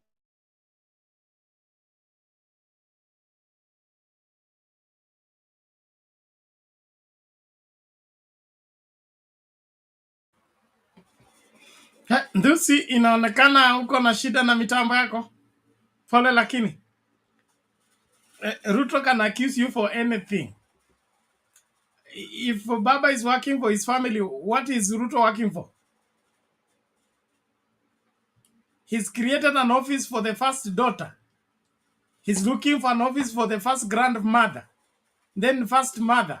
Is that what we are? Is that what presidents of the country do? We don't care whether if Raila Odinga turns this country into a Raila Odinga range, as long as kila Mkenya anapata pesa yake, kila Mkenya analala vizuri, kila Mkenya akienda hospitalini anatibiwa na kuna dawa, wanafunzi wakienda shule wanasoma masomo iko sawa, hata kibadilisha inji itwe Raila Odinga, we agree. But you are doing zero. in helping Kenyans. You're doing zero in defending Kenyans. You're doing zero in helping the progress of the country. And then you're accusing people for not paying tax. Tunataka tax, sio tax, rent ya nyumba ya 2017, 2022 ulikaa kwa nyumba ya serikali ukifanya kazi yako ya UDA. Tunataka hiyo rent.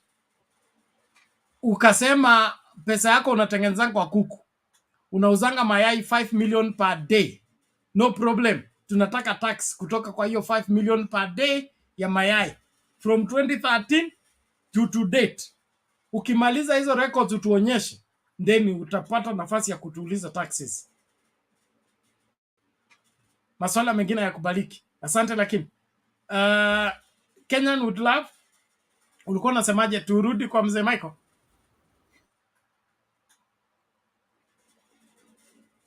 Okay, maliza. Kenyan would love, make your submission before mzee Michael comes in to conclude what he started. Katupwa nje na net.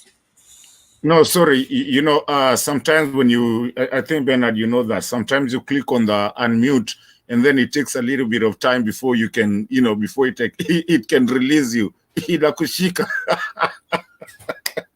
No, actually, yeah, maybe we can go to Mr. Michael to finish up what he wanted to say. And Dusi is back. If he can finish that, and then we go to Mr. Michael after Dusi.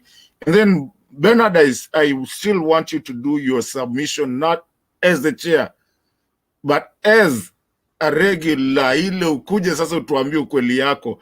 I know, mimi nikiwa hapa, na kuanga saa zingine nimeandika notes, but when you're sitting on that chair, you can't say everything that you wanted to say.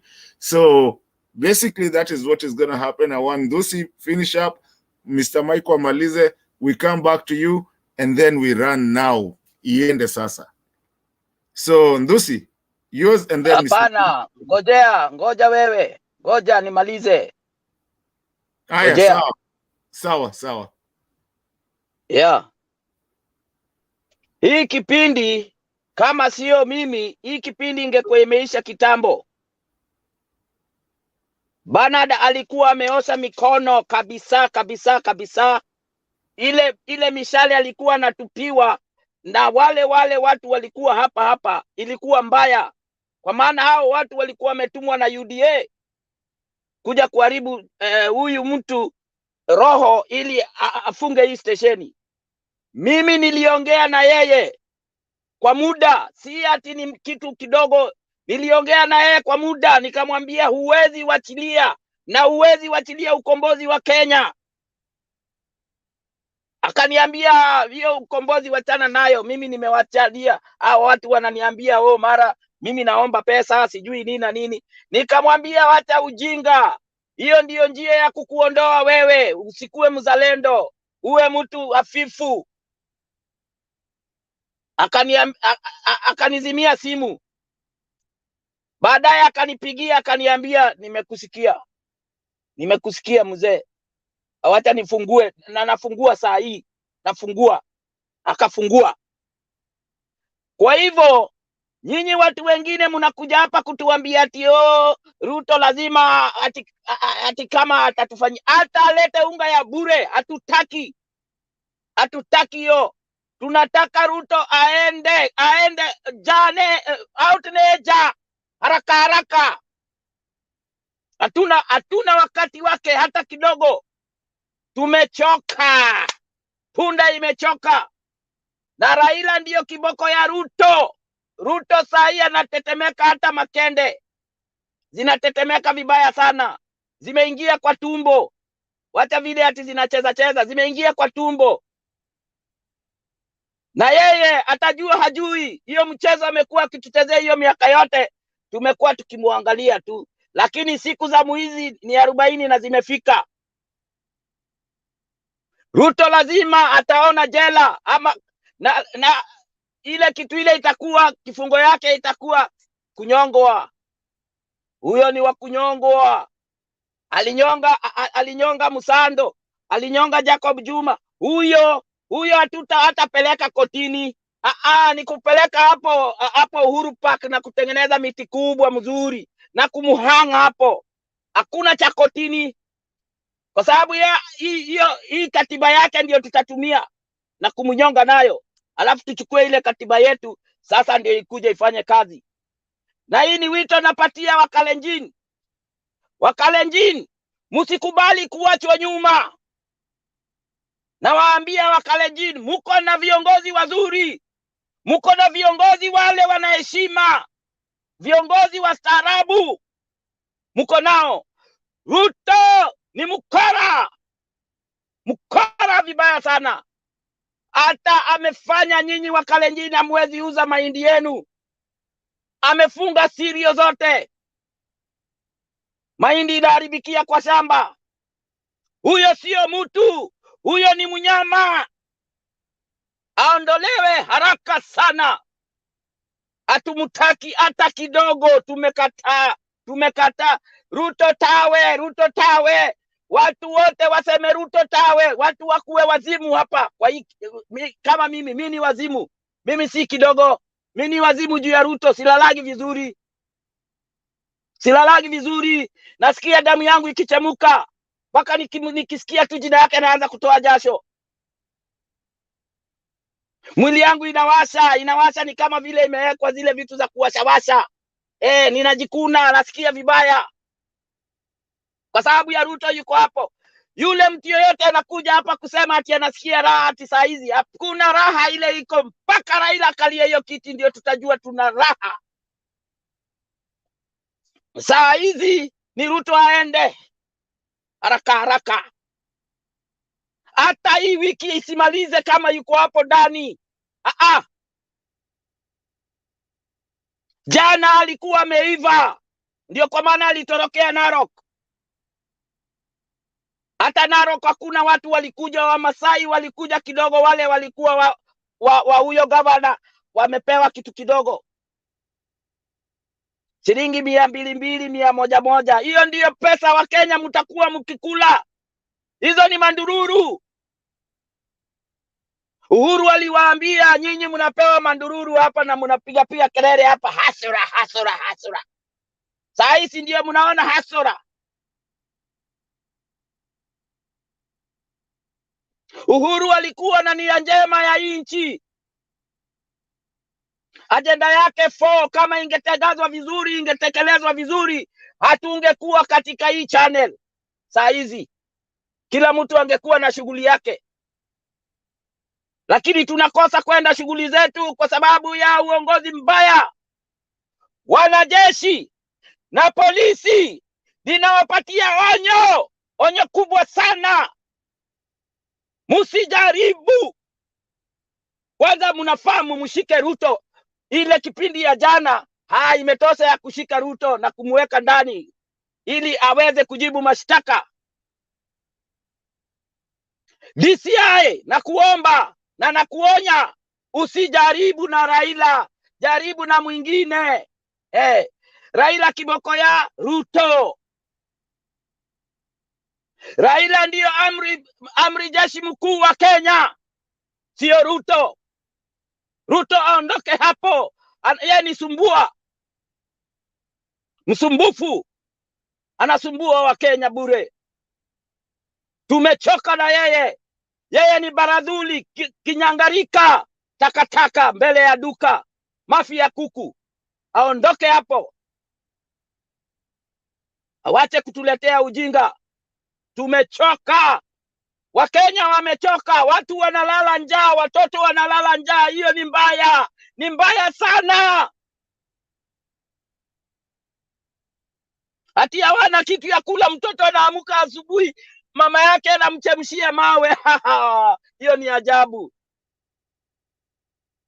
Kwa nchi iliyofika miaka 60 kwa sababu ya Ruto, akona pesa yetu kwa mfuko yake pamoja na hao wengine. Haki ya Mungu, siku ile watatoka hapo, watajua hawajui. Kwa maana tunakuja, atulali. Tunakuja na force ile inakuja itakuwa mbaya sana. Tayari saa hii najua kwa wanajeshi kuna mgawanyiko ya wakubwa na wale wadogo, kwa maana wale wadogo hawapewi pesa. Na atajua hajui. Anajidai ati yako na jeshi gani? Hao wanajeshi ni sisi tunalipa. sio Ruto. Ruto hakuna ushuru anatoa, sisi ndio tunatoa ushuru. Hiyo cheo ya president, hiyo cheo ya urais, si ati ni mahali pa kwenda kukalia na kuanza kujigamba na kuanza kuangalia huku na huku ati unajidai wewe ni celeb. Wewe sio doyen. Ruto, you are not a doyen. Doyens are in Monaco. Monaco Island. That's where the doyens are. You shouldn't bring your nonsense here. We don't want it anymore. You are a thief. Doyens are not thieves. They've worked hard for their money. And that's why you were chased away from West Africa. Now West Africa is waiting for Kenyans to do something. Because they don't need that president. They don't need him. And I'm sorry to say president. They don't need Ruto. Ruto is not president.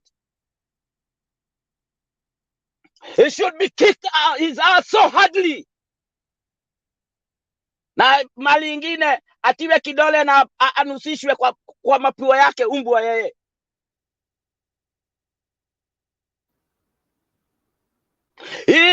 Hii hapana ati naongea ati kwa sababu ya kuongea. Nina uchungu sana juu ya watoto wale wanalala njaa. Yule mtu amefunga njia yako mfereji ya tumbo, huyo ni mbaya. Kwa maana watu wanaanza na tumbo ndio waelekee mambo hizo zingine, ndio macho iweze kuona, ndio akili iweze kufanya kazi, ndio masikio iweze kusikia, ndio miguu iweze kutembea, na ndio mikono ziweze kufanya kazi. Bila hiyo hakuna mtu anaweza kufanya kazi vizuri. Kwa hivyo yule mtu anafunga hiyo mfereji, huyo mtu anafaa kunyongwa. Asanteni. Asante dadi. Nashukuru sana. Ni kitu ya muhimu sana watu wasikiza ambacho unasema, lakini saa zingine tuchunge lugha. Unajua pia it's a international TV. Kalugha kidogo. Hakuna cha lugha, tumekasirika, hatumtaki. Hiyo ndio, wacha kuongea hizo mambo za lugha. Hakuna cha lugha. Hizo lugha zinatumiwa wakati watu wamekasirika. Mimi nikiwa sijakasirika siwezi tumia hizo lugha. Najua si lugha safi, ni lugha chafu, lakini tunazitumia saa hizi ndio ajue kweli hataki kani. Kwenda kabisa. Okay, sawa dadi. Thank you so much. Tunashukuru sana. I hope kila mtu amesikiza kitu ameambiwa, na kama unaweza sikiza vizuri, ujielewe. Ndio maybe lugha inaweza kuwa hapo, lakini it's an emotional way of expressing yourself, because that is where the country is. Most of us would have even used, a more intense language if we were allowed to use. But again, also our elders know how to talk to us, and we also have to accept what they're talking about. Mr. Michael, we really appreciate you so much, because there's a lot of people that actually would really want to hear and needed to hear what you just said. So thank you with everybody on the comment section, everybody that is watching us, and na kila mtu tafadhali. Also remember, we also have our sister channel which is called Sound Candy Talk. Tafadhali kama unatusikiza na bado subscribe, go out there. We still need to put that number. It needs to keep on going on. It's a channel that is a sister channel that sometimes we might have a problem with the Mutembe TV, and when we do have that, you might think that we are not online, but you will find us on the other one. So please sign up on the other one and hit the notification button, so that if anything is happening, you can either watch from Mutembe TV or you can either watch from the other side. Also, it's a channel that we're growing, and sometimes some of the, you will find things going on in there, like live, live shows, like when Jakaranda is happening, you will find, you'll find people there. You'll find it being played there live. So tafadhali tembelea huko. Bernard, I want you to actually give a submission yourself sasa. Si kama what you feel. Sasa si kama mwenyeji, si kama the leader. Now I want to give you a good 5 minutes of you to just tell us what you think where we are, where we've been, where we are going.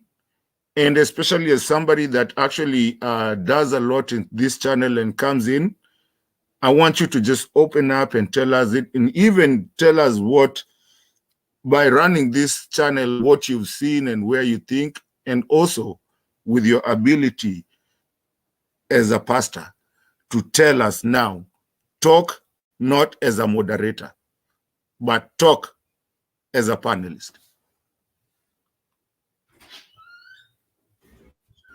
You've decided to put me on the hot seat, eh? No problem. I love this country, and I want the best for this country. William Ruto is not different from a doctor who was found practicing medicine. And then when his papers were checked, it was discovered that he did not go through the class the right way. He didn't pass the exam rightly, although he is practicing medicine. My question to Kenyans is, what happens to such a doctor? You are handling the lives of Kenyans when you are not qualified to do so.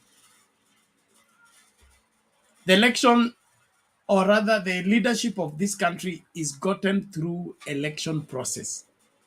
And if the election process is fault, then the leadership must be fault. And that's the premise of our rejection and delegitimization of the Ruto administration. It's nothing personal. It has everything to do with, did the process give us the product, or the product escaped the factory and ended up on the table? And if the product refused to go through the process, it was not processed, and therefore it is not a legitimate product. It's called a reject. And so, Kenyan people, we have a choice to make. Either to live a lie for the rest of our lives, or correct the wrong, so that we can start afresh and make sure that what is happening in this country is for posterity. Posterity in the sense that the way you lay the bed is the way you lie on the same bed. You will not have a fake president and end up stopping fake doctors, stop faking nurses, stop fake teachers, stop fake lives. The moment you accept the highest office to come through the fake way, you have opened the doorway for everything to be fake. And so, until Jebukati and team come and disapprove what the whistleblower brought out, everything is pointing out that William Ruto is in office illegitimately. William Ruto did not win the elections. If the figures by the whistleblower are anything to go by, he got 41%. You cannot be the president of Kenya with 41% of the vote, not with the 2010 constitution. The 2010 constitution demands that the person who becomes president not only gets the highest votes, but he has to get at least 50% plus one vote. And so at 41%, he is not constitutionally elected into office.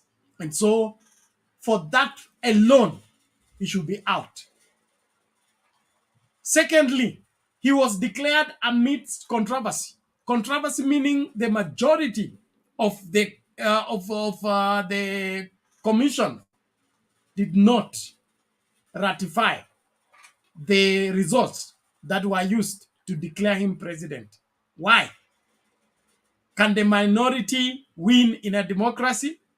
It's not possible.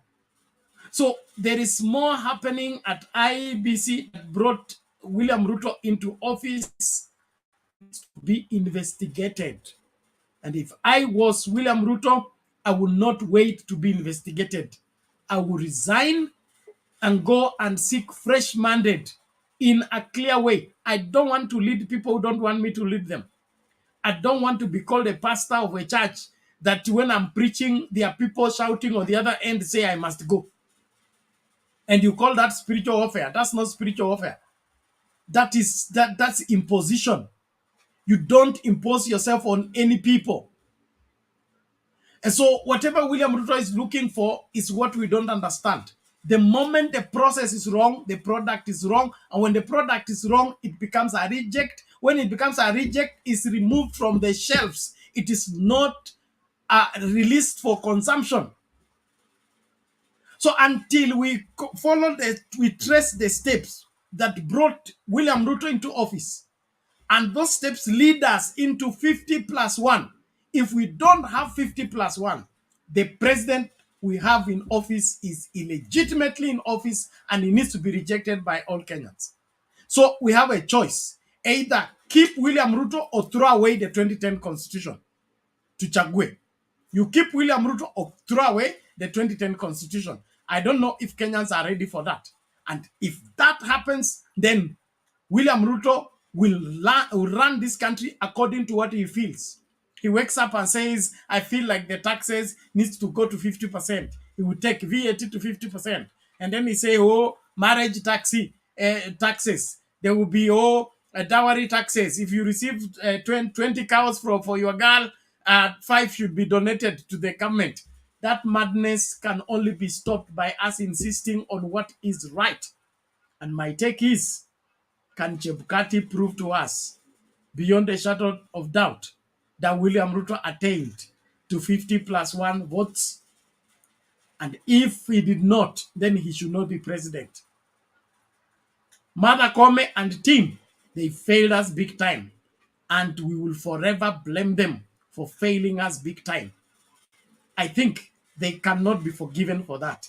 Because in football, we have the left wing, the right wing, we have the strikers, then we have middle field, then we have the defenders, and then we have the goalkeeper. All those are boundaries, okay? Now, when the striker has come from the other side, he has beaten the midfielder. The only place he can be stopped is by the defenders. If he passes the defender, the goalkeeper needs to ask God for anything he has to defend. The Supreme Court was supposed to be the goalkeeper. That whatever escaped the striker, whatever escaped the middle field, whatever escaped the defender must not go through. That's the whole purpose of the Supreme Court. The Supreme Court is not supposed to decide the case. The Supreme Court is supposed to look into the case and look at it widely from the interests of the country. Can we allow this evil? And if we allow this evil, what are the consequences? Are we willing to live with those consequences? So it is not, did you bring evidence or you did not bring evidence? The matter at hand right now is a matter of either Kenya is buried or Kenya is saved. That's what is brought before those judges. I don't think they understand the reason why they're in that place. So they did not look at them as the last defense.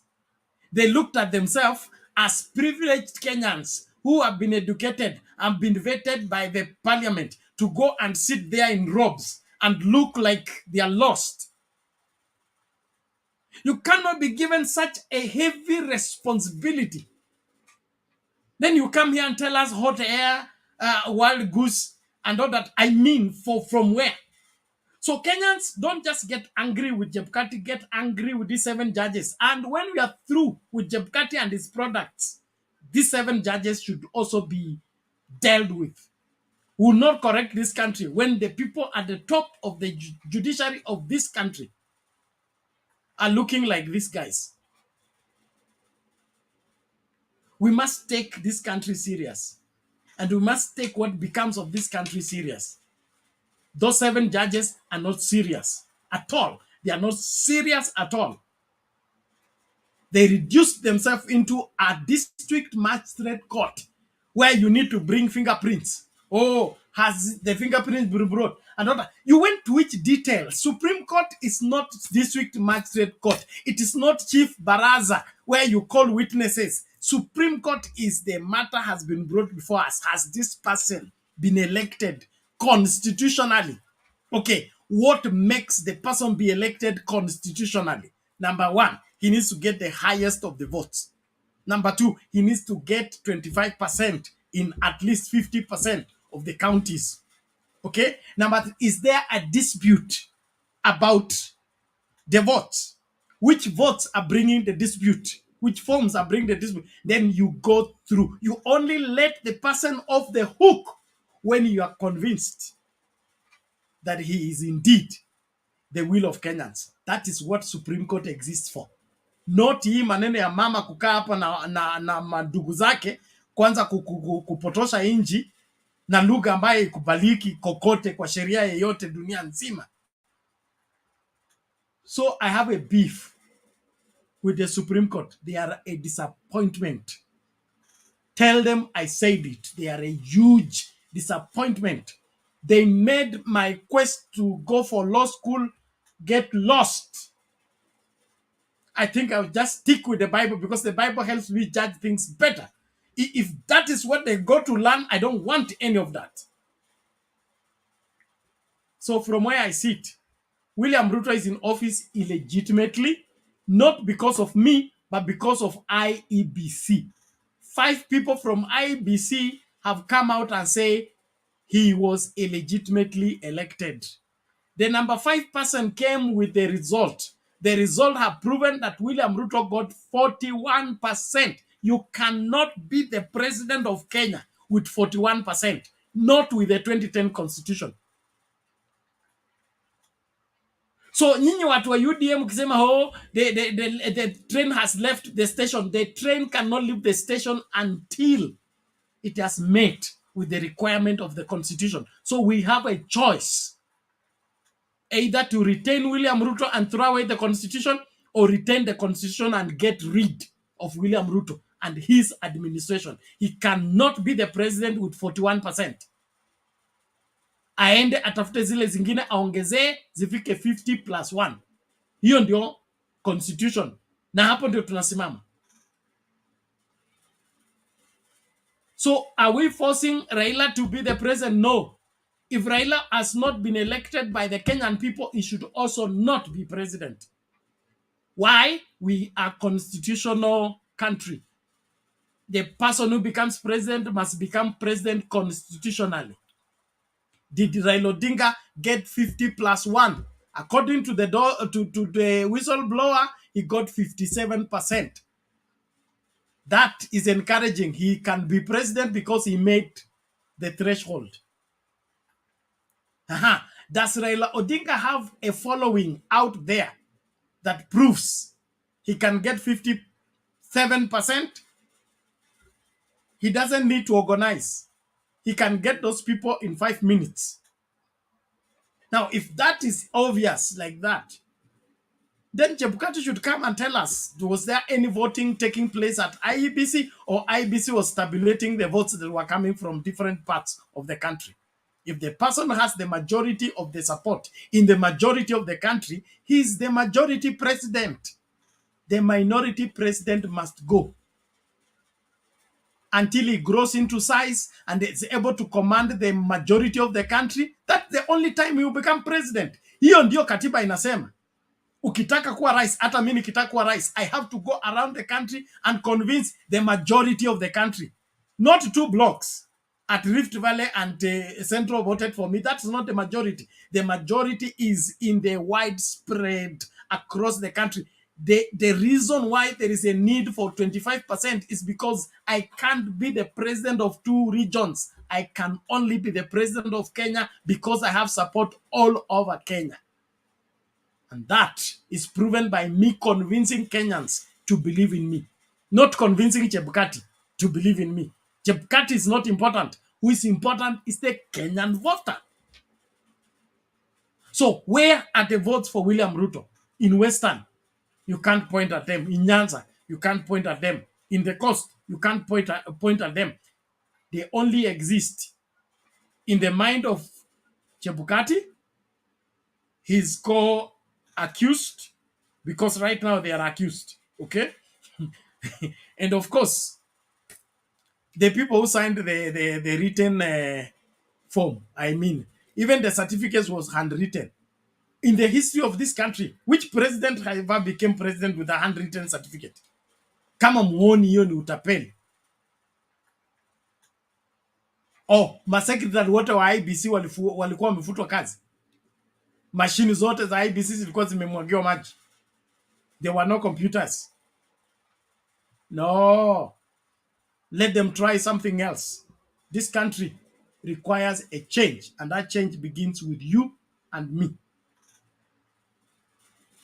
So I'm angry, and I will keep being angry until the right thing is done. Am I a Raila Odinga sycophant? Accuse me of everything. But a man who does the right thing, I will support him. Raila Odinga has done the best for this country. He has the best of interest for this country. He has proven it by going to jail and back many times. He has proven it by keeping a course, Kenya for all Kenyans. For over 30 years, over 40 years, Kenya for all Kenyans has been his push.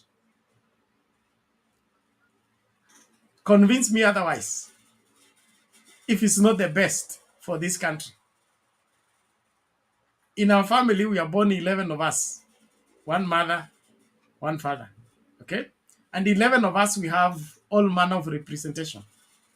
When my mother is going for those prayers where they go for 5 days, she does not leave the responsibility of feeding to every one of her 11 children. She knows who to leave the responsibility, and everybody will eat on time, and everybody will not complain. I did not start pastoring when I went to school. I started pastoring by taking care of my 11 of us when I was still in standard 1. So even those in class 8, they knew when I'm left to take charge of the family, everybody will get their portion. That is how our country is governed. Mtu akiwa na appetite ya kukula peke yake, kukula kila kitu, anazuiliwanga kwenda kwa store. Hawezi kupewa key ya store. Kenyans, mlipatia nani ufunguo? Let me stop there.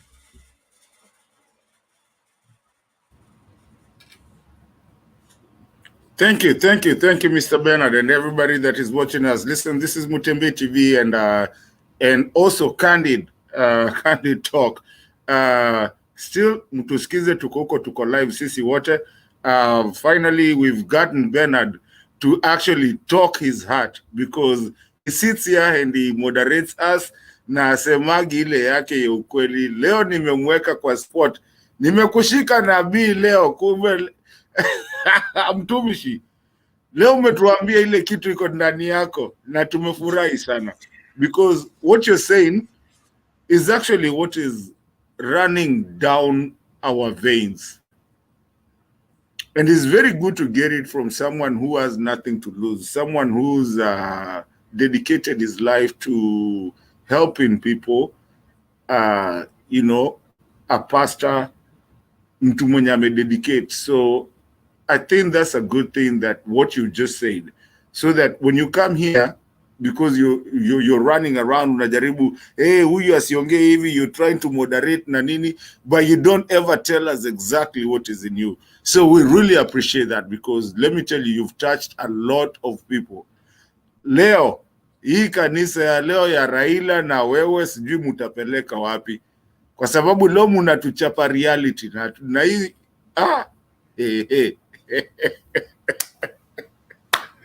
All right, ladies and gentlemen, Bernard is still here. He hasn't gone anywhere. Watu wasiku anze kukuja today. I have a Kansas City Chiefs game playing.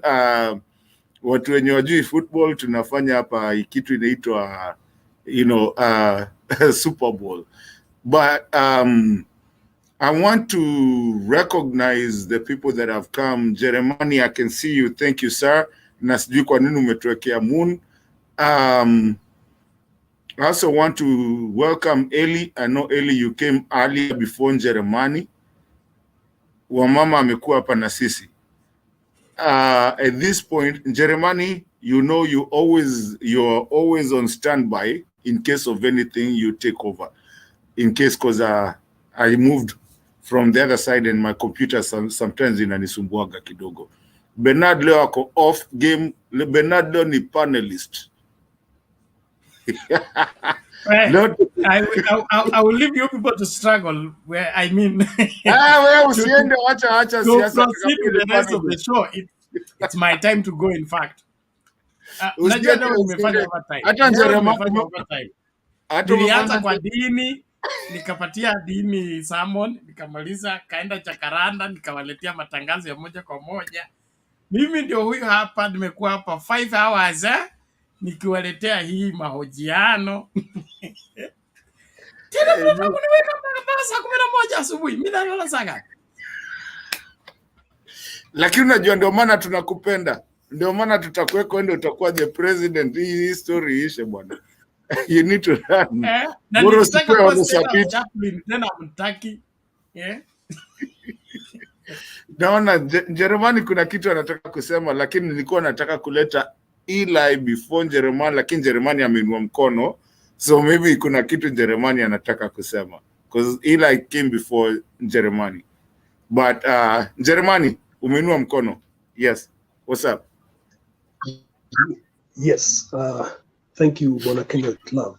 I had a small question for Bernard. And this one relates to, I was listening to Eric Latif and his team, the Situation Room. And they talked about, and Eric Latif asked the question, the election of ballot materials are still where they are. What stops anyone from calling for all of them to be counted? There are only about 15 million votes. There should be time to count them. What do you say?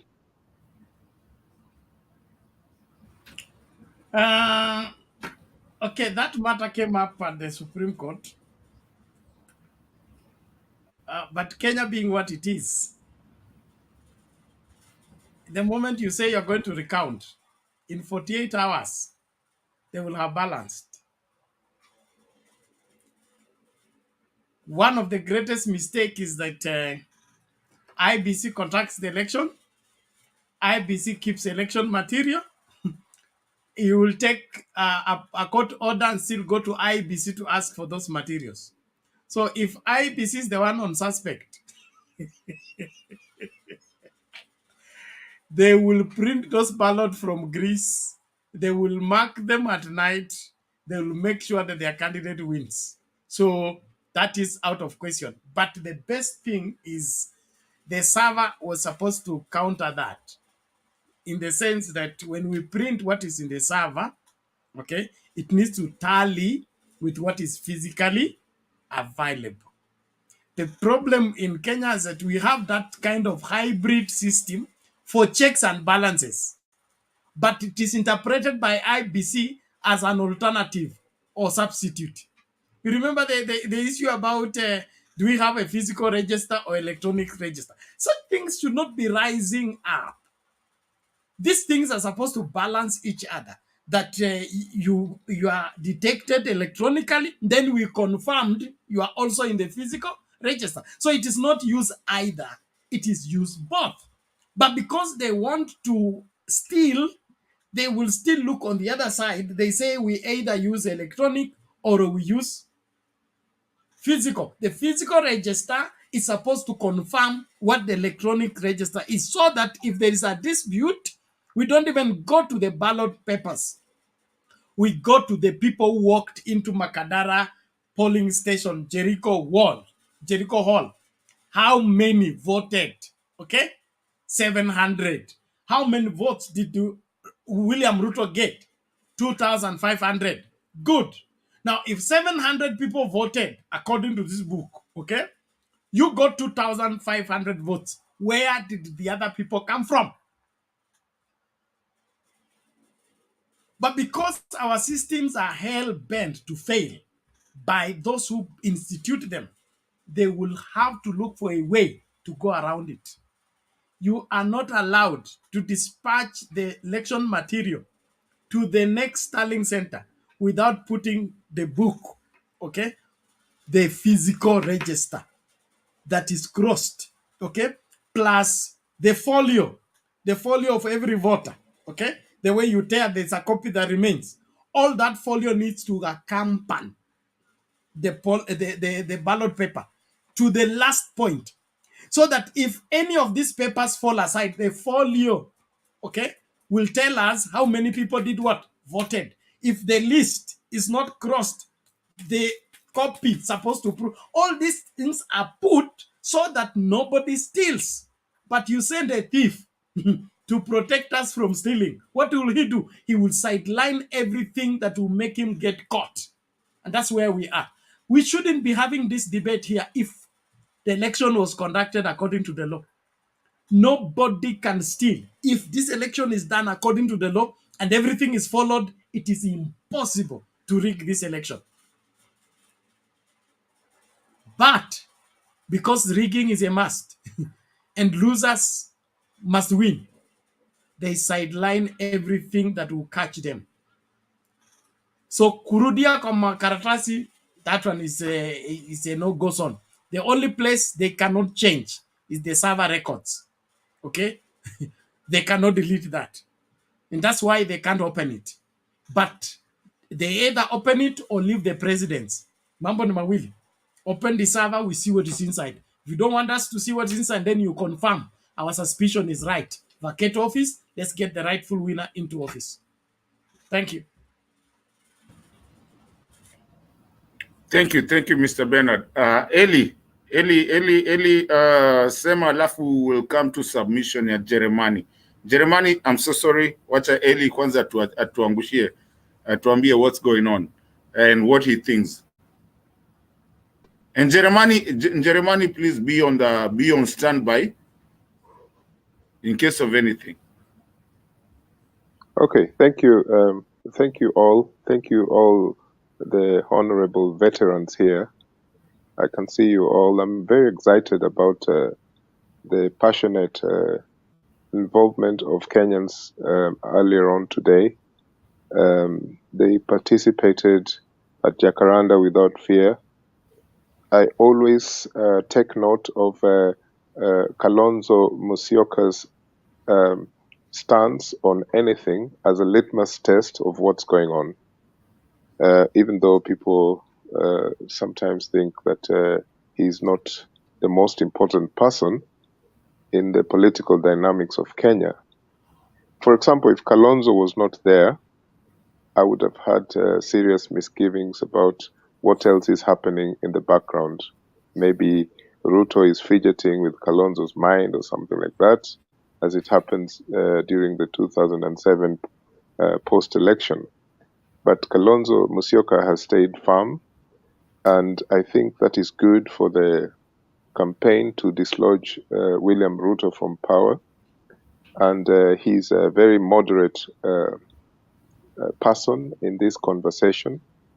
I was impressed by Martha Karua. I was really, really, really impressed by the way she was consistent in what she was saying.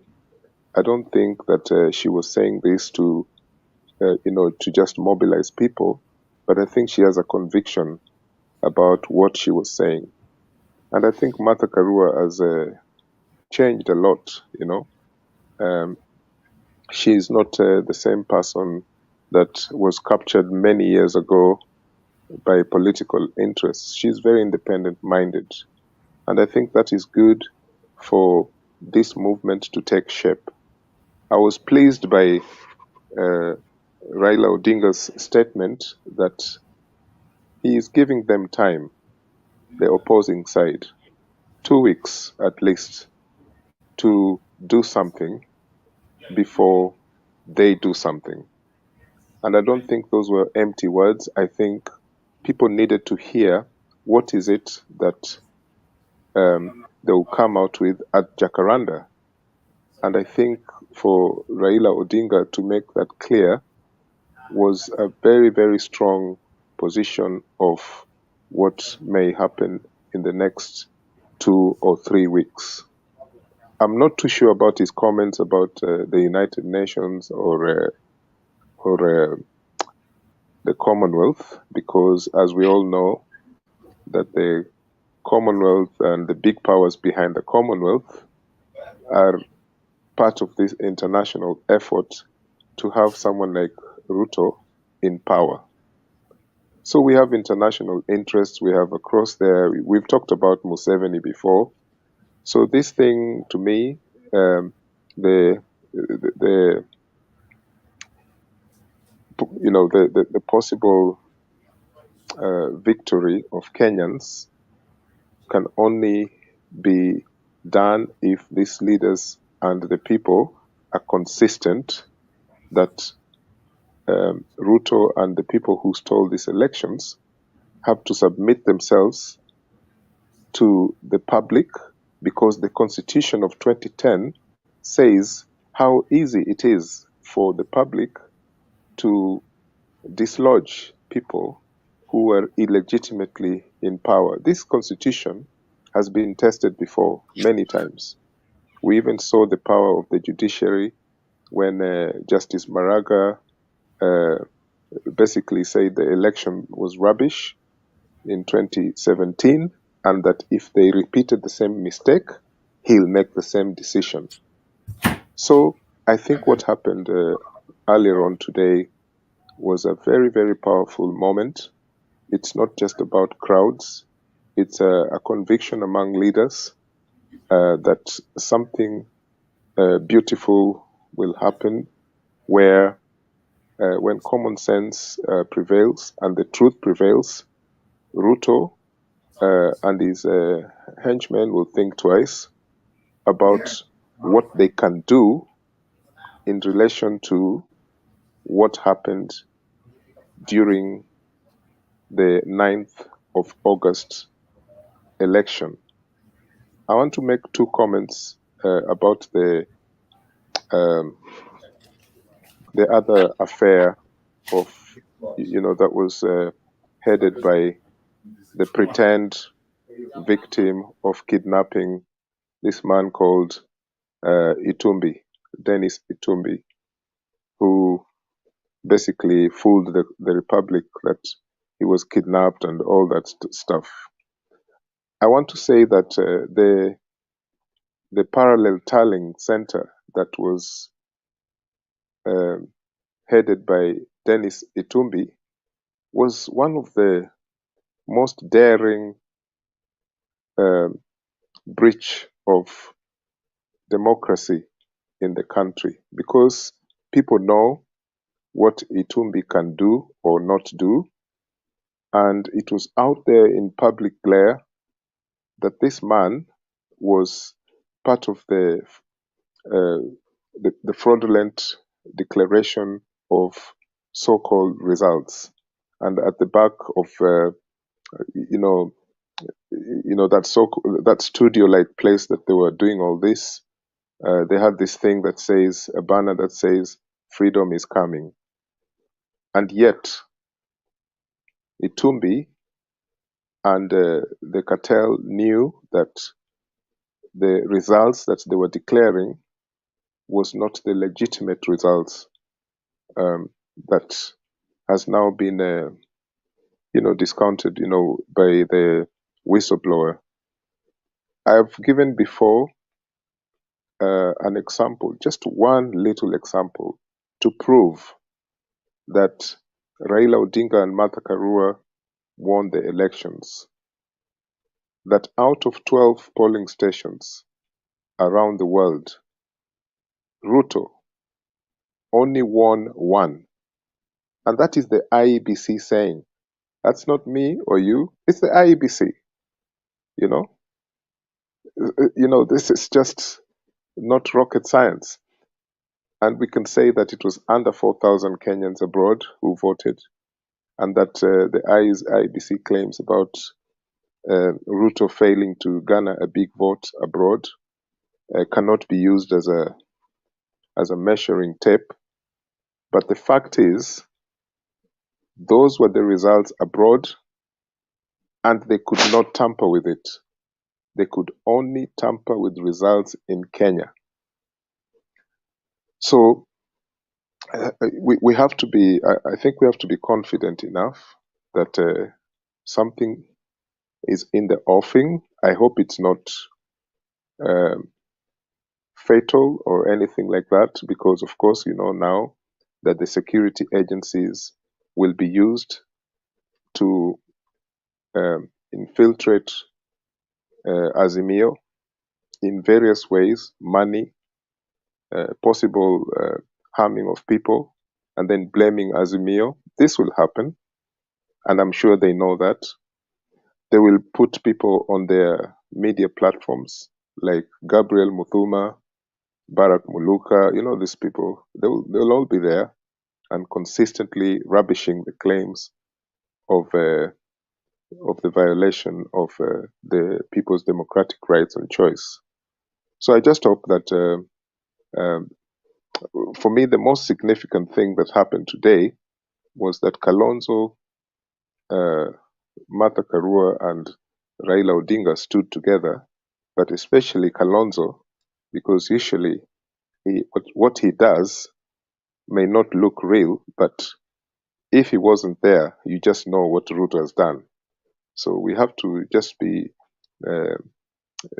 watchful that our brother Kalonzo keeps pushing for the best. The less he talks about 2027, the better. But the people must be spreading this word wherever they are, not just in Nairobi, and try and get Ruto out of power. The fact that Kenyans are talking about this, that's what they want, is already a big, big, big, big step. So thank you, and that's what I wanted to contribute. Thank you.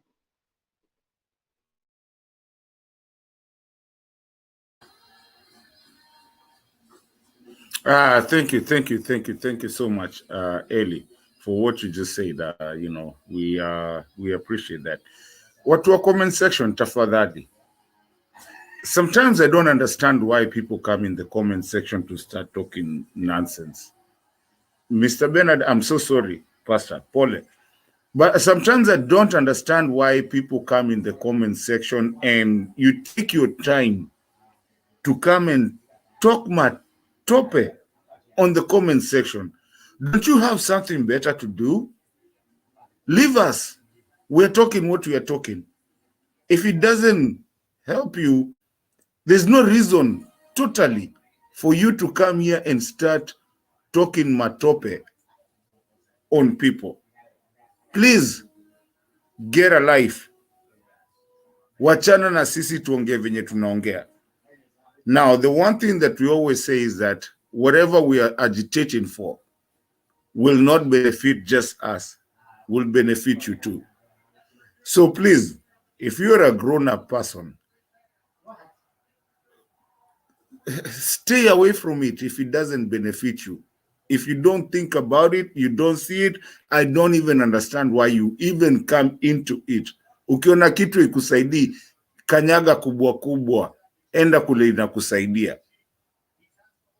Wachana na sisi. But if you want to have a conversation, come here and have a conversation. Hakuna mtu ashei tupo nje.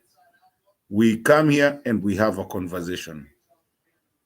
And kiranja wetu mkubwa, Bernard anasemanga, you're always welcome to be in this conversation. As long as, like Danny Darius says, you come with a mind, ukuja ukijifikiria. Hii kitu ya kuja hapa hivi mnakuja kutupigia kelele, my friend, hakuna kitu mtapata hapa. So there's a reason I said that. I don't want to address it because I think it's useless to address it. There's somebody talking matope there, but I don't want to do that. I want us to just keep on talking because I think the best way is just to keep on moving because hata shetani waga anajaribu kukushika ukiendelea kufanya vitu mzuri zenye unataka kuendelea kwa maisha yako. So I'm just gonna look on the other side for that one. Jeremani.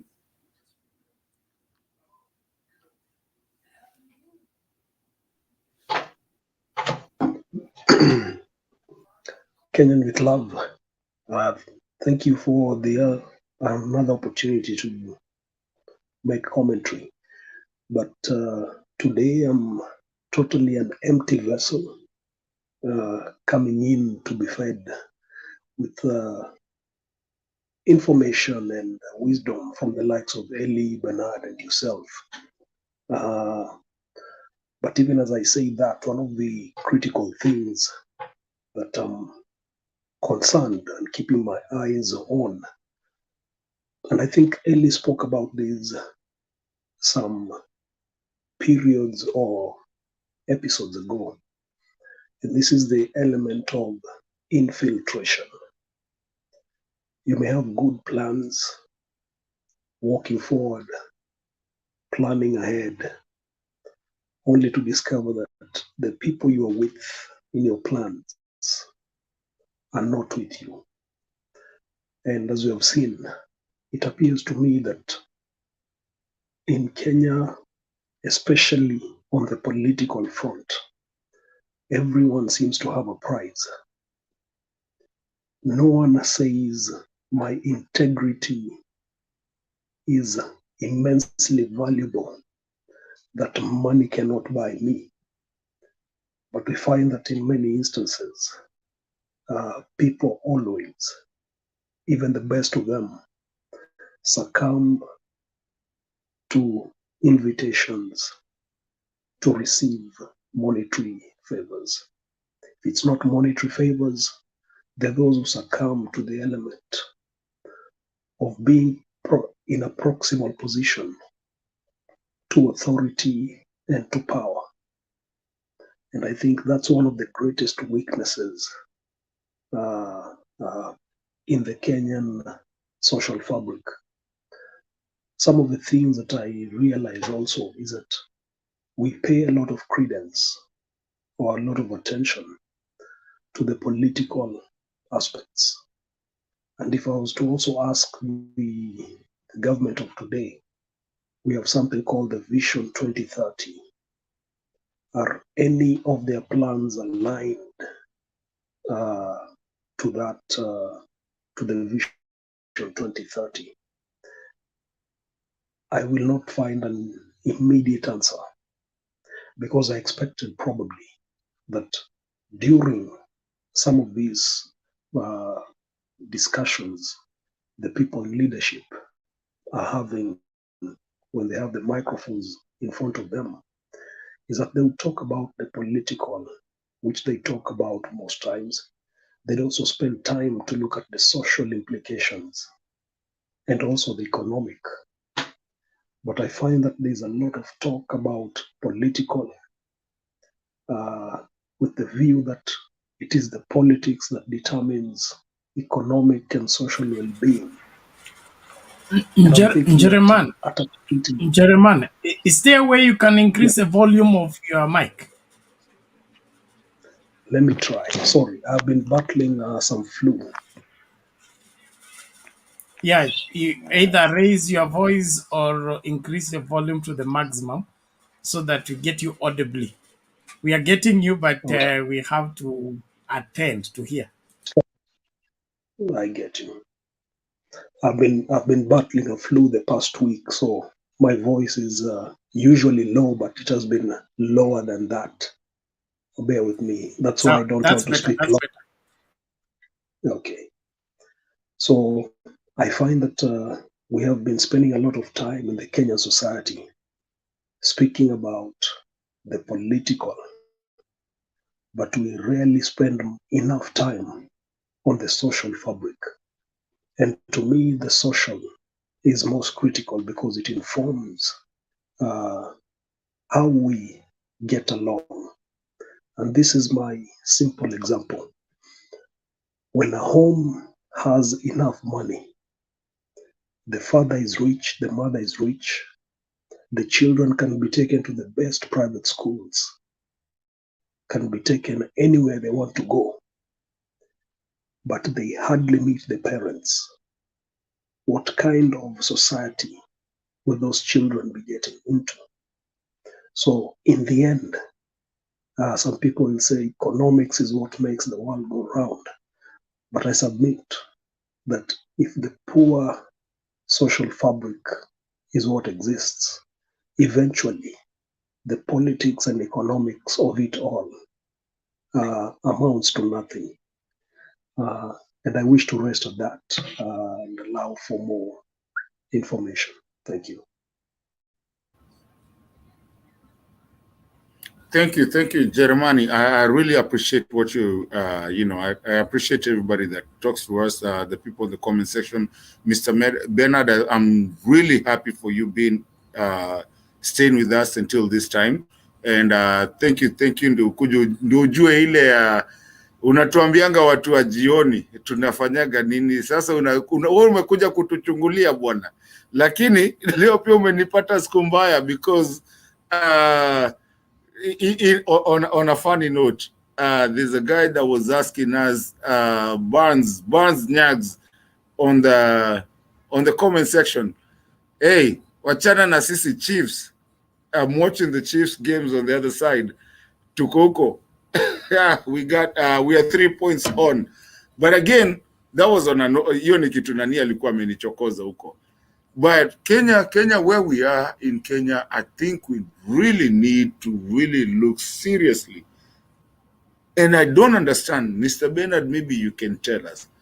Unajua kuna ukweli na kuna uongo.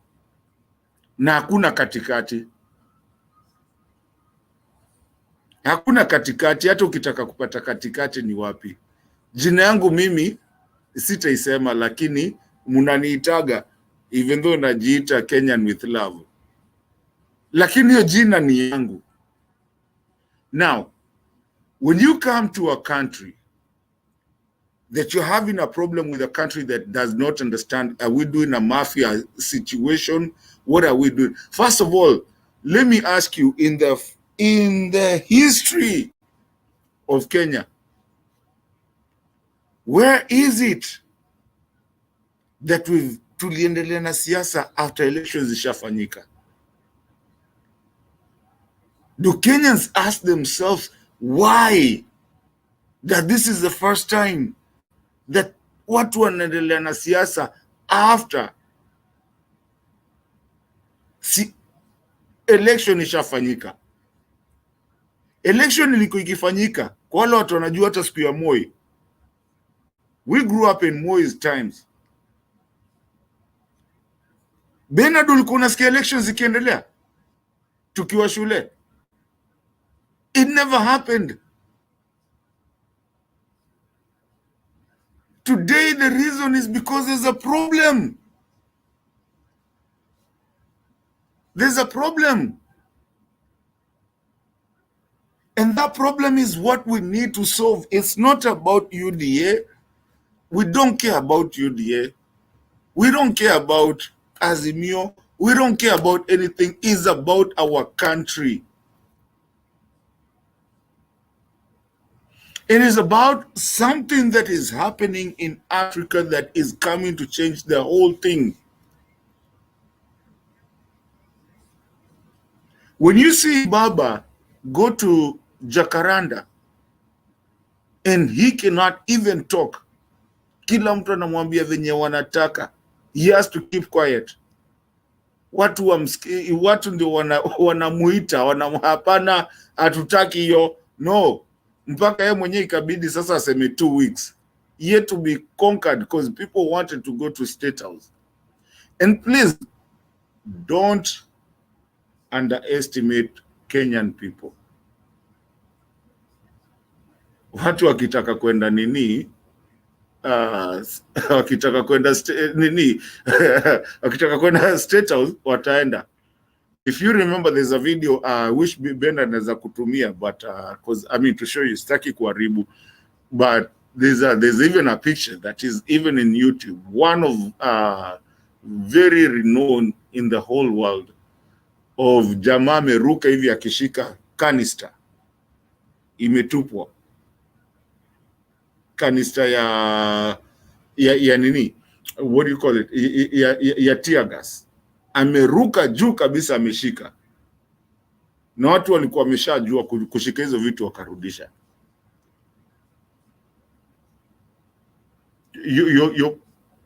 Ruto is playing with something that he doesn't understand what is happening.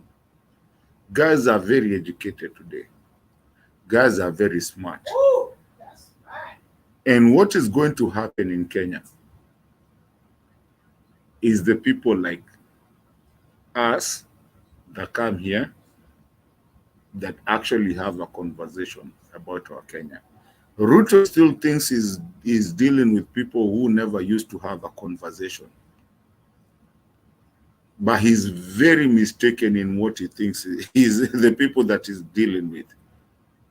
And that is why you can see Jakaranda today. When we go to Jakaranda, yesterday, when we went to Jakaranda, no one was wearing any t-shirt. No one was wearing a yellow t-shirt or whatever. Na watu wenye walienda kanisa, walienda wakamaliza, tukarudi tukafanya. All I'm trying to tell Kenyans is that there's BS that is happening in our country. And this BS, if we sort it as Azimio, it will still help Azimio. And I'm throwing a rallying call to the other side to start thinking of what exactly their country is. Tell me if you've gotten everything that you were given. Actually, give us your manifesto, what you were given, and tell us if you've gotten it. There's nothing. The problem is being led by cartels, and you still want to accept to be led by a cartel. Have we forgotten the kids when you waligongwa Western Hotel? Have we forgotten that? Have we forgotten the Musandos? Have we forgotten even now, the gauchos of today that have been arrested, simu zao zimechukuliwa, you cannot reach him. What is it that we want with our country? We were here talking about, Thika Highway. We still talk about Bagadi, which is named now Raila Odinga Highway. And we also talked about the bypasses. And I want Kenyans to think with themselves today, and I'm so sorry. Do we understand what bypasses did? Are we appreciative of it? But at the time, ilikuwa na politics mingi that, watu wanachukua sijui wanafanya nini and all that. But today, if you want to go through bypass, I can tell you, Bernard akitoka kule yuko anapitiaga huko nini, Utawala, bypass. So, hiyo ni Southern ama ni nini, Bernard?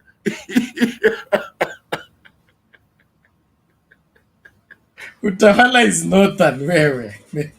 Hiyo ni Northern. Yeah, wanapitaga huko Northern. Na watu walikuwa wakipigana huko, the cartels were doing this. Guys, Kenyans, there's going to come a time, and this is the time. We will not keep on letting these people, and especially the Ruto Brigade, wenye mtu anakuja na kuambia hapa tuuze parastato, na yeye mwenyewe ndio amesimamia, yeye ndio ako na zile nini mingi za unajua za Kenya Power, na sisi tunasema power imepanda. Yeye mwenyewe ndio ako na 68% ya shares, na yeye ndio anakuja kusema tuuze parastato. And then unakuja unatuambia ati hakuna subsidy. Our tax is our subsidy. The reason we pay taxes is because we can subsidize our living. Unaona? And we need to do this, and that's why we need people like Kina Bernard that can come here and educate people. Because without this education, civil education is gone, and people do not understand what is happening in our country.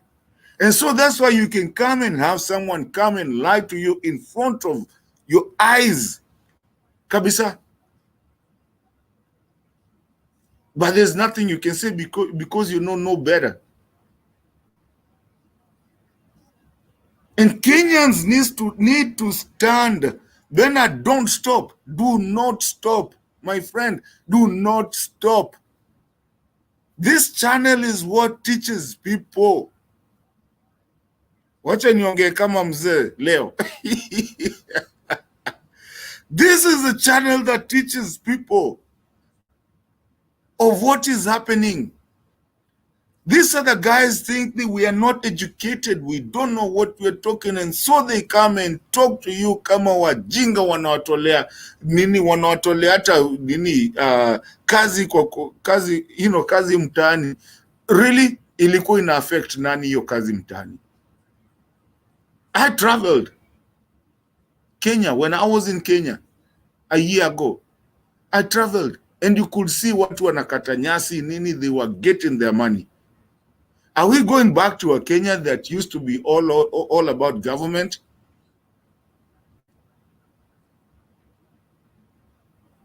Kenyans, I'm asking for something.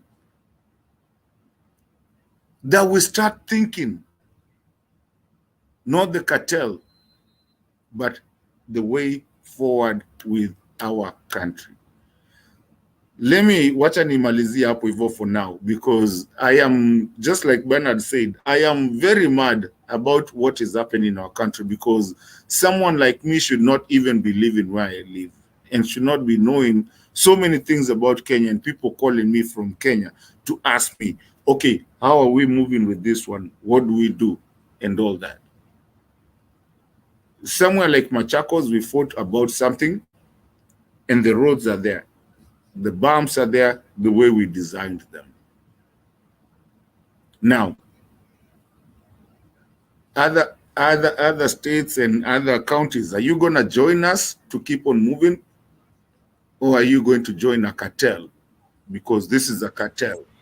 And unless we call it a cartel, you will never move anywhere. Aya, Eli. Now, there's a question you asked. I want to respond to it, then disappear. Yeah. The history of electoral fraud. History has it, William Ruto joined politics in 1992. It was 1992 when we had our first multi-party elections, where for the first time, Moi had to participate in an election in order for him to be president. Previously, he was becoming president by retaining the leadership of KANU and making sure that nobody feels as a candidate in Baringo. The moment you are not challenged in two places, you continue being president. That's how historically it had been. So what happens? 92, Moi was very unpopular. The opposition had an upper hand. So what did he do? He looked for a way to get into the opposition, split the opposition. But even after splitting the opposition, he still couldn't get enough votes to make himself president. So who are the youth wingers who ran around the country and falsify the victory of Matiba? It was William Ruto. The YK92. So yes, so he learned the art of winning an election by losing from as back as 92. Moi did not win the 92 election. He did not win the 97 election, but he was declared a winner. by machineries, by ensuring that the votes from the opposition strongholds. Those days, the counting of the votes took place at the tallying center, at the district tallying center. So when you vote in the interior village, the ballot papers are stuffed into the vehicles, then they are driven to the tallying center where they are counted. They were not counted at the polling station. So what happened? All the votes from opposition stronghold ended up in the river. And of course, the people transporting were the chiefs, the DOs, and the askaris. So they are given orders. When you're collecting votes from Huisero, make sure they don't cross that river and reach at the tallying center where the counting takes place. So this rigging history did not start yesterday, did not start at Bomas, but the student and the expert in rigging to make the loser the winner is one William Ruto. And the only thing that he couldn't figure out was 2002, when the whole country said we are unblockable. Try it, we see. Okay? Then from there, now when you hear William Ruto saying, I made Uhuru Kenyatta president, that's what exactly he means.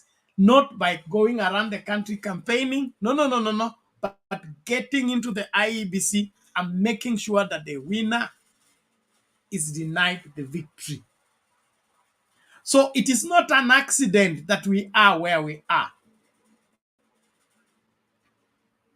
The disadvantage or the thing that I believe the Azimio people underestimated is that aspect of William Ruto.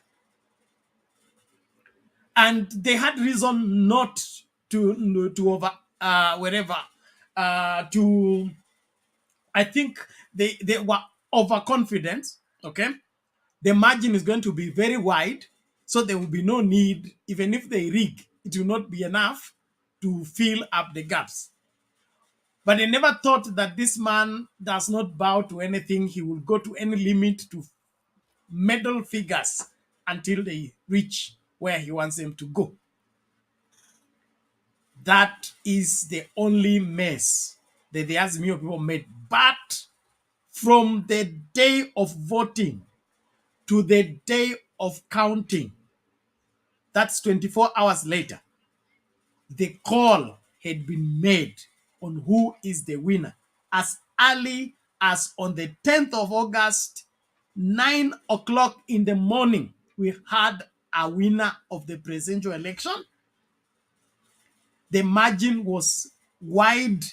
There was no way this person will come with 3.4 to catch up with somebody who was closing to 10. That's when Azimio started preparing celebration centers, not knowing that the hyena has not left the pin for the sheep. He was hiding but wearing the sheep's skin and pretending to be the shepherd of the sheep. Bernard, let me ask you a question. Where did Baba, how many servers did Baba count? He counted 4. Okay, where? He said one from Venezuela. That was the one that was hooked directly to Bomas. Yes. Then we had one in Dasweria, another one in Wasari Tower. Then the other one was in Holland. Do you know you missed it? No, you had to. Umepata zingine vizuri. Who else can tell me where the other server was called? I know, Bernard, where I'm going. Give me a second. Eli, do you remember where Baba said the servers were?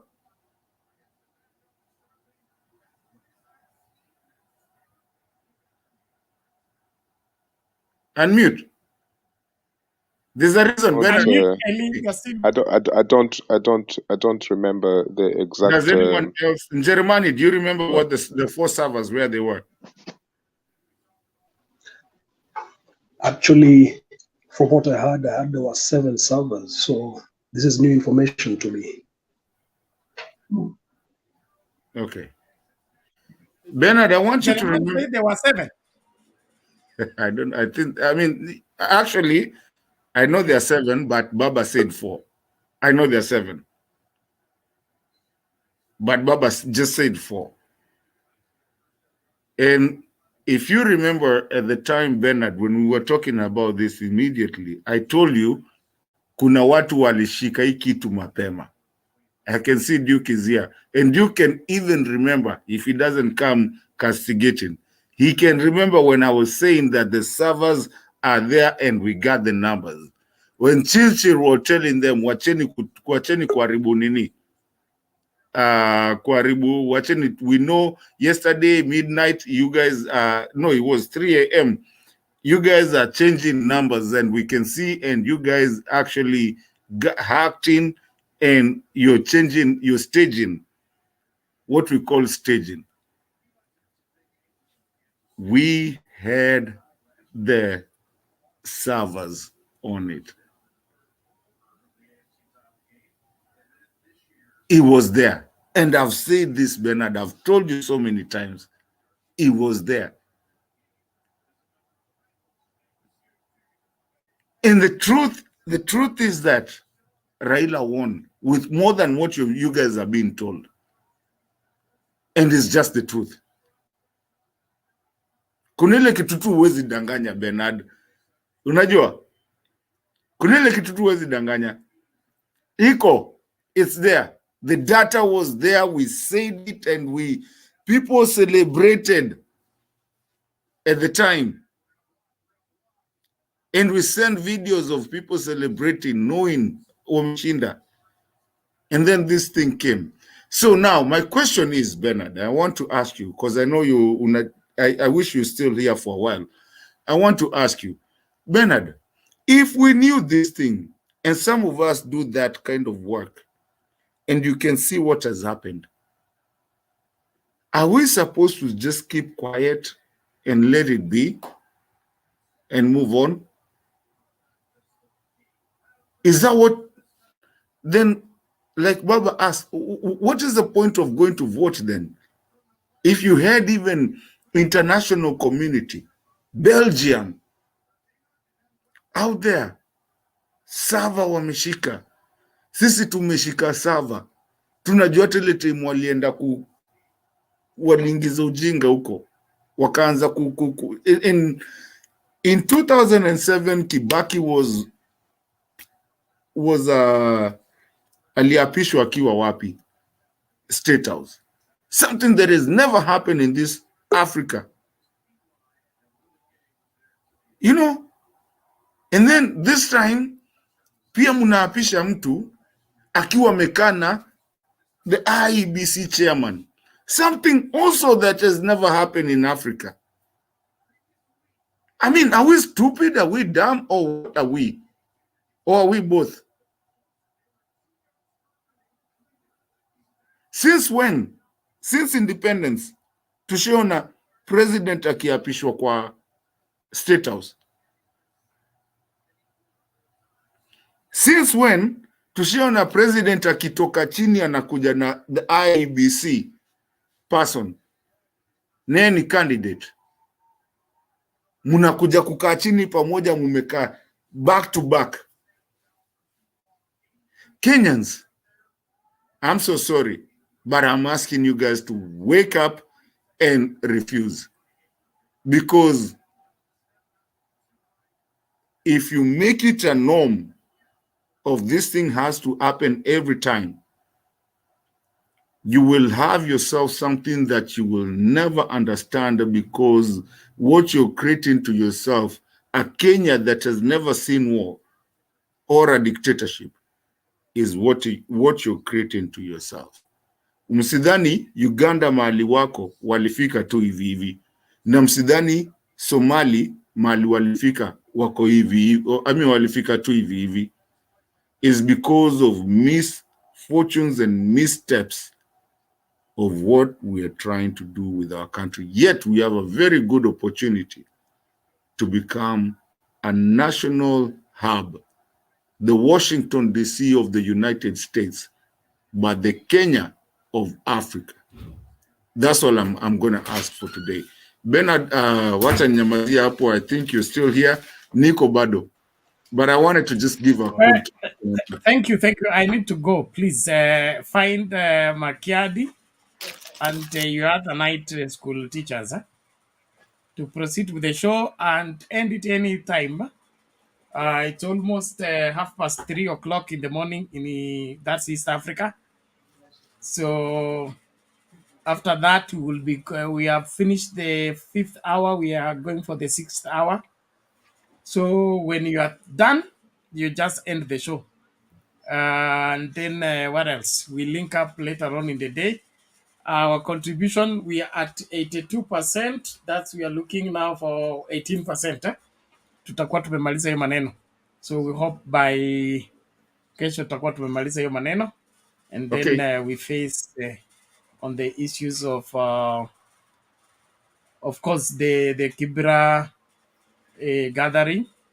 And then from there, Machakos, of course, there will be Buhungu, Tononoka. And then, of course, tutaenda kushukuru watu wa Mount Kenya kwa kutupigia milioni ngapi? Ni milioni 2. Hiyo hawezi kutufungia. Kwanza, mnajua ile mkutano walikuwa wamesema sijui imeahirishwa, ile ilikuwa ianzie Githurai. Sisi ndio taanzia hapa, sio Githurai Grogon. Tuteremke hivyo tukishukuru watu kwa kupigia kura Azimio na kuheshimu Rais Uhuru Kenyatta. Don't provoke me, Bernard. I'm not provoking you. Thank you. Yes. Na Shiko, kama unaweza toka kwa nini kwa backstage naweza furahi sana. But Bernard, hamtafika Machakos. Mkifika Machakos sisi ni kufunga. Unajua uko tulifunga. Mnafunga nini? Machakos hatutaki ujinga. Hiyo ujinga ya Ruto na nini mnatuletea huko hatutaki. No, sisi hatuendi kuongea, tunaenda kuongea na watu wa Machakos kuwashukuru kwa kuleta kura mingi, alafu kupanga mikakati. Unajua siku ya kumove state house aendi mtu mmoja, tunaenda wote this time round. We are the ni swali gani mko nayo na Machakos na Ukambani? Ukambani tulishafunga hiyo kitu. It's not asking the people, it's meet the people tour. We have fellowship together to pange mikakati yetu pamoja ili tukimove state house tunaenda kuchukua. Unajua title deed ya state house inasoma Republic of Kenya. Hakuna title deed inasoma UDA or William Ruto and all that. So we are coming to take what is rightfully ours, evict the people who are who are occupying our land for free. They pay us what they owe us and then kick them out. Ukiwahurumia waache warudi Sugoi. Tusipowahurumia waingizwe tu, kwanza wasiende industrial area. Bernard, mkitaka title deed ya state house na nini inaitwaje na certificate zile za ukweli, tafadhali endeni pale, kunaitwaje pale, unaona Moi Airbase. Hapana jali, mimi najua kule iko. Mimi najua kule iko. So ni tungoje tu kidogo. Waongo watajipanga. All the same, let's keep going, please, ladies and gentlemen, and thank you so much for keeping here. Let us keep going. Subscribe to Sound Candid Talk. Thank you. All right, thank you, Mr. Bernard. We really appreciate you so much. We need to give you time to go rest. You do a lot of work, and we really do appreciate. I believe everybody that is signed up in these channels, and even the other one. Yeah, did you want to say something? Allow this video. Okay.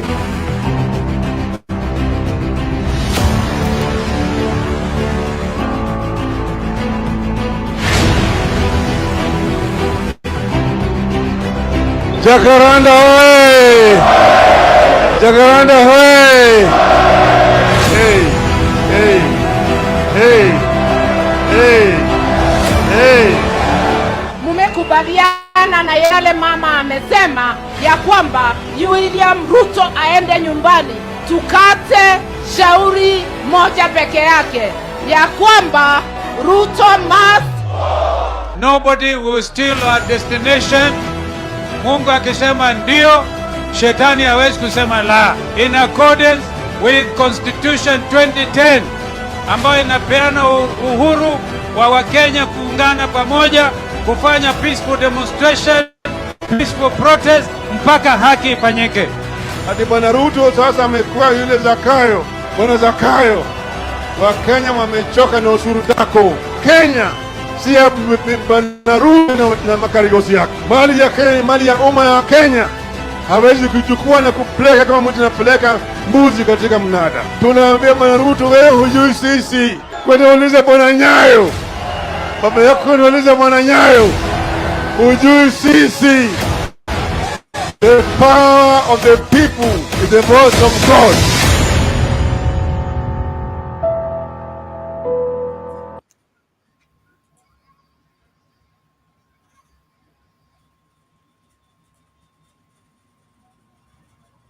Thank you. I hope those soundtracks will not bring trouble.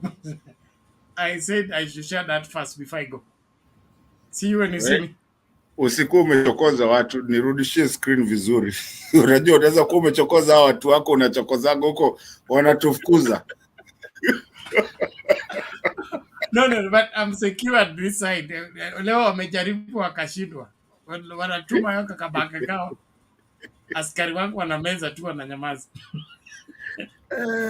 Sir Daddy, and as Bernard is leaving, I want actually I want to do something, Bernard, here, and I'm so sorry.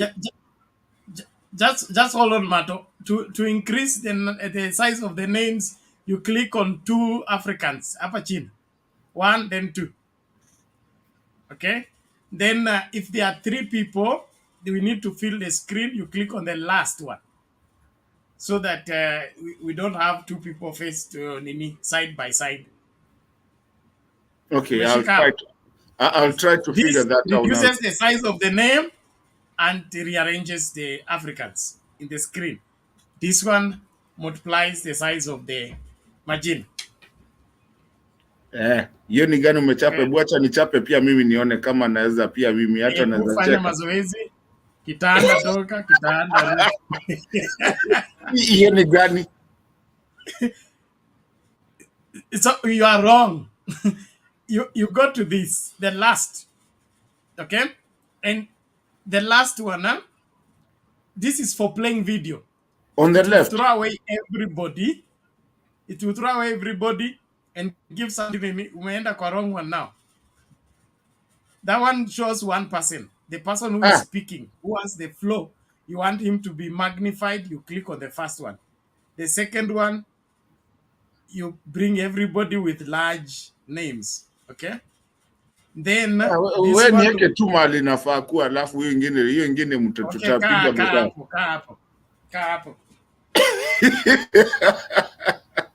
Ala, sasa nini imefanyika? Nothing, everything is okay. No, nakuona peke yako. Umechelewa basi. Wewe ndio ukubadilisha good time. Anyway. The screen is back. Wewe endelea na kazi tafadhali. Nimekuwa Chebukati ambaye anaiba kura na ajui kuficha.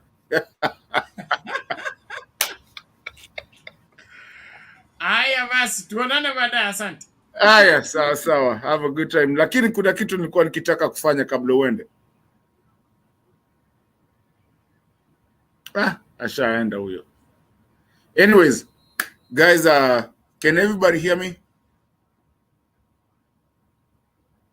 Okay, thank you. So Bernard, I think Bernard now is gone. We really appreciate Bernard. I wanted to appreciate Bernard so much for the job that he does for this channel to keep on moving. I really appreciate everybody that comes around and the people that are actually here, and when you can show your face to talk about something, because this is our Kenya. Lazima tuongejue Kenya yetu, na tusipoongea, my friend, hakuna mtu ataongelele hii Kenya. So at this point, Shiko akinezomboka toka tu kwa hiyo back stage, tafadhali, with all due respect. But then again, I want to start with Ndusi uliongea, Eli ameongea. Shiko, can you hear me? Nani macho sasa? Poa sana mama. I'm behind the curtains because I'm protecting my job, yeah? Okay. Sisi civil servants tuliambiwa na Zakayo mtoza ushuru hakuna mambo ya siasa. Sasa nikikuja hapa utaona nimepita nini, nita screenshotiwa itumwe mahali. Itumbi anacheza na wewe. Yeah. Na bado ndio nataka kuanza urezi. Sasa unaona mambo yangu itaharibika na baba hajatupanga vizuri. Haya, sawa. Uko na time nipatie mtu mwingine ama unataka kwenda saizi? Me, I just wanted to say something. I think Lakini wait. She. Uko na time unaweza ngoja kwanza tupe mtu, ama you want to go for it? Utakaa na sisi? Is it in out? I have less than nataka kurudi nilale for less than 1 hour. Niamke niende kazi, so sina time. Ni venye tu nimeamka. So unaomba kwenda saizi? Unaomba kwenda saizi, yeah? Yeah, sikai ndio nipe watu wengine nafasi. Okay, go for it. So huyu macho sijui kina Alex ameenda wapi siku hizi. Alex amepotelea wapi? So for me I'm happy. Nilikuwa Mombasa Road leo hapo nikaenda mpaka na huko Highway Mall nikaona venye kulikuwa. But then what baffles me as a Kenyan citizen, it's not from where I come from, but what I stand for. I stand for justice. In the scenario that we've seen, what happened on August, it's not something that anyone should get away with it. The votes were stolen. Whether they tell us at DCI wanaanza kuprobe sijui nini, those abracadabra stories, we don't want to listen to that. We need justice. What we saw was election injustice in Kenya. And this thing will keep on repeating itself if we as citizens of Kenya are not going to stand for our rights.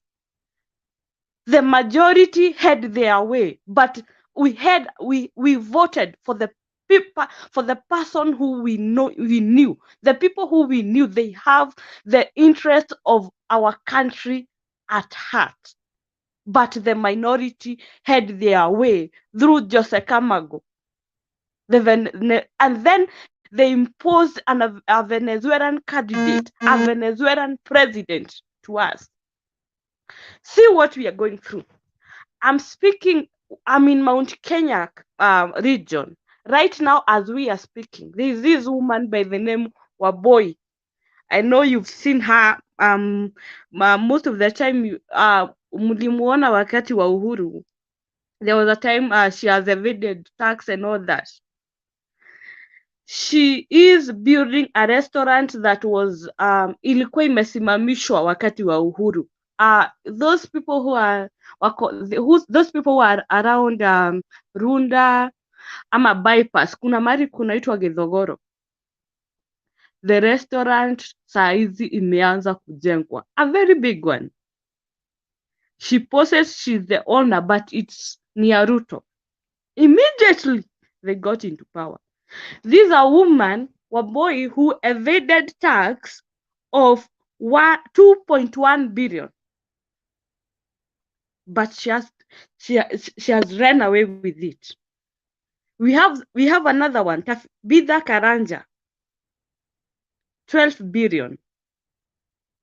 Humphrey Karaoke, akona ile he sells these they call it I don't take alcohol, but zinaitwa second. This is the second generation. Hizo zenye those are alcohol, hizo mapombe zenye makali zenye zinaua watu huku Mount Kenya. Zingine mliona, there was a time in Mount Kenya watu walipotea macho na hizo pombe.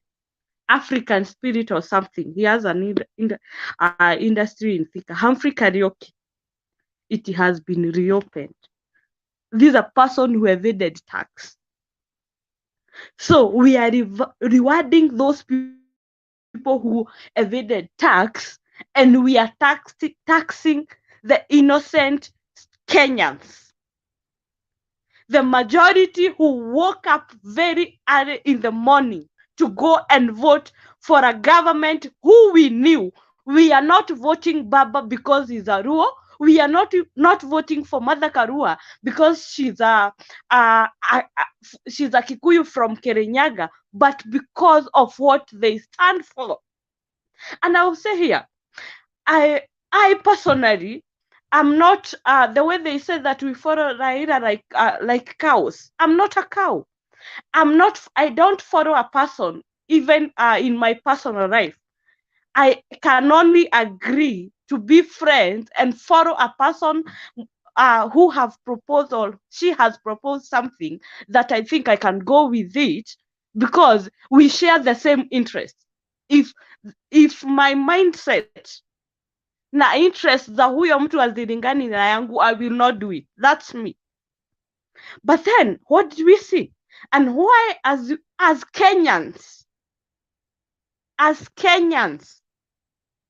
if we are not going to do something about this illegitimate government, we are going to cry, and this will never end.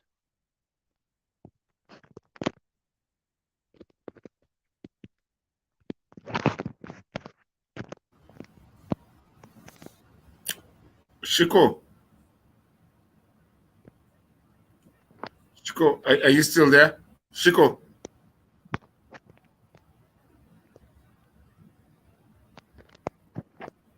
Can everybody hear me? Okay. Shiko, if you're there and the people that actually can understand what you just said is that don't worry. The rest of Kenya also got you know.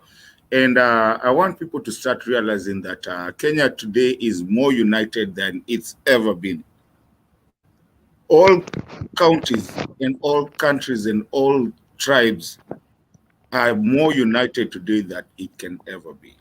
Now, how we have to think about is how we are going to get out of this debacle that we've gotten ourselves in by thinking of our leaders can just tell us what to do.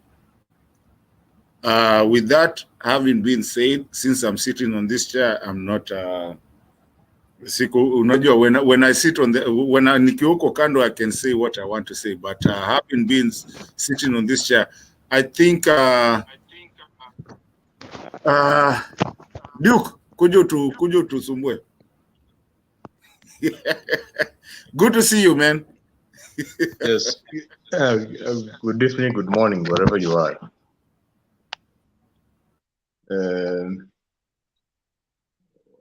What I can say for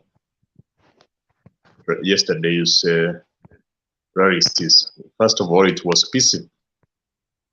We never witnessed destruction of property or tear gas, something of that kind. So that's something good, that we are in a democracy where people can peacefully demonstrate or have a gathering of their own and discuss the issues they have. That's good for democracy.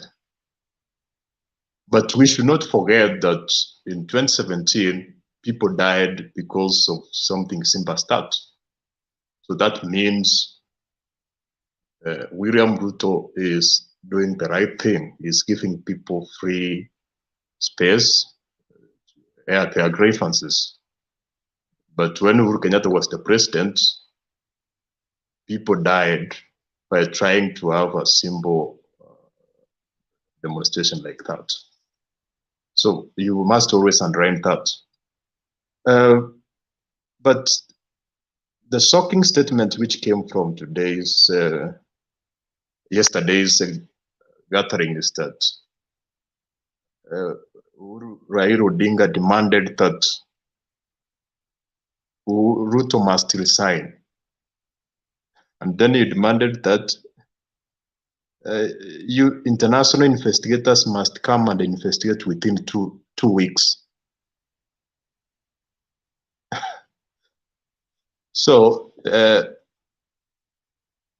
those appears very shocking to me, because how do you invite an international body into a country? It must be formal in a way.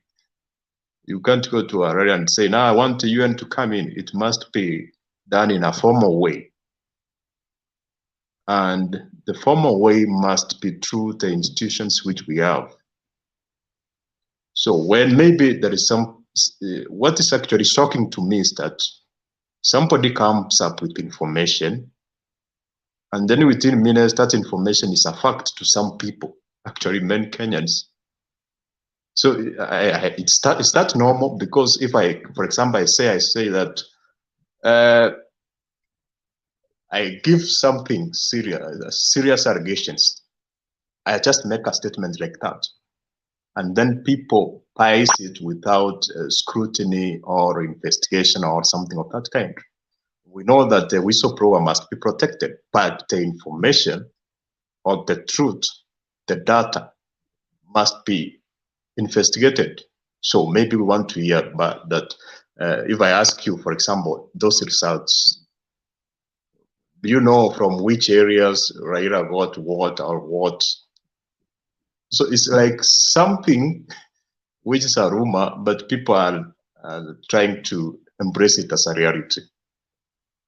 And all these people talking about the server, talking about Chebukati, does not add up, because as per the Constitution, the primary process of conducting election is manual. Electronic transmission is secondary, which serves as a verification process. So even if the technology fails all of it, the manual process will count. So even if you are talking about the electronic interference was there, what does not add up to me is how then, was it a coincidence that somebody altered the electronic data and then miraculously accessed the returning officers from constituencies and then adjusted their forms when they were transported to Bomas of Kenya, and then the data was the same like that? Can that be coordinated across Kenya without even having 2, 3, 4, 5, or 10 evidences where individuals have been caught doing that, or forms which have been changed, which we cannot question? So all those makes us to doubt the allegations. But as from my observation is that all this story you are seeing which is coming up, it's not coming up because it's heading somewhere. It's coming up to cover something. Because during the process of election, there was serious attempt to overturn the fair process, whereby commissioners were called, were intimidated, they were told to change figures. We have even details of phone communications. Now, people don't want that to come out. They want to cover it in a way. And I think that's actually, it's a strategy for that. Lastly, I want to talk about privatization of the parastatals. I'm supporting that because, for example, does anybody believes that if Safaricom was part of Telecom Kenya, because Safaricom was a subsidiary of the Telecom Kenya, which was a parastatal, and then it was privatized. We will not be having Safaricom. So we have to agree that private management of resources is good and can lead to success in many areas. For example, if you are talking about many parastatals, talk about Kenya Highways, they are owned by the government in a way, but they are not making profit, so that every year you find the government is paying them billions of money. And these are parastatals which should be making profits and creating employment to many Kenyans, but they are not making profit. The government is giving money every year in, year out to pay them out. So, and if maybe we give them to private managers in a way, it would be successful, and the government will stop. Duke, hold on. Quick question. Are you seriously in an international TV telling us that you support the privatization of the parastatals? Yes. What's wrong with that? So you're telling us our government should not have any kind of and I need people to understand what parastatal is. Parastatal is just a company. You're telling us that our government should never have any kind of government. Is that what you're trying to tell us? No, you see, the government has power to control and to manage even the private sector. It doesn't mean maybe if the private sector is controlling a given service or a given industry, doesn't mean that the government does not have control. The government have control in everything within a country. What I'm saying, we have parastatals which are not making profit at all. So they demand the taxpayers' money every year. Talk about KPC, talk about Kenya Airways. So it's that they are not making profit, but the government is giving them money. Should we sell KQ? Yes, we should privatize it, because if we have several airways. To who? It will be done in a formal process whereby we have people who have interest. We have the procurement process. It's not something which is going to be given to an individual, something of that. We have protocols and procedures of privatization. I agree with what you're saying. If we sell it, what should we call it? Should we call it Kenya? KQ. What should we call it? Should we call it Duke Airlines? It depends on the owner. If somebody Mato, we call it Atupangui. The reason is we have private airlines which are making a lot of money per year. Okay. What you are talking about. Fine. Here we have a situation I agree with you, and I'll keep quiet and just moderate. I agree with you.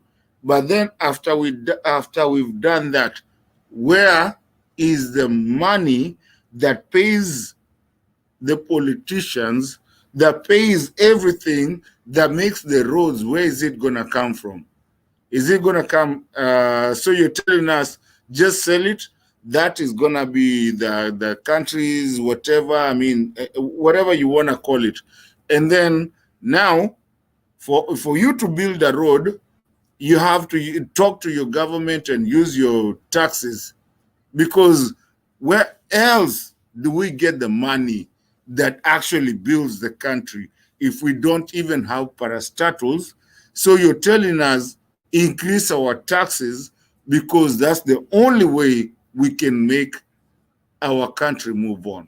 So basically you're telling us, wacha tupatie the cartels wachukue hizi vitu, alafu now kujeni mtoe pesa yenyu, because without our money there is no government. So you're telling us even the parastatals that actually subsidize our own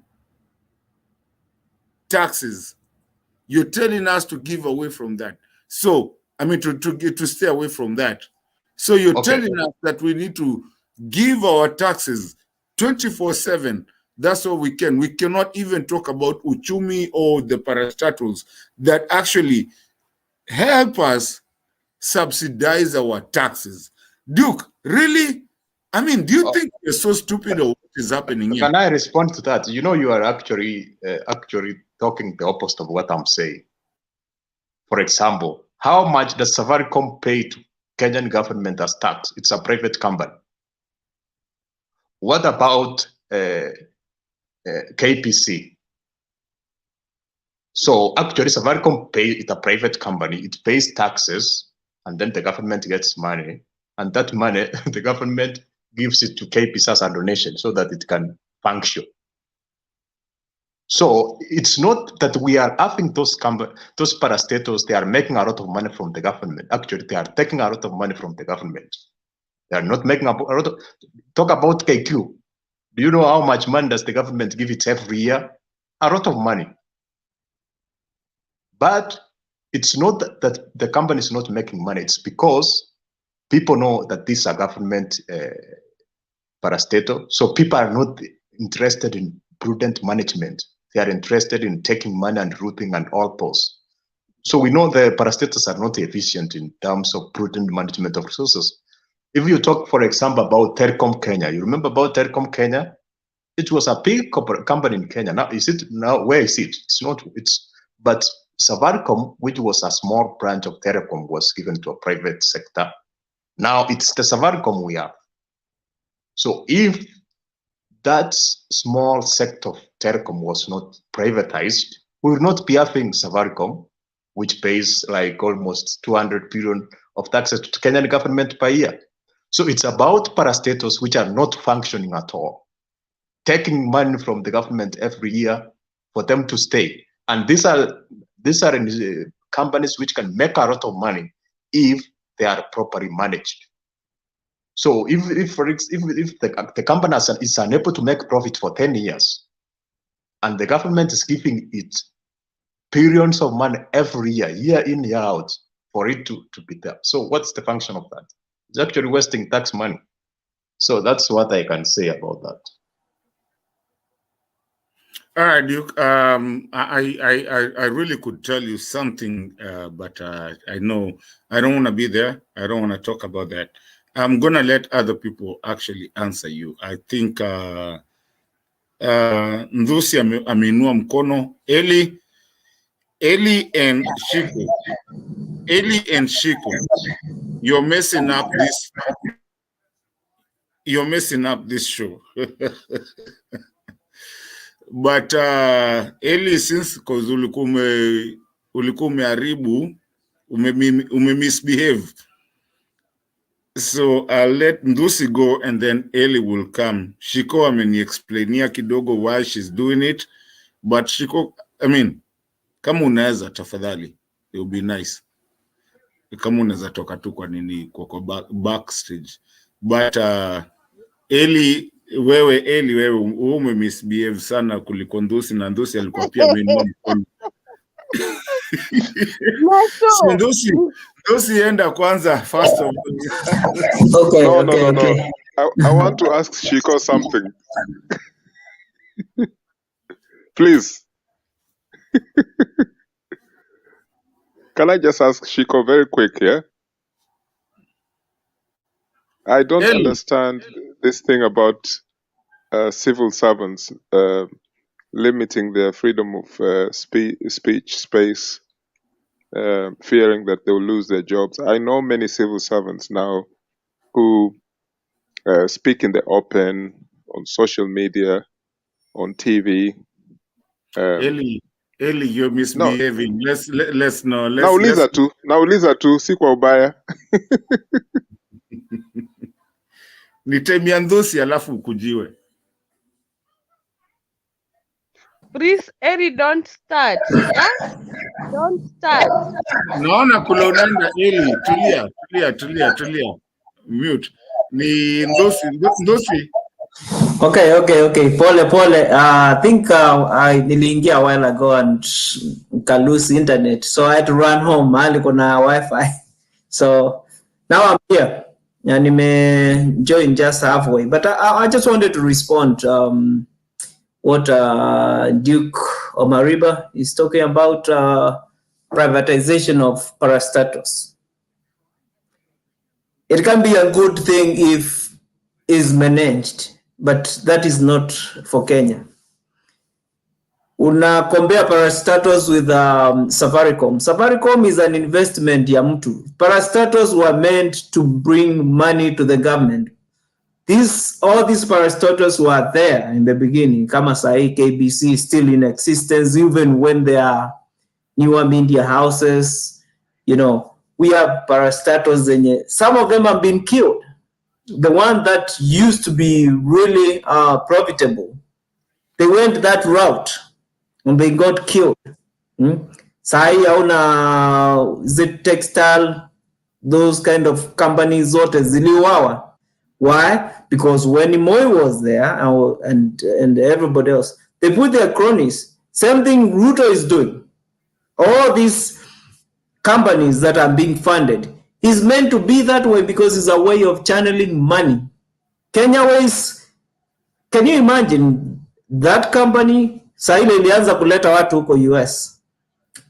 We thought that company would be so profitable because it was making those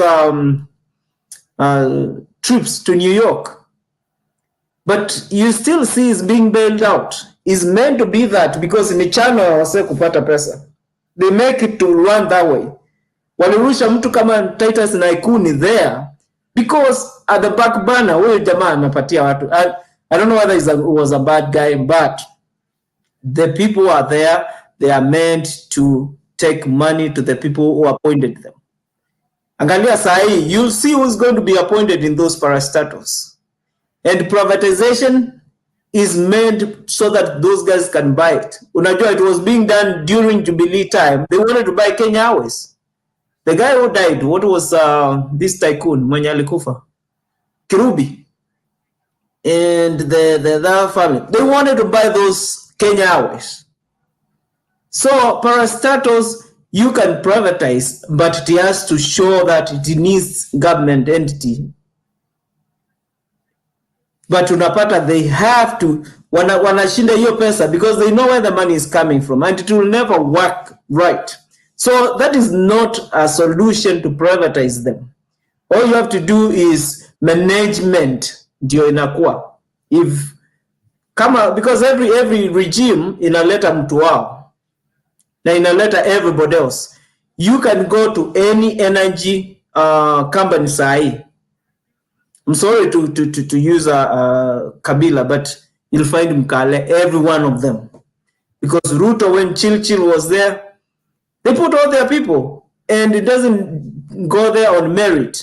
You are going there because that is how they fizzle the money. So, sioni kama if you go that route, we'll have no country. We'll privatize even the country to be somebody's entity.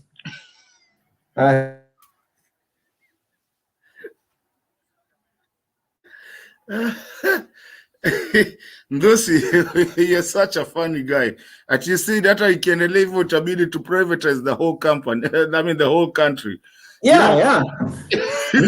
Ruto is capable. Ruto, you know what he did? You know, he took over everything election to kind of Venezuela. Next thing it will be sold. And those guys from Venezuela, they're ready to buy it. You know, if they can manage those things, and this guy, they are buying all the politicians. Ruto is buying everybody. What is that? And then he's trying to create opposition at the same time. What is he doing? It's the same thing. He's buying everybody. He's buying, ukikuwa na kesi, if you just a murderer, just, kesho inua kitambulisho sema you are UDA, you'll be free. You don't need presidential pardon. Just need to join the party. Just kill somebody, go there, just proclaim your ardent supporter, UDA. You walk free.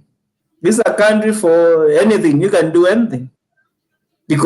And if you are giving these guys a leeway, because ulisikia Raila akisema, these guys are taking all those things from the parliament so that when they privatize, they don't have to come through the floor of the house.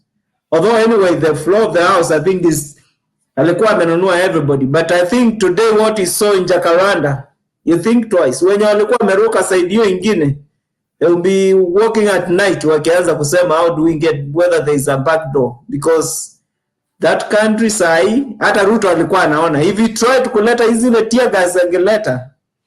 Now that those are just embers zenye za moto zimekuwa covered up, it will flare up, and he knows that.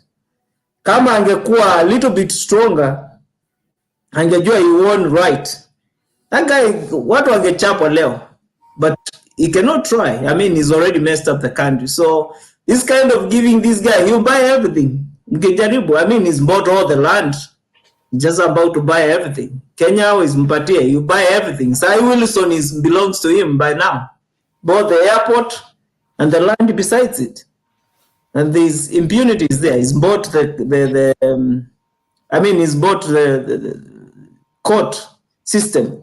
So hata sasa ukianza kuprivatize hizo vitu zinapitishwa haraka haraka, then that's it. Kenya Airways itakuwa Sugoi Airways. And there will be nothing you can do. And to be now profitable. So it's meant to look like he's losing money. So that mkiuza mnasema yenyewe this, this thing is, it cannot be salvaged. So these guys will keep on doing those kind of things. But the things that they are not interested in, mekuona KBC. Ruto probably is not interested in it, but Mali energy is in it. Anything else, Kenya Airways, it will be losing money until somebody else gets the whole thing of management. And you see it working. So, but Duke, all right, it is not what we see. So, thank you so much. Thank you. Stay here. Duke, I saw your hand go up, even though I thought we should give Eli.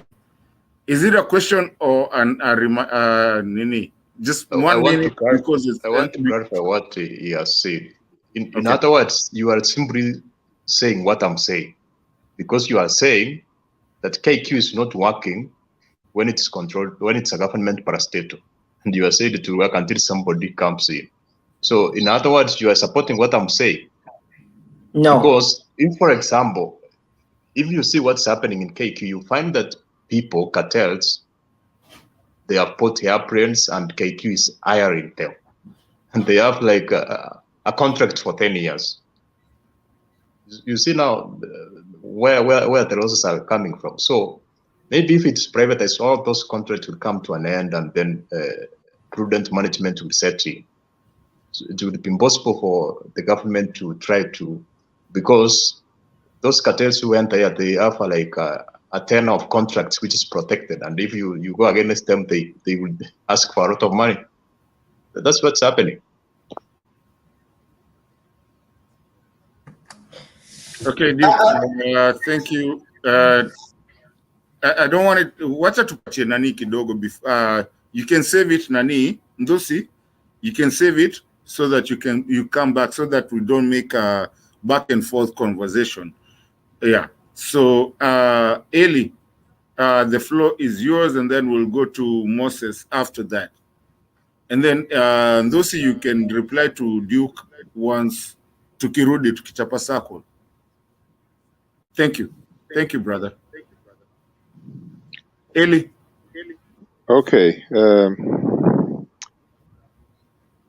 I wanted to make a submission, a brief one, about the nature of opposition or rebellion towards this illegitimate government, knowing that there is two things. Number one, the 2010 Constitution allows people to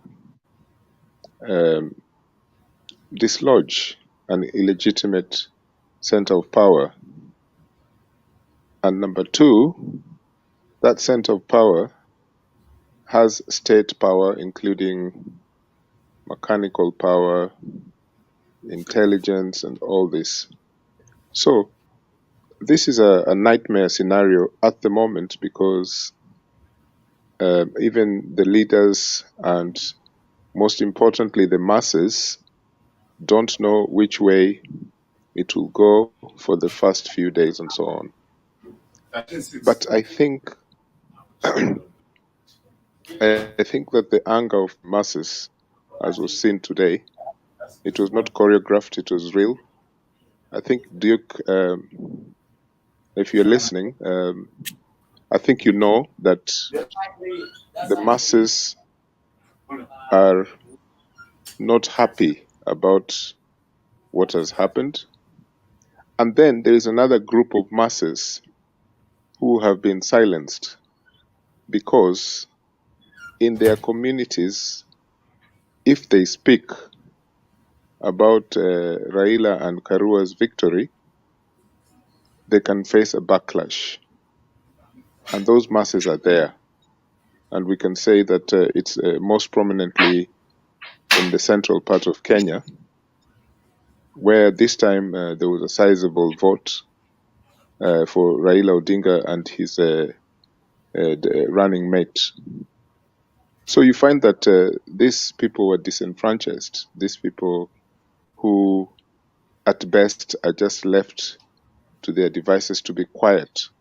They know that they voted for a person they were told was an atheist, practicing witchcraft, is the son of a man who opposed Jomo Kenyatta, and so on and so forth. So they've been told all these things, but they voted for him. The facts are there, even if you dispute it, Duke. But my position is that this is a disenfranchised lot, and the worst thing is they cannot speak up their mind, in terms of the election that was fraudulent. And that's the worst thing, because other parts of Kenya, people who know or who believe that it was a fraudulent election, they can speak up their mind, they can speak. But these people in Central Province are, sandwiched between a rock and a hard place because they feel intimidated by what has happened. I'm not going to personalize this, but I can give an example. We have, for example, our dear friend Shiko, and she has her full rights as a Kenyan to go anonymous or show her face. And she's just a prototype of many people from that region who are going through this. Is a perfect example of what is going on in Central Province. That these people are thoroughly disenfranchised. They're afraid of saying what they did on the 9th of August. And this is very dangerous. And it is up to them to wake up and not be afraid and join the masses, join the leaders like Karua, who have decided not to fear anything just because there is this kind of council of elders and a kingpin thing in the region that they have to follow. But it's a tragedy. And like I said, and I'm not taking it personal against our dear friend Shiko, but I'm saying that a lot of the disenfranchisement of Central Province can be seen in different levels. So going forward, if there is a disobedience, mass disobedience, and people say that they are going to, for example, not pay taxes or choose what they can do or not do, and then the government, decides to react or respond to that, they can only go so far, because we know what happened in the likes of Sudan. We know what happened in North Africa. We know what even happened down here in Malawi and other countries, even South Africa.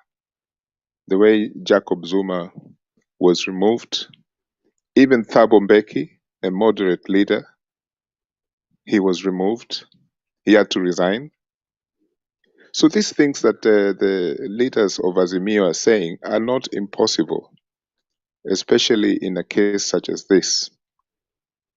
So you had the threats by people like Ndindi Nyoro saying that this particular leader, William Ruto, is not scared of anything. He cannot be shaken. We have seen leaders, powerful leaders around the world, whose lieutenants were saying such things, and finally they were removed. People of UDA or Kenya Kwanza are laughing day in, day out. They're saying that Azimio or any persons that are supporting Raila and Karua are jokers. But I think the momentum will carry the day, and I believe, and I think I said this immediately after the hot air person, Koome, made her announcement, that there will be dissidents within the civil service. People in powerful offices will start speaking openly about what is going on. People will disobey this so-called government. We have new judges in office who do not think like Koome, for example, and we've spoken about them here. So I'm just trying to shine some hope that things are going to happen. We should not be afraid. One more thing I wanted to say is the state of the intelligentsia, or even just to say the people who are supposed to help us to think. They are scribes, they are artists, they are musicians. Some of them are intellectuals in the classroom, and so on and so forth. So we've heard about people being captured. But these people, this is their time, because if we have to have a mobilized mass action, so these are the kind of people who must work with the leaders in Azimio and so forth. The problem I have with Azimio as it stands at the moment is that they have very, very poor communication strategy. There are things they're not supposed to say, they say it. There are things they're supposed to say, they don't say them. And that can maybe be, it can maybe work against what the masses want. So I think that leaders in this coalition, because this coalition, they have political party funding, statutory, that is given. So they have money to pay a communications office, a strategy office for this particular period, but they don't seem to understand that this is very important. So I think that they need to, if they're listening or watching, or if any of their agents are here, this is so important, because if they just continue doing their rallies, but they're not strategizing using a very, very skilled communication strategy, then this thing may not work, because they're already infiltrated already. That has happened. It's a no-brainer. So they have to counter this. There has to be counterintelligence, because I consider William Ruto as a subversive. He's the one who has breached the constitution, and so he must be faced with a counter. These agents of Azimio should counter that in a smart way. So we're not saying that they're not doing anything, but I think the communication strategy is very, very poor. You can have millions of people attending rallies, but if the strategy is poor, it's not good. Thank you.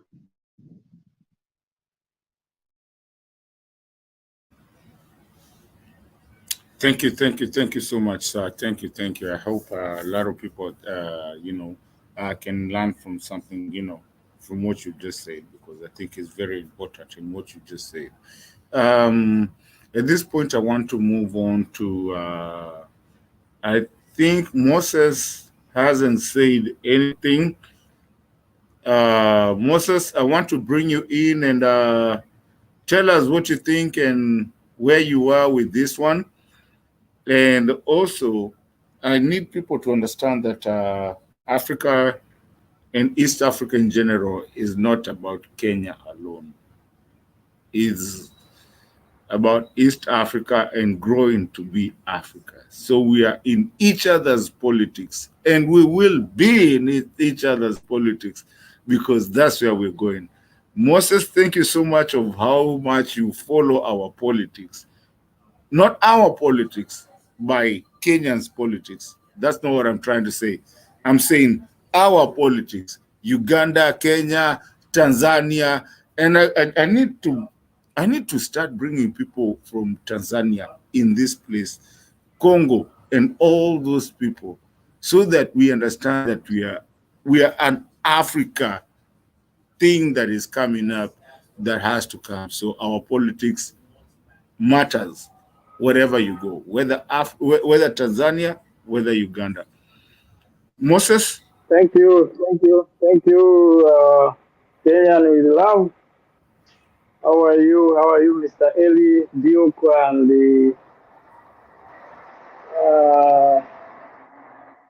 let's see whatever.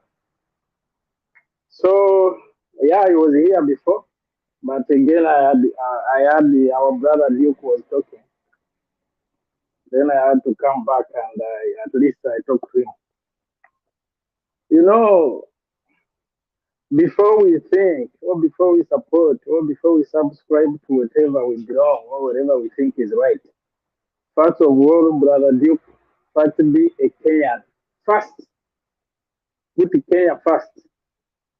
Because if we go by the parties, or the politicians, the side that you support and you go into concretely, even that, I think that should not make someone blind. We have to talk things the way they are. Once it is right, let it be right. I don't have any problem with Ruto or whatever. But once they are wrong, they are wrong. Right now, Duke, we are talking. I know you are currently not in Kenya, but you have families there. I don't think you moved with your mom, grandmom, sisters, the young one, the whole clan. You are there, maybe with your wife, maybe with your kids, but there are people suffering on the ground. So when we are speaking here, let's put the country first. Let's feel what other people are going through. We should not be selfish, because like you guys, including Kenyan with love, you can afford daily bread and even doing other things, daily activities, even developing yourself. But there are people who are suffering, can't even make 2 meals per day. So look into those people, and there is opportunities that can make them feel okay, get their daily necessities, food, drink, and also like shelter. But if we support, we don't, once we say we want democracy, we don't care where, whom do you support, but let them be, let's speak the truth.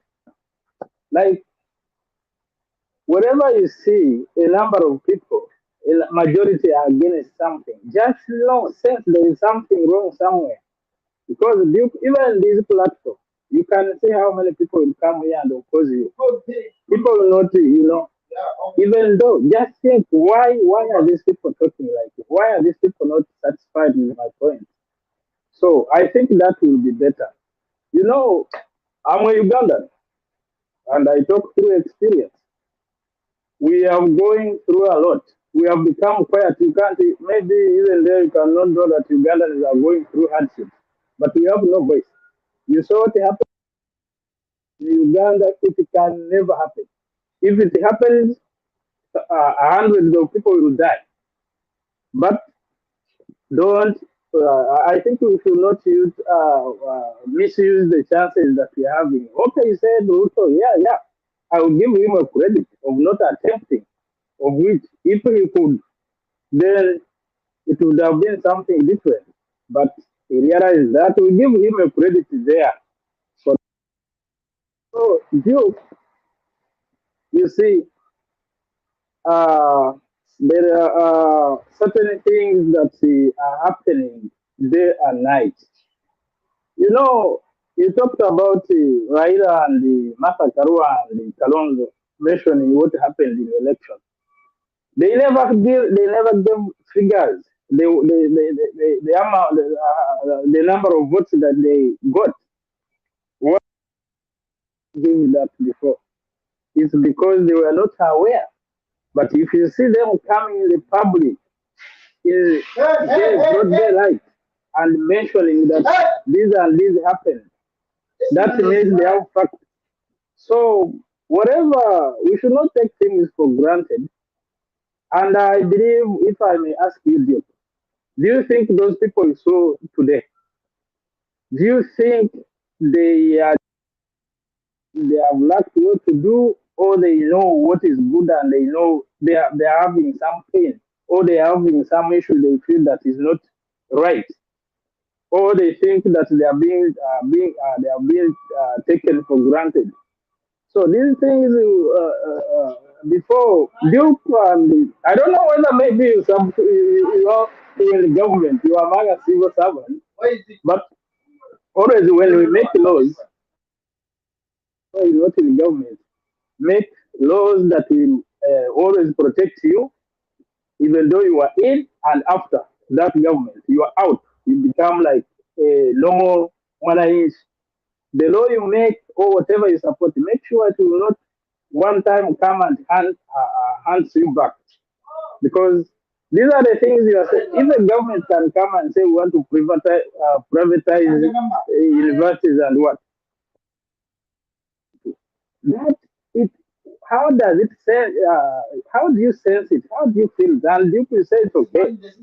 No, let's support things we know that it will never hand back. It will never come and hand us back. Because today, Ruto is there, and if you belong to UDA, it will never be there forever. No, it will go, and another government will come. These same laws,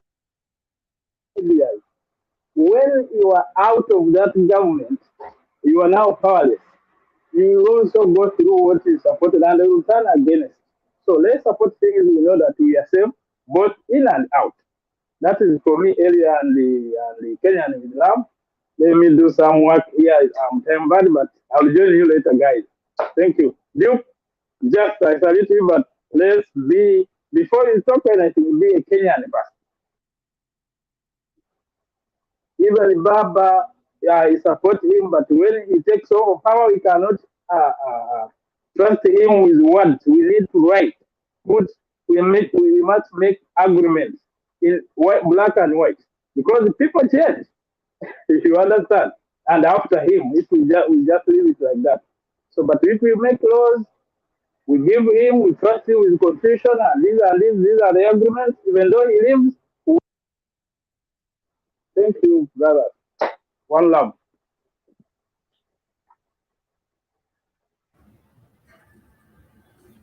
Thank you,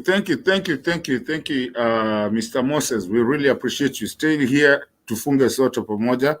But I admire what you just said, you know, and that's the thing that I'm saying, that people need to understand that time has come that all Africa is joining, and there's no longer being a third world. All over the world, it's only in Africa where you hear a third world country. And it's because of how we behave and misbehave.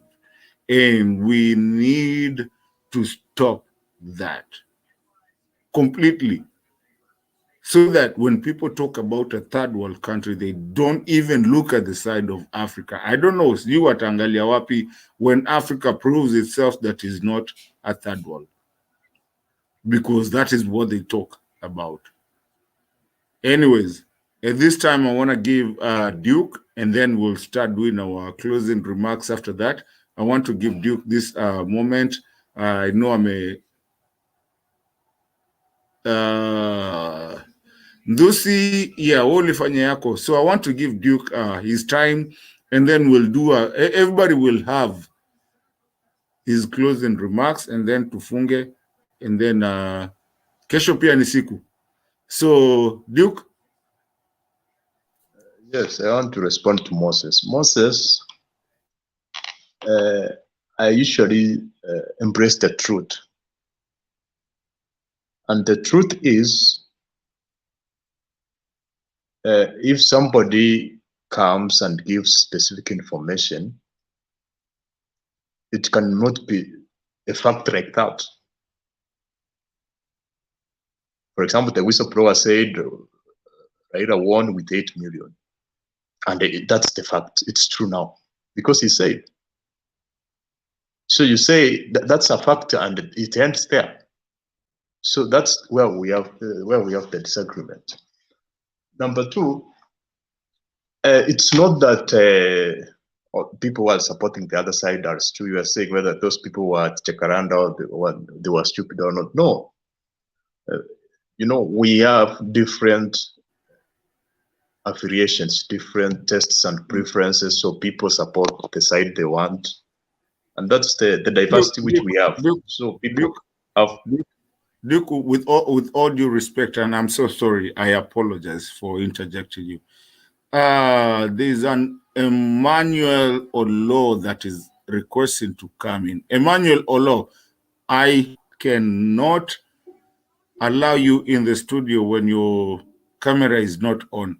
If you can put it on, maybe I can, even though we are on a closing session right now. Tafadhali, unless Duke wants to keep on aendele, I'm not sure. But for me, I will not let you because it's been an issue. So if you can put your camera on, I will let you in. Duke, continue. So that's the issue which I have.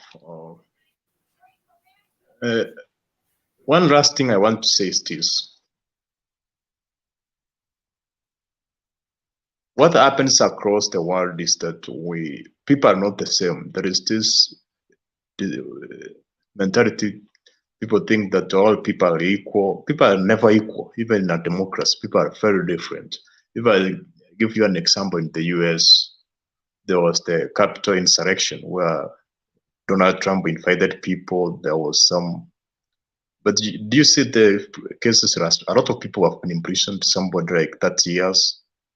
But nothing will be done to Donald Trump. So sometimes we are not equal. So if, for instance, people go to mass action, rioting, some people will die, and it will not make news. Just even in 2017, a lot of people died. All those people, they died. But Uhuru Kenyatta and Raila, they became friends, and everything becomes history. So sometimes we have to embrace the reality and embrace the truth. And the truth is about something. There must be convincing evidence which makes sense. You can't say that we won, we have won, and just because people are saying, well, somebody has said so. There must be some evidence which convinces me. So up to now, I'm not convinced at all. And I'm very sure most of you are not convinced, because if I ask you details of the data which was given, you don't know. Even from each count, how much, it was just a tentative figure. And now you are cheering and you are saying, yes, we should be in a way to criticize or to scrutinize information before we buy it. So that's what I'm saying. And about privatizing parastatus, it's for the benefit of Kenyans and for the benefit of taxpayers. For example, if we have a lot of news media, Citizen, NTV making a lot of money, why should the government be spending a lot of money each year to keep KPC running? And we can get information from Citizen, NTV, even Mtembe TV. Is it necessary?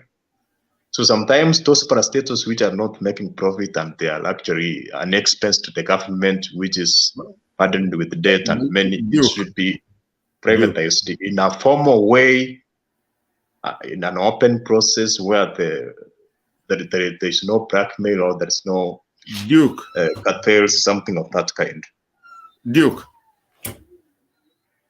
you're a good debater and you've been here for a long time. And I've always asked you this. And you know, today I was trying to just let the guys reply to you and not me. Because for me, I will not let you lie to people. When you talk about privatization of parastatals, who are you privatizing it to, and why are you doing it? And when did the parastatals become to be something that lives? Do you understand that the government had its own companies that was a subsidy? The things that you're running away talking about subsidy was what was subsidizing the normal people, what they do. It was the profit that came from the parastatals. That was the profit that actually gave Kenyans a government that was taking care of them.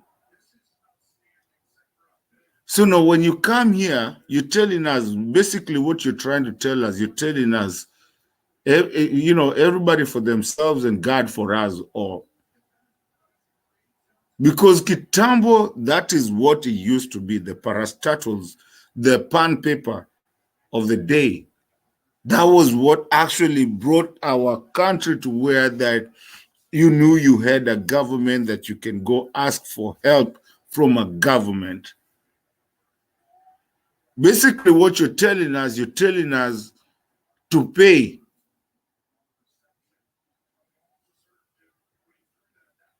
I don't know. I don't know if I'm the one running stupid or crazy or something, but I'm trying to really, maybe I'm not, I don't want to be stupid and say and be ignorant, because I respect you, Mr. Duke. And I respect people who really don't understand why parastatals were there. Parastatals were there to build the country. There's no country without it making money. And the money that country was making is because of these parastatals. By the time Uhuru was leaving, he's left for the first time in our country and in Africa, a country that can actually make its own ammunition. We used to do pan paper. Kwa wale wenye walisoma hizo masiku, they know tulikuwa tunatokaga tunaenda pan paper tunaenda kuangalia. I don't understand this thing that people think government has any money. It doesn't. If you lose the parastatals, guess what Guess who is going, I mean, where the money is going to come from for paying the very few leaders that we have, wenye wanataka tu pesa, wenye wameingia huko kupata pesa. Their salary itatoka kwa taxes. Kwani tutatoa wapi pesa if we lose everything and we lose the parastatals? So Kenyans, this thing that nani Domi unakuja, this thing of talking about parastatals and everything, I need us to be very careful in what we are doing with our country. Na hii kitu si ati Mato has nothing to gain out of this. It's our country. Ni country yetu. Imagine Mato has nothing to do. Mimi siko nikiongea matope hapa, mutanichapa munimalize. But at the end of the day, tuangalie hii inchi yetu mali inaenda. Sijali kama wewe ni mtu wa UDA, I don't care. Na sijali kama wewe ni mtu wa Azimio, I don't care. The only thing I care is that wewe ni Mkenya kama mimi. Na hii Kenya lazima tuongee vitu za ukweli na tusidanganyane regardless mlengo yenye uko. That's all I can say. Domi, I know you had something to say. Come in. Okay, mjambo. Kenya, Duke, and Moses. Nawasalimia sana. Now, I think there are some things some people would like. I think this is what Richie calls being academic. Unasema tu because hivyo ndio uliambiwa, and it's very theoretical. I'll say I think our friend here Duke is being academic. Now, I always give you an example. Mimi I worked in railways for over 17 years in Kenya Railways. In 2006, Railways was privatized to Rift Valley Railways. Rift Valley Railways was a company. Okay, it is said it is from South Africa, but we went to find out that the company ilitengenezwa from some go down managers from Mombasa. Then they made something called a shelter. Now, wakati waliingia agreement with this shelter thing, they gave all the powers to this guy. His work was looting. Ni kufanya kazi. He was not investing anything, but he was getting the money and going with it. Anaweka Barclays Bank in Kenya, zinatokea South Africa. And you know, in the end, he failed. He failed. Services were down. Now pia hivi, we could not repair locomotives. Zilikuwa I think we only out of 46. Tulikuwa tumebaki na 6. I think it was 6 or so. And things were so bad. And because they made an agreement, kumpatia, the government could do nothing. Now, point of correction, Mr. Duke. The government does not control a private. It does not. That one is underlined. Underline it in capital letters. It does not control. It can only regulate, but does not control. And the purpose of parastatals is one, to make services available at a good price for Kenyans. It is absurd trying to talk of privatizing universities.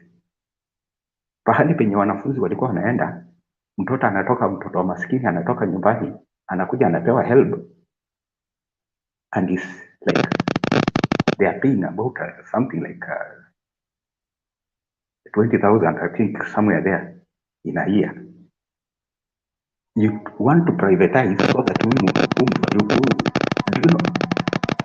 you know how much private you can pay? You pay for university. It is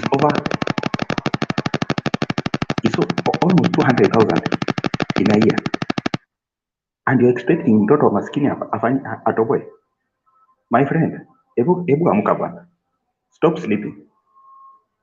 And I will tell you this, Rift Valley Railways was unable to run until it had to be brought back to Kenya Railways. Vile tunaongea hivi, SGR was like a private. Uhuru, they were looting, the Chinese were looting money until Uhuru said no. If this is the way, they had an agreement that waendelee kujilipa kwa ile pesa yenye wanapata kama interest. Then they were getting an interest of 1 billion in a year.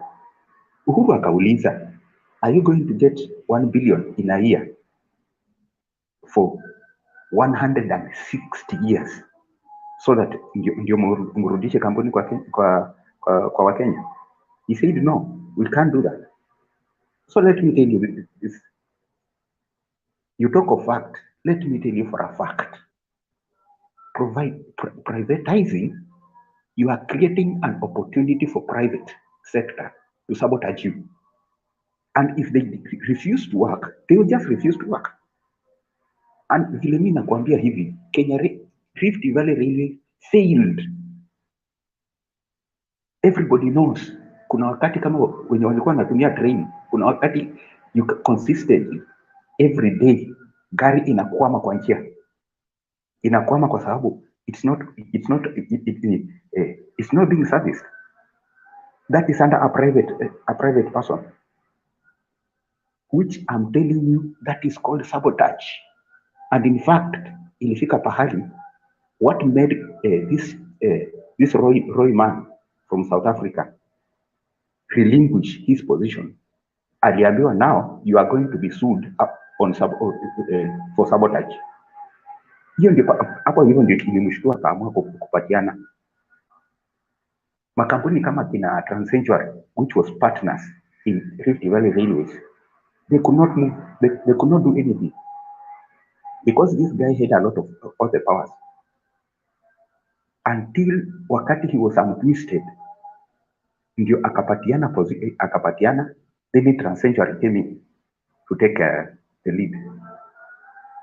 Aya, Transcentury nayo pia walikuwa na issues zao. Transcentury had matajiri wa Nairobi, including kina Chris Kirubi. What did they do? They decided now to do it. Sasa Shelter ameenda, South Africa ameenda. This guy started also to do it. They tried to untwist the person who was there as the MD. The MD anataka kupeleka kampuni hivi. He wants to save money. Okay, by then unapata there are people, kuna watu wanalipwa pesa kidogo, mishahara kidogo, na wengine wanalipwa millions. Now he was like, why? Why do you have these big disparities? Then he decided that sasa kitu nitafanya, tunataka kupunguza wale wanakula pesa nyingi from 1 billion plus tuwalete mpaka 300,000. And one of them, who was the financial controller, alikuwa ameletwa na Shelter, ameletwa na Transcentury. Transcentury refused. Alikuwa amesema anawapunguza mshahara, or if you don't want, you take a retrenchment. We cannot have some people getting too much salary and other people getting very little salary. And they want to regulate. But Transcentury refused. Now you see, that is the problem of private. But in government, you can regulate. And if anything, government at least it has a regulation. Now you see, Bana, tuache bwana, stop defending something that is wrong. Mato here has talked of income to the nation. Wakati wa Kenya Railways, wakati wa Moi alikuwa anachukua pesa faida yenye imetoka kwa Kenya Railways inaenda kulipa polisi, and he spoke it by himself. Mpaka akawaambia there was a time people were complaining mishahara yetu imechelewa. Then akauliza, he made just a sarcastic question. Akauliza, kati ya nyinyi na polisi wagani if kati ya nyinyi na polisi wagani wenye wake strike, there will be a big effect on Kenya. So polisi walikuwa wanalipa na mshahara profit yenye inatoka kwa Kenya Railways, walikuwa wanalipwa kwanza ndio sisi tulipwe. So what you need to do is to deal with the corruption in the parastatals. Look at this. Kenya Power, the mega shareholder pale ni Ndindi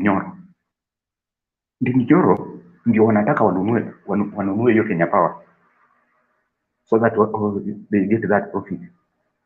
Kwa ajili haya, every day wanatuambia ati Kenya Power is not making profit. Angalia hizo charges zenye tunawekewa. What you are supposed to do is to correct the issues that are there, not to privatize. Imagine sasa wakiweka a private person. That private person sasa ndiye ataumiza Kenyans.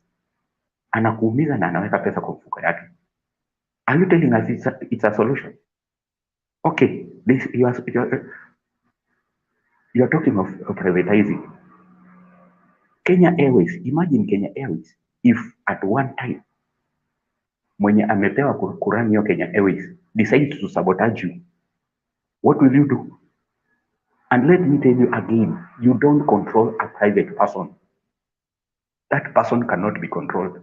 You can only regulate, but you cannot control. Akiamua, anaiangusha, ataiangusha. Because you are not there. You are not on finances. They will do whatever they want and you will be on the receiving end. Wakenya watakosa services.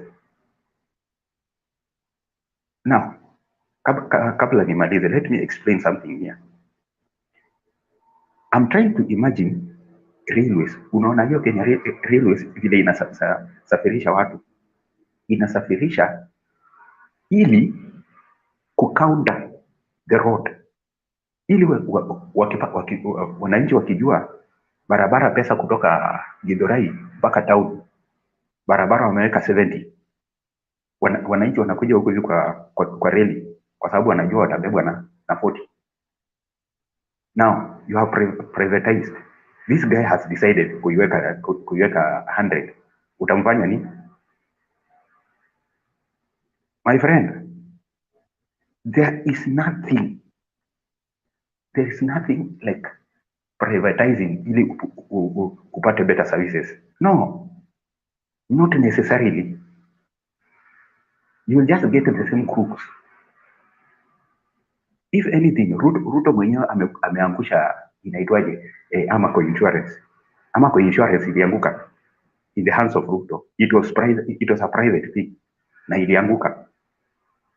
What makes you think that he will yeye akipewa ataendesha hizi manini vizuri? No. People private, by the way, railways was privatized majorly kwa sababu ya mashamba yake. It had a lot of land. So it is all about interest. There is nothing like a profit. Ati sasa unataka you make profit.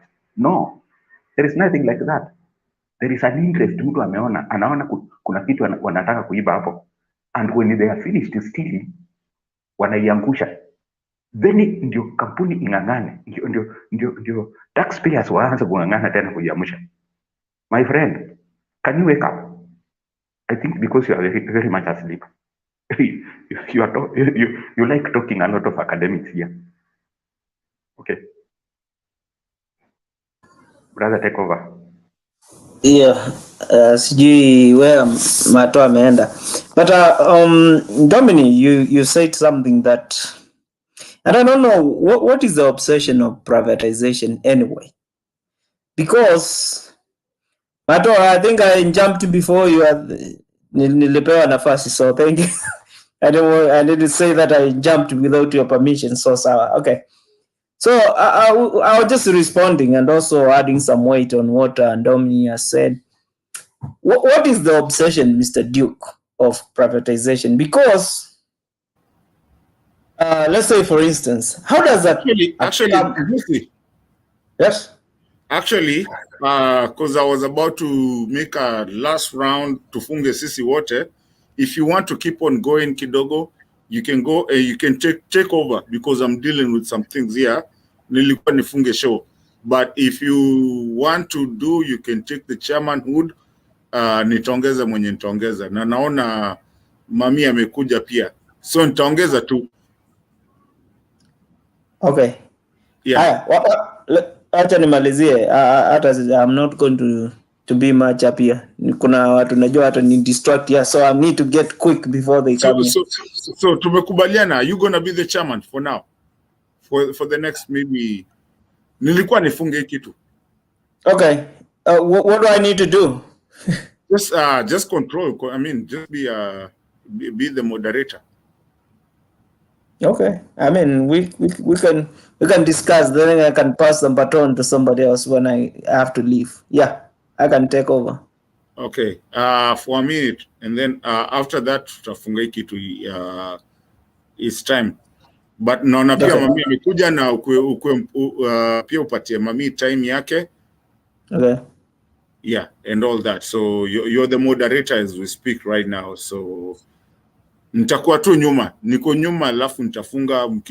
Mkinihitaji mtaniita huko nyuma, unless nipatie mami. Mami, do you want to do it or do you want me to give Ndusi? Let him finish, then I can enter. Okay, sawa. Fanya kitu yako alafu nitakuja nikifunga. Okay, sawa. Thank you, Mato. So Mr. Duke, I also respect you for for speaking your opinion. But now, Lisa, what is the obsession? Because privatization. Remember, you have to see the genesis. Kwa nini hizi kampuni, kwa nini hizi parastatals, they are failing, and they are monopolies.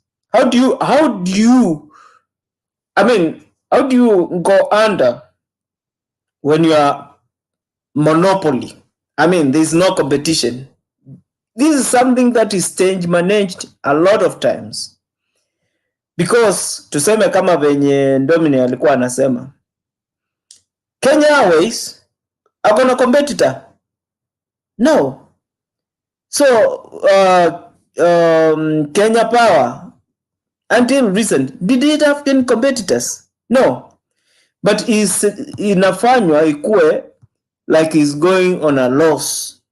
Kenya is the same way. That was the national carrier. It's still the national carrier. But a lot of all the planes there, they are all owned by guys up here. Kenya I don't think it owns a lot of aircrafts. They are owned by people, they just lease it to them. But the reason for parastatals, one, Atakama is not making so much profit, because if you buy a company, you can run the way venye Dominic amesema, you run it the way you want. You can close shop one day unasema tumeenda vacation, and there's nothing you can say. But when there is a parastatal, even creating employment and with diversity. Tuseme sahi I buy Kenya Airways, which I natafuta hiyo pesa, so mniombe as well. If I buy that place, I can put all people of my community. There's nothing you can say because I own it. But sahi as a parastatal, there is a little bit of leeway, everybody gets a chance and the such kinds. But there are some national, agencies that we need to treasure, we need to keep them. And they can be made profitable. Because if you keep on calling those guys, unaona kama Elon Musk here. Elon Musk is controlling everything because it's his own property. Leo anaamua stocks, they drop like a rock one day, and he can take them back the way he wants. There is little that can be done to maintain, such things, because it's profit making. He can say today, we just go. He can call something, and you see that company going under because he's manipulating based on how much profitability and how much, just on his interest. So I don't see whether we should dwell on, because Ruto is trying to make sure, they analipa cronies wake wenye walimsaidia kuiba kura. So if he tells a few guys, Nyoro and whatever else, gang together, iteni Moses Kuria hapo, you buy Kenya Airways. Then me and my guys on the Rift Valley tunachukua, Kenya Power and Kengen. These things, before you know, the country itakuwa inaenda the Zimbabwe way, because you just divide the whole country and there will be nobody to control. So yes, I just, not to repeat by myself again, what you see is he's taken over everything. So the guys who, who are the money, they cannot be controlled. So kesho ataamka aseme, what is it? Aseme pipeline. For instance, imagine Kenya Pipeline, also another monopoly. How does it go on a loss making? How? Because it's meant to do that. Kuna mtu hapo ana siphon money, and before you know, because they know it's profitable, that's why they want to privatize. If something wasn't making money, hata ukiadvertise, nobody would like to privatize, nobody would like to buy it. But you can make it look like it's not making money so that you buy it because you know the profit it makes. So, sijui what benefit you get out of those things, out of it. So, sitakuwa for long. So, Kenan, I think unaweza ingia. Wacha nitoke.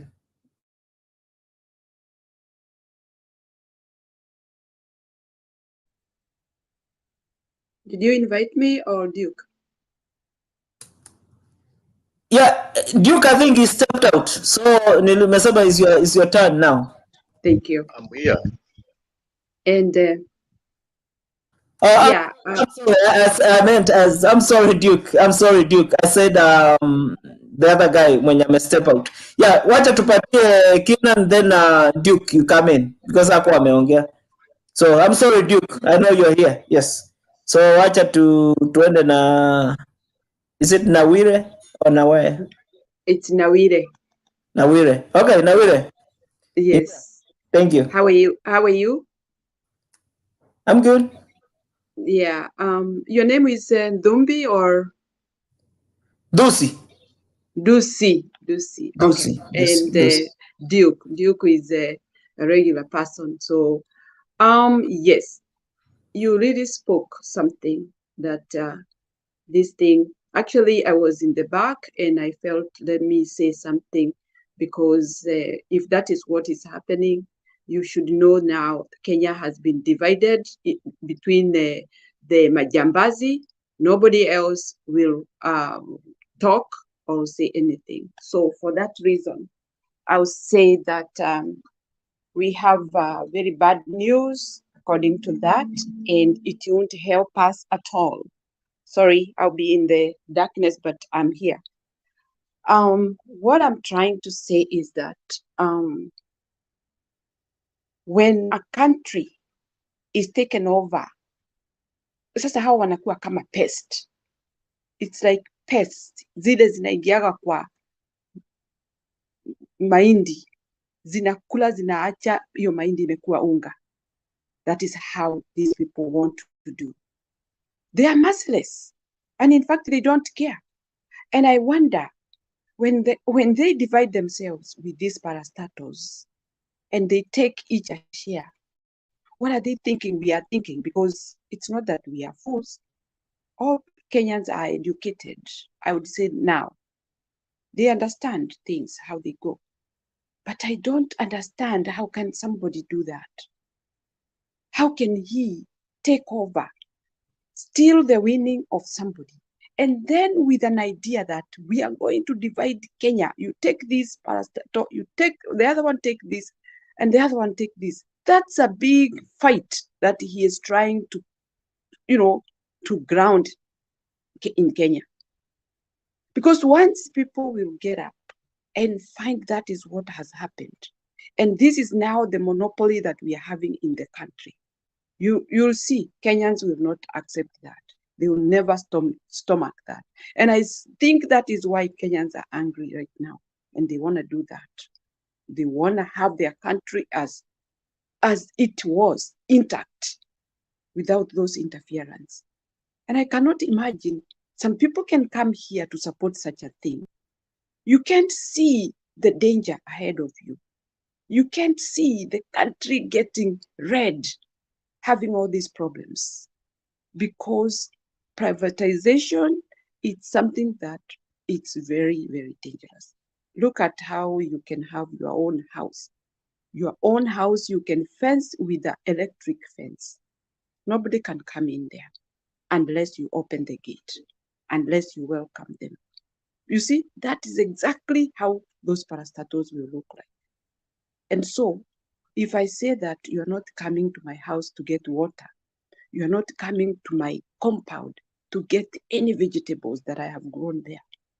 If I am the only one growing those vegetables, once I close that gate, even if you didn't buy your greens during the day, and you come and knock that door, I'll tell you tomorrow, imagine, and you have nothing to eat in your house, and that is the only place you can get vegetables.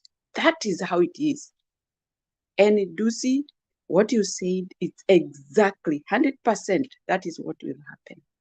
There will be no way that we'll get services according to how we can manage, according to how we can afford. We'll never get anything without a lot of struggle. And that is how a country get finished.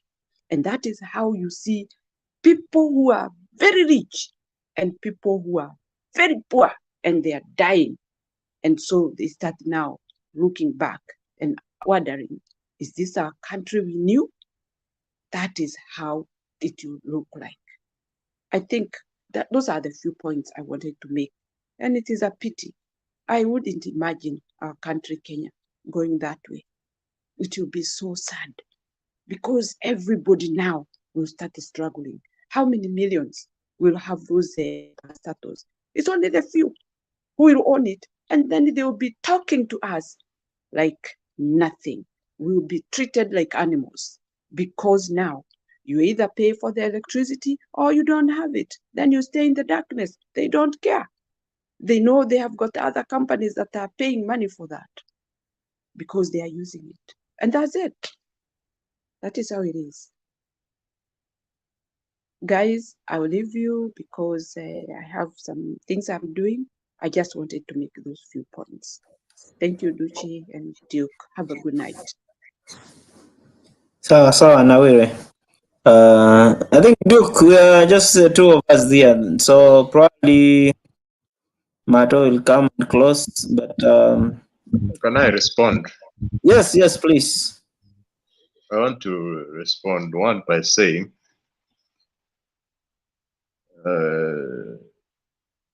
most of you are saying that if parastatals are privatized, then the government will not have control at all. That's not true.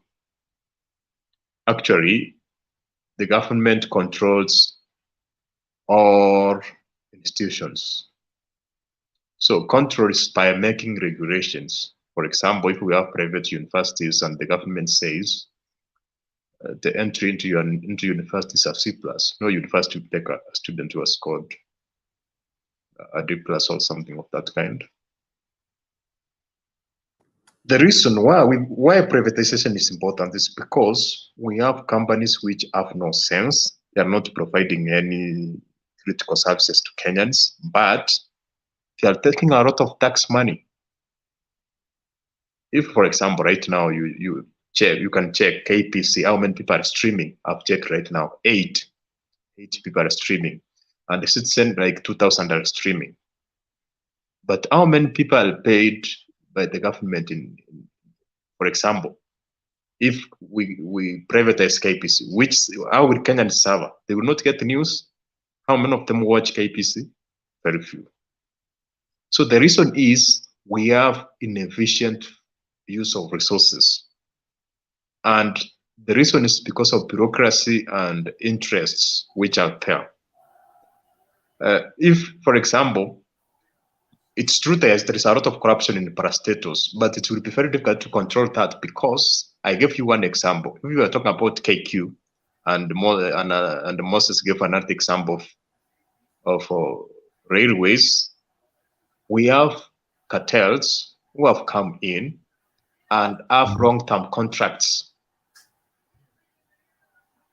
And they have contracts for example, some individuals have their private aeroplanes and they are leasing to KQ, and they have agreed they have to pay for 20 years. So if you cancel that, they take you to court, you pay them a lot of money. So that's where we have an issue. But the government that is what we call Critical Infrastructure Act. Even the US has it. The government has the power to control immediately to control all institutions which are critical to offering the services of Kenyans, which are critical to security and to offer services to Kenyans. If you look, for example, in the US, like almost 80% of parastatals have been privatized over years. 80%, even those critical institutions, they have been privatized. So it's about Duke Nikulize, let me ask you a question. I live in the US. There are rules. There are things that are working. You're talking about cartels. Do you know here, kitu kidogo, you go there. So you need to look at the country that we have right now. The cartels, somebody becoming a president. You saw that nonsense could not. That's why Trump is out. But if he was the Ruto of today, he'll be in.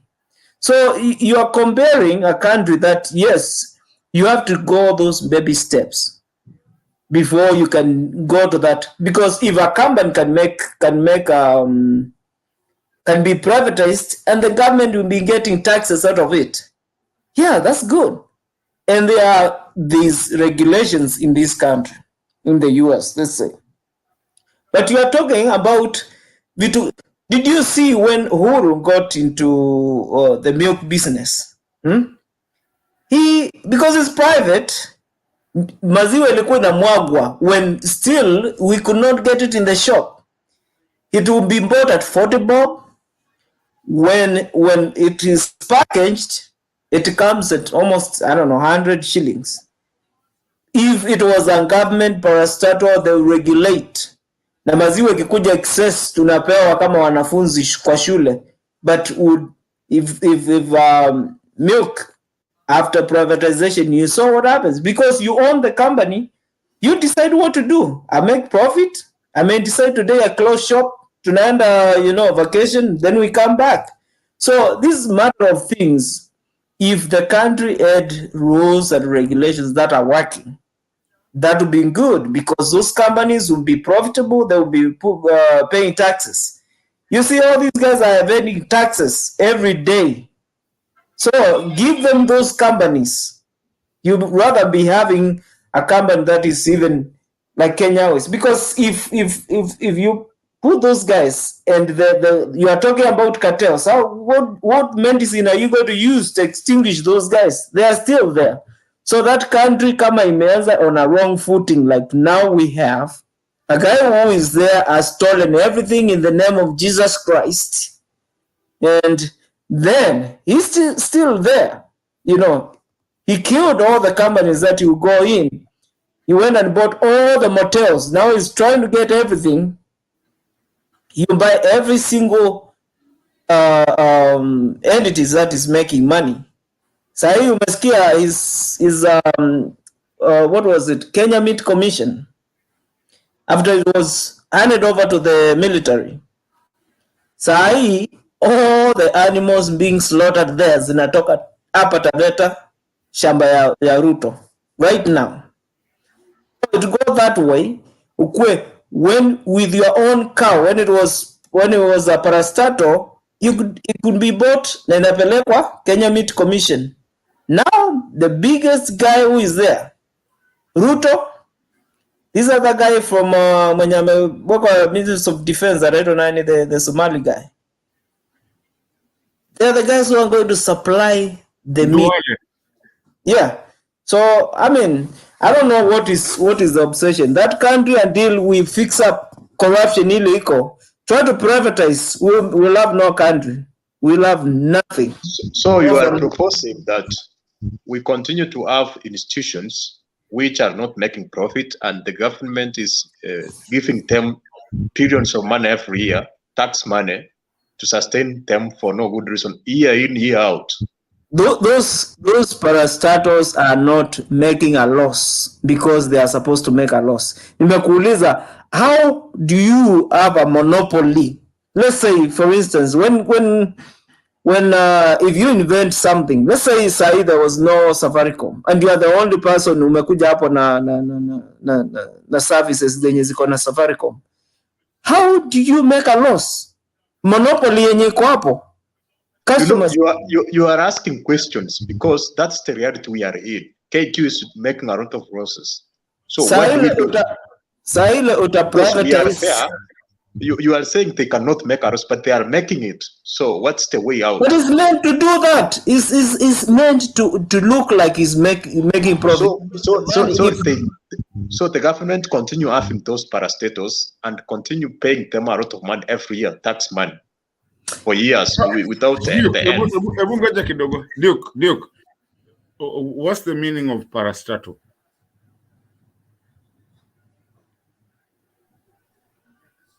Now you are going back to basics. We are talking about we are past that. No, so I'm asking you a question. What's the meaning of parastatal? We are talking about this. These are state-owned companies, or what they can say. So I'm talking about the situation we are in. Dude, it's not all parastatals, and you are actually trying to answer me. What's the meaning of a parastatal? I've told you it's a state-owned corporation or state-controlled company, something of that kind. So the point I was saying is we are in a scenario where, and you are actually trying to mislead. It's not all parastatals which are going to be privatized, like universities, all those. There are actually few, like not even more than 5. We have some parastatals which are not efficient at all. They have been making losses for 20 years, meaning every year the government pays them a lot of money. And everything has been done, rules changed, CEOs have been changed. Okay, so, Duke, let me ask you a question. Actually, I'm going to work with you. Let me work with you. My brother, Ndosi, nangenda teka ile. Sawa. Nangenda teka ile. Yeah. Now, I will ask you a question. According to you, you have an issue with the parastatals. So, okay, we don't want the parastatals, by the way. We do not want parastatals, kabisa, everything. Okay, what's your suggestion? I've not used the word all parastatals. We have some parastatals which are making profit and which don't have issues. Okay, we have some parastatals which have even mentioned, which are not making profit at all. So you have to stop saying that all parastatals are going to be privatized. No, we are not saying anything right now. I'm asking you, as Duke, what would you suggest, and what exactly are you telling us to do, and what exactly do you want to happen? It's not what I'm supporting. What should happen is that parastatals which are not making profit, okay, which are actually an expense to taxpayers because they are not employing people, they are not making profit, and the government keeps on paying them. So we can privatize them so that when they are in the private hands, there will be prudent management of resources, efficient management. They will be making profit, and then the government will stop actually trying to pay some companies year in, year out, which should actually be making profit. So that's what I am saying. And who's this private person that you're selling that? Who's this private person that we are selling to that? I mean, to that. If you talk about the process of privatization, it's actually a process which is transparent. It's not that you are trying to say somebody's taking. No, they will be like a formal procedure. Maybe. I mean, Duke, you can't it's sell about anything. those who are interested. You can't sell anything to the water. You sell it to somebody. So who's this? You advertise. For example, if you are selling a product, you advertise and then customers come. Or if it's a bidding process, people come and place their bids and the winner buys it. I cannot force you to buy it. So you want me to tell somebody's going to buy? So Duke, you cannot come in a place and tell us that we need to privatize, and you're not even telling us who we are selling it to. And then you're not also telling us why do we have to do it, yet since independence, it has been a public. No, how many parastatals have been privatized since independence? There are a lot, many. Are you saying we have not privatized? Like which one? Which one now is making money that has been privatized? Give us, because I told you Safaricom. Do you know what? Safaricom was not a parastatal. The Safaricom was not a parastatal. Today, Telecom is not Safaricom. So no, you don't. This was Safaricom. You don't even know that. Safaricom is not even on. How did Safaricom start? But it was somebody who came and started a business. These are South African companies. Safaricom. Hold on 1 second. I can go tell you. Safaricom started from university. What is it? Safaricom ilianzia university ya nini? Ya Jesus Christ, kwa nini hii kitu inanikataa? The university hapo hivyo Madaraka, Mada. You can go, now do you want to say no, that's something which is basic. It's like trying to discuss about who was the first president. Just go and find the information. How did Safaricom start? It was part of Telecom, which was a parastatal. That's a fact. You can even Google right now. So you want to change that?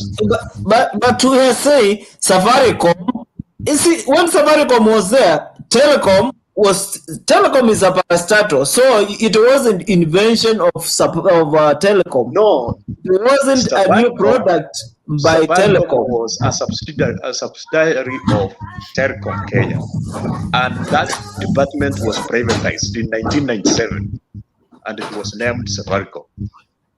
So Safaricom was part of Telecom, which was a parastatal before 1997. You can check that. Those are facts. I'm not making them up. You can Google right now. Duke, I don't think you understand what parastatals actually mean. I'm sorry. I like debating with you, but I think you don't understand what parastatals mean. Sijui kama unaelewa what a parastatal is. And that's the reason they are called a parastatal. You have businesses everywhere around and na kila kitu yote, but I still don't think you understand what a parastatal means. I am sorry. A parastatal is a government business that is there, and to just make you to burst your bubble, that actually gives the subsidy of the citizenry, so that instead of me, you, and Dosi paying $100, we pay $20 because what? There's a company that is doing something. That's false because, for example, let me ask you a question. Okay. KPC is a parastatal. Which subsidy is giving to you or to Kenyans? Or KPC, talk about the KCP Bank. It's also a parastatal. Which one do you want to talk about? Do you want to talk about the KBC or KCB? Whichever. Okay, let me talk about KBC. KBC, let me tell you right now. Unajua, KBC has the most coverage in the country, right? You know that? If today the government wanted to do show any policy, anything like educational program, the whole country, that's the only way they can go. If today they wanted to do anything like, a civic education, that is the only place they can go. Right now, you cannot go to Citizen. Citizen, they can say they are not going to advertise anything. That is government policy because it's their private entity. But now the government has to have a way of communication. Today, KBC will be allowed to go to the parliament and broadcast live.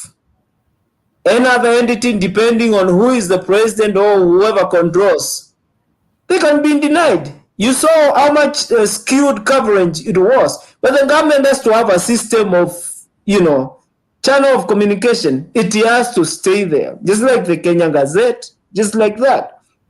So if today you own a media house, today, let's say, and you don't agree with us, si utatupatia blackout.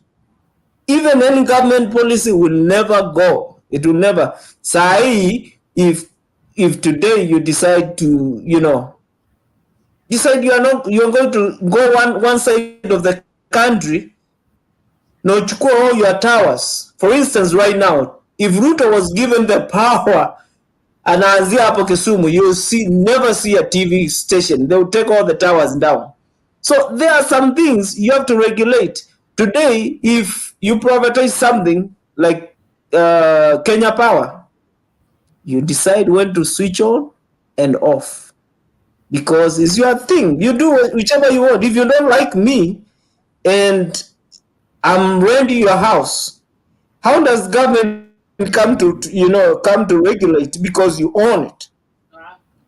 So that's the point. So if KBC is one of the obsession, something to be privatized, you are taking that country to be owned by somebody.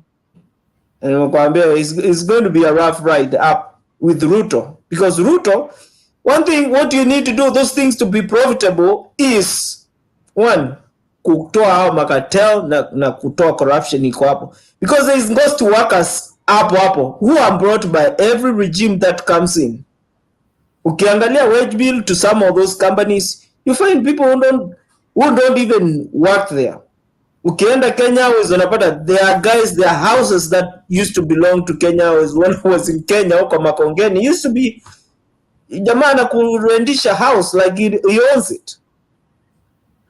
So you have to go and dig up before then know why is it not making profit. But if today you go back and get that thing, give it to somebody else, it will be worse, because there are guys who are not even paying taxes. Can you imagine if you give that profit-making company today, no parastatal, and those guys evade tax like they like actually the 10 top highest companies which are paying taxes are private.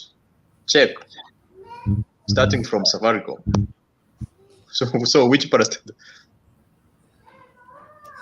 Makuuliza, Mr. Mato. Yes, sir. Yes, sir. Yes, sir. Nakusikiza. Do you know in the US today, the postal service, unajua ni snail mail. Do you know it? Mpaka leo barua, that is something that the government will never let somebody to buy it.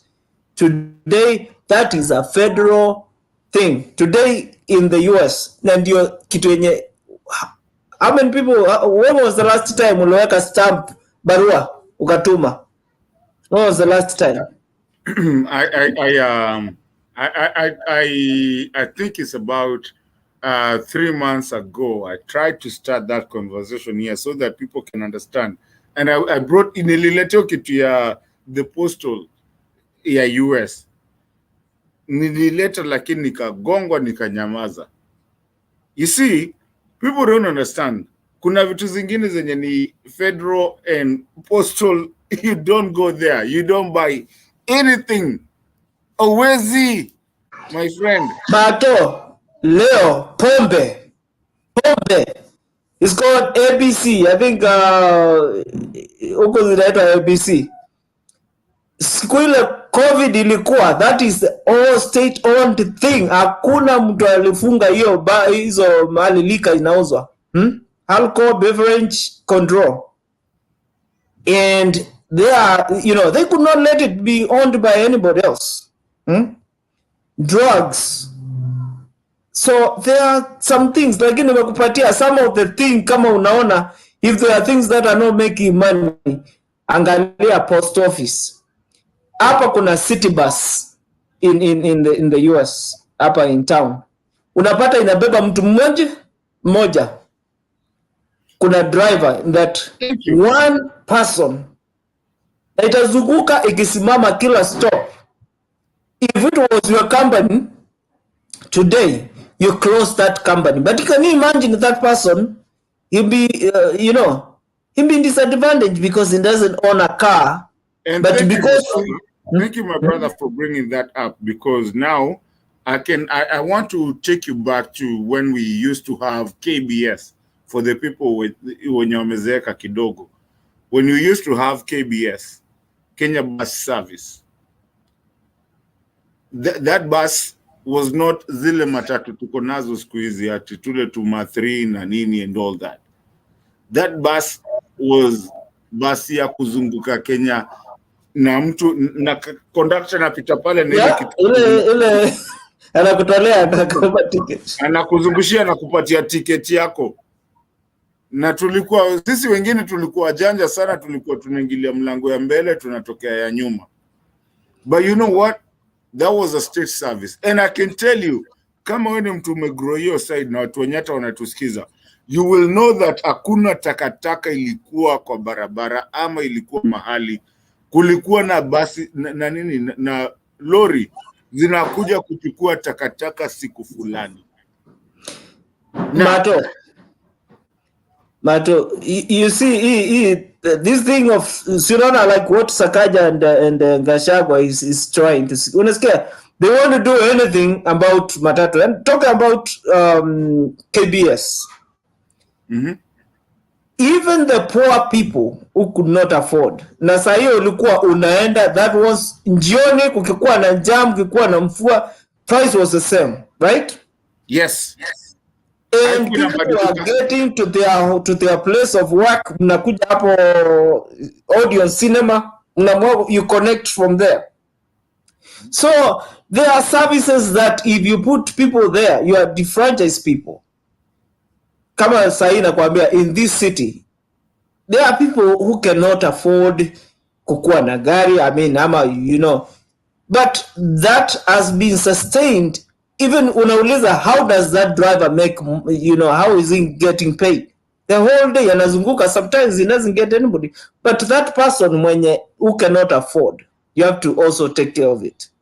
So it will be, if you keep on doing something like those ones, then wanasema, you privatize things like those. Now, wacha nikuambie kitu moja. Now, and this is what I want people to understand, and thank you, my brother. this is what people do not understand, that we were already a first world country. We were.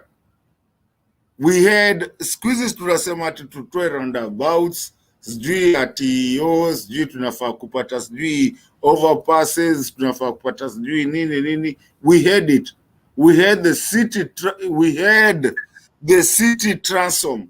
Yes. Where you can, we had it. It was there. And the reason I'm talking about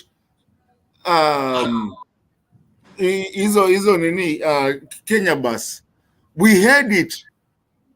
Ile kitu yenye ukiingianga mahali kama Chicago hivi, ukiingia hivi unaona ati sijui kuna basi ya kwenda sijui side ya left, kuna basi ya kwenda. We had it. Yes, we had it. But what happened? Because there are people old matatus who think they are from Mount Kenya and they can only do whatever they want. That's why we have the menace we have. If we had those buses today, all these chaos we are looking in the city could not happen, because there was a matatu yenye bus inatoka Thika Road, zilikuwa 17 huko kutoka Mwiki na kuleta hapo, na ingine inaenda 46. You didn't have all that mess that we have.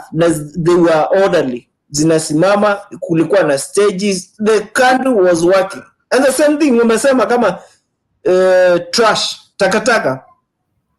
Those things were collected orderly, but cartels.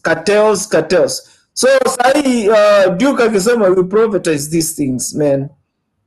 Tuna privatize nini? That's what I was wondering, because they were arguing about there is no participation, because jamaa anaenda na cherry pick, anakuja anasema I want this one. If you point that, you just try to tell the guys who is there, because he's your MD. Waambia this guy anza kuangusha kitu, I want to buy it ikifika this much. It's just like shares. Sahi, you heard what Raila said just today. Akasema he put a guy Safaricom ndio kwa na regulate shares, anaangusha. And you remember one time Ruto was saying when he was asked about, when Matiang'i was talking about how many properties are being manned by police officers, akasema he didn't say I had 400,000 shares in Safaricom. Now ulisikia the same thing, the chicken are coming to roost. Did you hear what Raila said today? Akasema these guys are trying to regulate shares zinaanguka, they add more shares. Then anaambia jamaa wake, now spike it up, go back, kama share moja ilikuwa inatoka 200, tomorrow unapata iko 1000. The guy sells those shares, anaacha hiyo kitu imecollapse, anatoa pesa yake, inapelekwa Sugoi. So these are things that you need to be vigilant. I mean, this country tukicheza, it will be auctioned. Naruto. Unajua kitu moja umenibamba sana, because let me tell you something, because what people really don't understand is that when you get a cartel that is running your country, they will make money out of everything. And that is what is happening with our country today. And I don't know why people do not see it. These guys want money from everything. Everything has to be made of money, including wanataka tuombe pesa kutoka kwao, and then when we borrow the money 500, they don't even give us 500. What do they give us? Unapewa hiyo pesa, then inatumwa kwa M-Pesa, na saa hiyo wanakutax again. I mean, these guys are just eating you from both ends. I mean, saa hii wamesema you are paying interest. Saa hii imagine that money 500 iko na interest, bado iko na charges zake za rate zake, then wameongeza tax on it. The money, one thing I heard from Mama Manyora alikuwa anasema, not every money that is in your M-Pesa is yours. Unaweza ambiwa, I want you to send to my grandmother huko, wacha nikutumie, umpelekee. That money is being passed. Those are the system yenye tulikuwa tumeanza kupita the other countries. M-Pesa was an invention yenye imefanya a lot of things happening. So inasikia those guys, they will start regulating solar power. Yani kwangu solar yangu inakuja hapa nianze kulipia pesa, na mimi venye nimeavoid kuenda kwa Kenya Power nikaweka solar. Wacha mimi nikaa hapa tu nika because I mean I pay, we pay a lot of taxes. Niko hapa Virginia. We pay a lot of taxes, but today mtoto wangu achukue simu hapa, I dial 911 by mistake, hata kama ongei, there will be fire truck hapa nje, there will be an ambulance, there will be a police, wajue whose services is required because kuna mtu amedial, because they have happened. One time I was here. Na utalipia? No, you don't pay.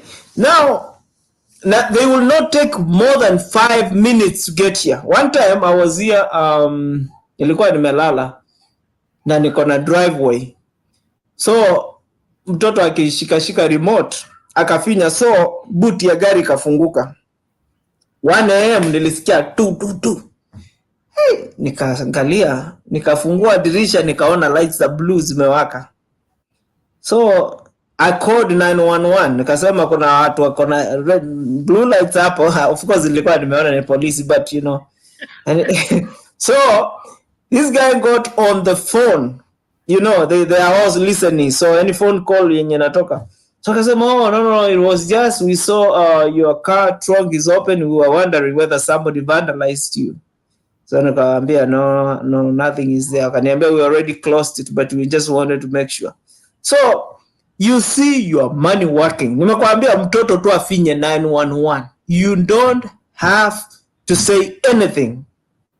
And you see, my brother, that's the problem that Kenyans don't understand. That I've actually had some arguments with some Kenyans that I told them that, you remember when Tom Boyer came and started sending people out there to go see the first world country and come back and show the first world country. You just explained what the first world country does.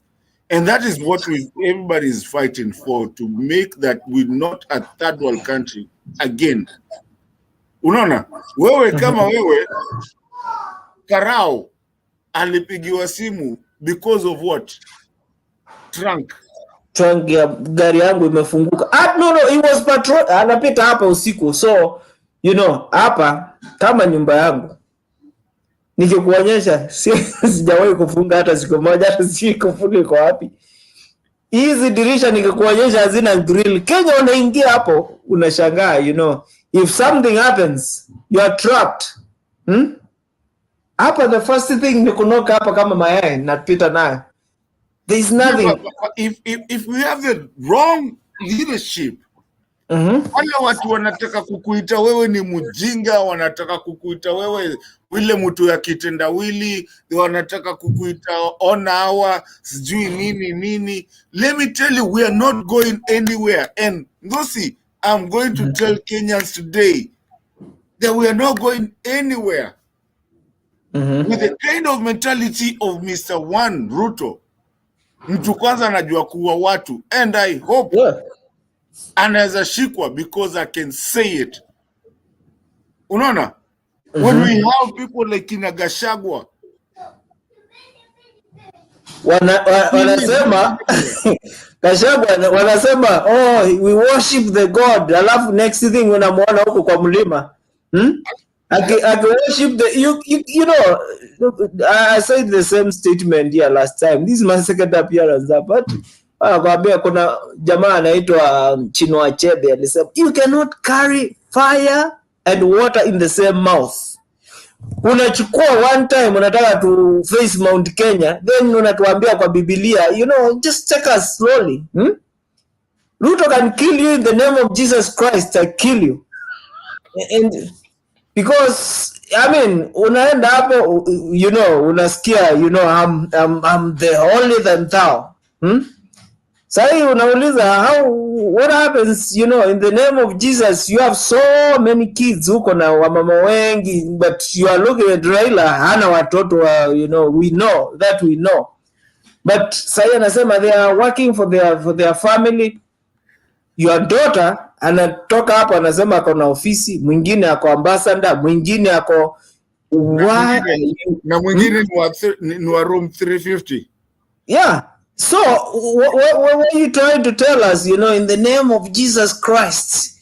That is the thing yenye iliuziwa hapa in the US. Trump anasema the same thing, but is the fewest mouth na vitu zenye amefanya. He's been accused, but there are people who are just there, die hard, wanasema, oh, he's a conservative, he's for the church.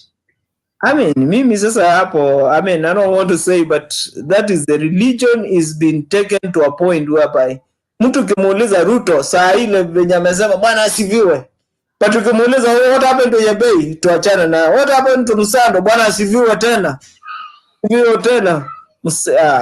No. Come on, these guys need to be told. Now, this time Raila need not to, because kuna wakati anahitaji kuambia huyu jamaa, you know, back to back. Akiuliza na unawaambia what happened to those guys? Kuja, what happened to the people who died in the church? I mean, mimi niliona kama saa hii they created hiyo diaspora ministry, sijui hata iko na nani. But have you ever seen anything that comes up to there? A lot of kids here, hao watu wa Ruto, you never see kina watoto wa Ndindi Nyoro wanakuja ina university here, wamepewa grant ya university. So wewe ukingangana hapa, you don't know, somebody is being paid, but unasikia Minister of Foreign Affairs imepeana to the foreign students. Kuna mwingine alituambia yeye ni Mama Smoky, alikuwa akiuza Smoky. You know, na hiyo haitaitwa lie. In the name of Jesus Christ, we don't lie. So, you know, nimegabea, I mean, but naona hapa tuko na entrant Jeremani huko. Wataka kusema kitu, tulikuwa tufunge. Haya, ongea. Wajua mimi na Ndusi tutamaliza hii kitu mpaka kesho kutwa. Wewe hiyo hata mato. Uasi atakasena akuekana. Uko wapi? Uko wapi? Ekana amika ni yengo tabia.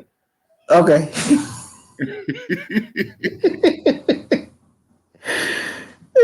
Jeremani is there from the space. Naonekana kuna baridi hapo. Nilikuwa naona kama amevaa space suit. Huyu anakujanga akiwa na space. Huyu anaishi huko, anaishi nini kwa moon. Ako kwa space.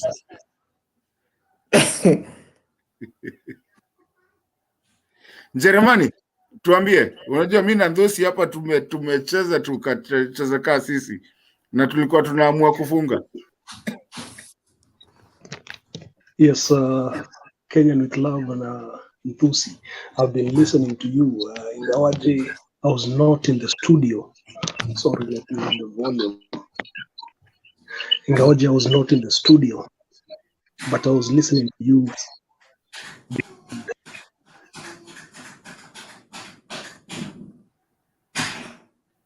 Kama volume yako imeenda Jeremani.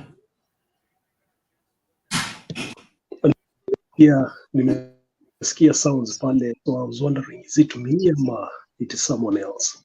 There you go. You're back now. Carry on. All right.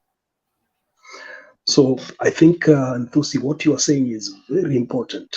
You know, in Kenya, we have the problem of when someone tells you an experience from the US or Europe, people are normally quick to dismiss and say, what are you telling us? You don't know the local situation. But I think these experiences you're sharing about the police coming to your place, the service you receive, the bus moving even when iko na mtu mmoja, those are things that we need to know. And I've been talking here a lot about Vision 2030. And what you're talking about, the bus services, moving at one person in it. That is what government service is about. You provide service not because it is profitable. In fact, government is not supposed to be offering profit services. Government is supposed to offer services for national good. Now, transportation is a national good. Health is a national good. If we start talking about selling our parastatals because they're not profitable, we are disenfranchising a big population in the country, because everyone needs transportation, but not everyone can afford the costs of transport. If we are going to make everything about profit, then we are saying Kenya is becoming a country of the rich. If you're not rich, find your own country. But we cannot do that. We must find a way to ensure that the services rendered by government reach all wananchi, regardless of whether they can afford it today or not, because collectively and in the future, these are the people who are going to pay for that national and collective good. Now, this debate I've been hearing about nationalizing, not nationalizing, but privatizing parastatals.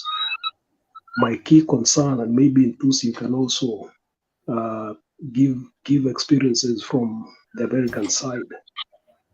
Do we have sufficient checks in the current government to ensure that what is being privatized is actually a national burden as opposed to be a national good? Because if we keep privatizing everything, including, as I've seen, we have e-citizen being privatized. You have to pay 50 shillings to get a service through the system, when other countries have taken their time to make sure that all government services are available online. You can go to your phone if you live in some of these countries, and you can get all your government services there. You do not need to visit an office. You do not need to call a number.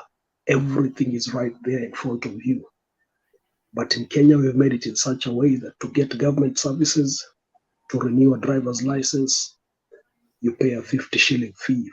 They call it, is it a comfort fee or something?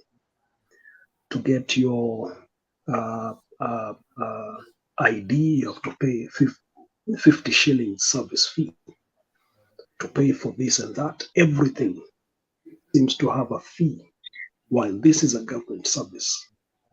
Is there nothing that government provides us because we have paid taxes and we owe that service? Allow me to rest there and hear from you, Pussy. Thank you so much, Mr. Jeremani. And I mean, there are things that we want to, to see Kenya get to a level. I mean, we were making some steps. I don't trust the guy who is there because we know his past. I mean, we cannot say tomorrow Kenya will be like this first world. I mean, they have traveled a long way. But we know the guy who is there. I mean, I don't know whether Ruto will change. He's gone to so many, to so many places. He bought everything for his own, benefit and his own cronies. But man, come up, if he was in the US, I mean, starting from, and I mean, I can say, akitaka nikujia hapa. If it was hii mambo ya post-election, nini, he killed every one of those guys were ICC. He just, somebody disappears. Like the last lawyer. That guy just disappeared, jamaa akakufa, and that time aka-announce his cabinet, so that news was, covered up. Huyo alikuwa anaitwa Mushero ama alikuwa that lawyer Paul Mushero or something. He had the key information about, the disappearance of the witnesses. So we know this guy, he can do anything right now. Christ.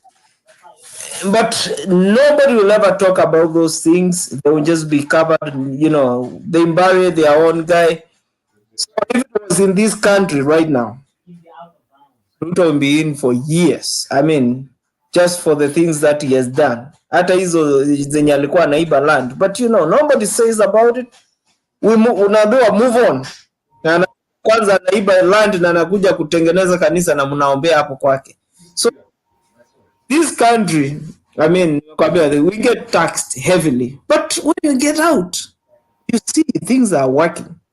I can tell you, come as today if I go to a grocery shopping, because hakuna watu wa kufanya kazi. I don't remember the last time I went through a cashier. Unaenda self checkout, unachukua vitu unajiuzia, you walk out. Police, I go to the bank, I don't see police standing outside there. I go through and drive through. Ninamaliza mambo yangu. I never go to the bank. Sometimes you take a picture of your check and you deposit from my house. If somebody sends me a check, I just take a picture and deposit. And I don't have to take any paper trail into it. So the system has to work. So sijui hiyo nimesema obsession ya that guy Duke to privatize. And once all the companies that have been privatized, the government is not creating new ones. Ikienda imeenda na inaanguka na that's it. So sielewi what is unless this one is eyeing to buy, that's how you try to work on that side. You better be hurt, you stupid fuck. And you talked about the postal services. Is it your place? Mtu agitated somehow. That is Kenyan love. He forgot to mute his mic. Motherfucker, he's hurt. Yeah, necessary, bitch. That's why But you talked about the postal services. One of the things that still amazes me about postal services in Kenya is that we have private cargo companies that are more efficient than the Postal Corporation of Kenya. And I've always asked myself, is that by design or is that by accident? Because it's easy to see collusion, because how is it that a company that runs purely on profit can outdo a government entity that has all the machinery, all the budgets, and the personnel if they need to deliver parcels? How is it that private companies become so efficient than the Postal Corporation of Kenya? My view has always been, and I'm open to correction, that there are some people who do not want the Postal Corporation to be efficient, so that in the inefficiency, it provides loopholes for other people to come in with private cargo services and take and take the business into private hands. And given those observations, then my concern and fears are heightened. we are going to the ball.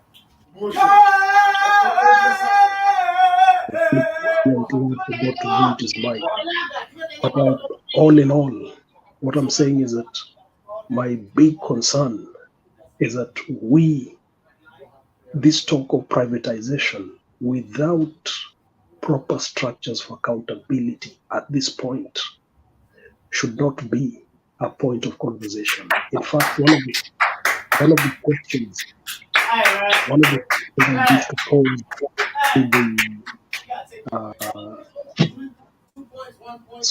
when Kenya with Love comes, we'll request him to mute his mic because I can see comments about background noise. One of the concerns I've had about this privatization is that if we are not careful, we might find that most of the services that we dearly need will ever be in private hands. And private hands do not, to a certain extent, have the heart or the empathy for human suffering. All the items from a private hands perspective is all about, is there commercial value? Is there profit in this? And that is not the way to build a nation.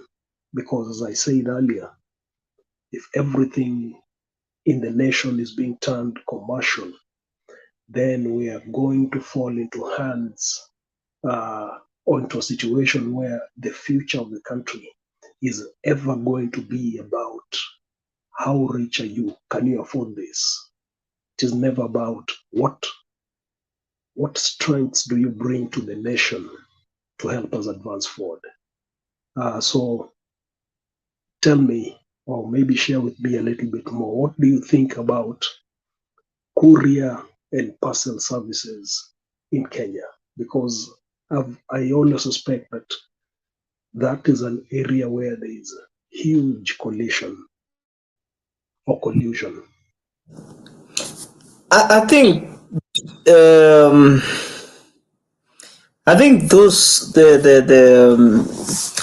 the postal services and the courier services, I think those are a little bit of different things, because those are they are not competing.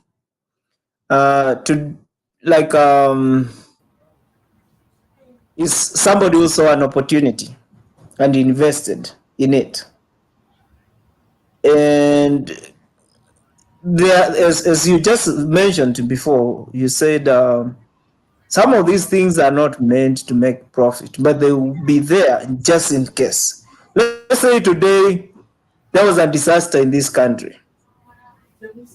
The post office have, let's say, points of distribution that those couriers don't have, and they keep them like that. Like you saw what happened here during COVID. Suppose we have to distribute such things, and this courier service, because it's private business, I say to distribute services to, let's say there was a catastrophe that struck. The infrastructure for post office is still there.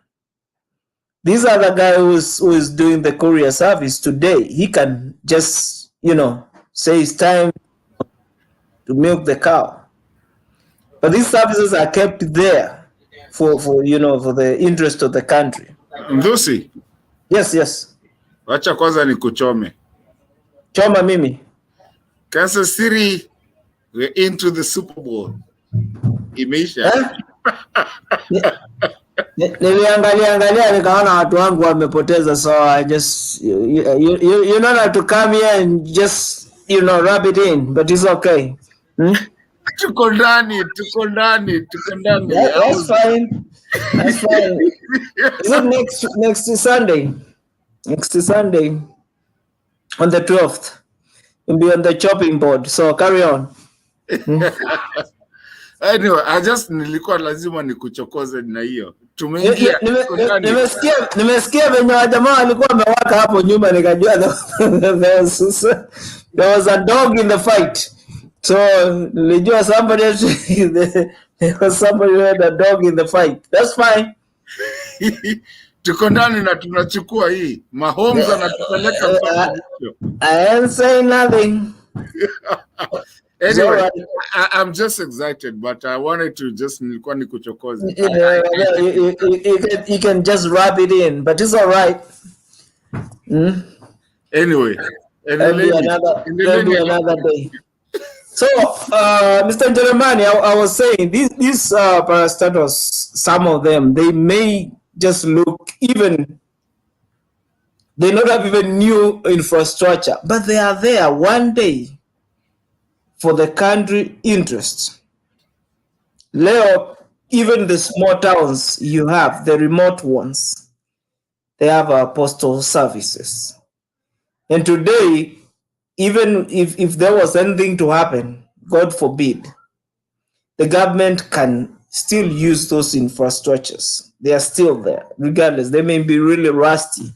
They may not, but they may use the old system. But it will reach out to the old, to the most remote places. The courier service, anaweza kuamua and just going to go where the money is. Guess what? To defranchise everybody else who is not in the, in such places. Just like I was telling Doming about KBC.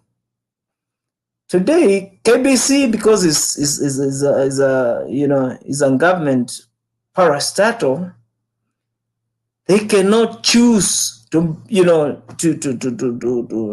black out some places. But now unasikia these vernacular media houses, they're owned by people. If you disagree with whatever the ruling party, you'll be license is withdrawn today. Those people just wanapewa blackout. So I mean, we have to protect some of these systems, even because it's just like your house. When you build a house, what profit do you get out of your house? And you keep on pumping so much money in just your private home. Do you say you should move to a rental place where there is money making? So some of these things work like your home. You put 10 rooms even when you have one kid, because they are there just in case you need them. But there is somebody else who will just go by and put his money on a rental place. But parastatus, there are some. I don't know how you can cherry pick and say if the government was if it was honest, which Ruto and honesty, I think they are miles apart. Those things can be taken to the floor of the House, debated, and they show some,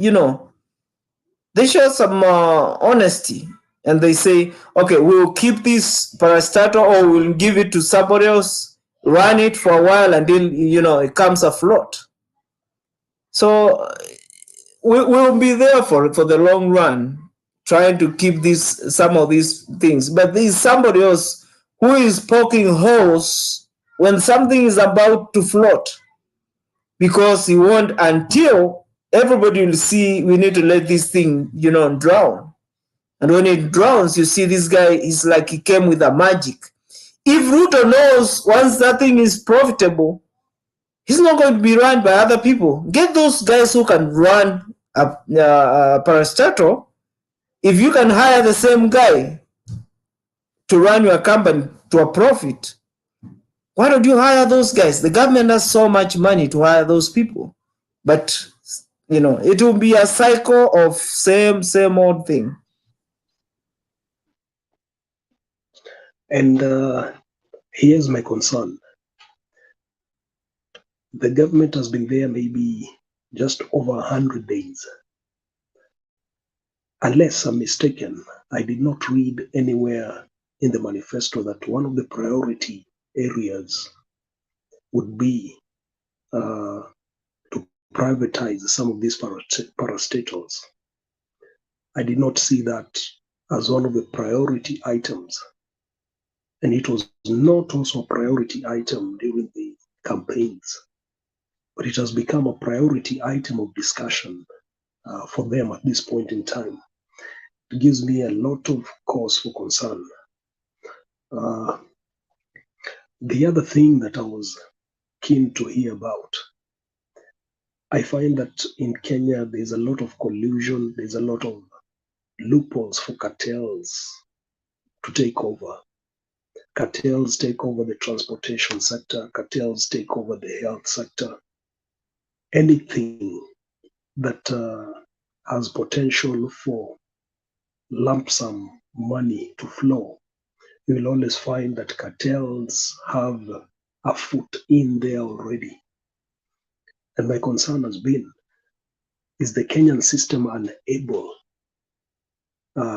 to root cartels, I would have expected to hear from the government that one of the top priority within the first 100 days or within the next 6 months, as was being canvassed, will be to root out cartels in each and every sector. What do you say?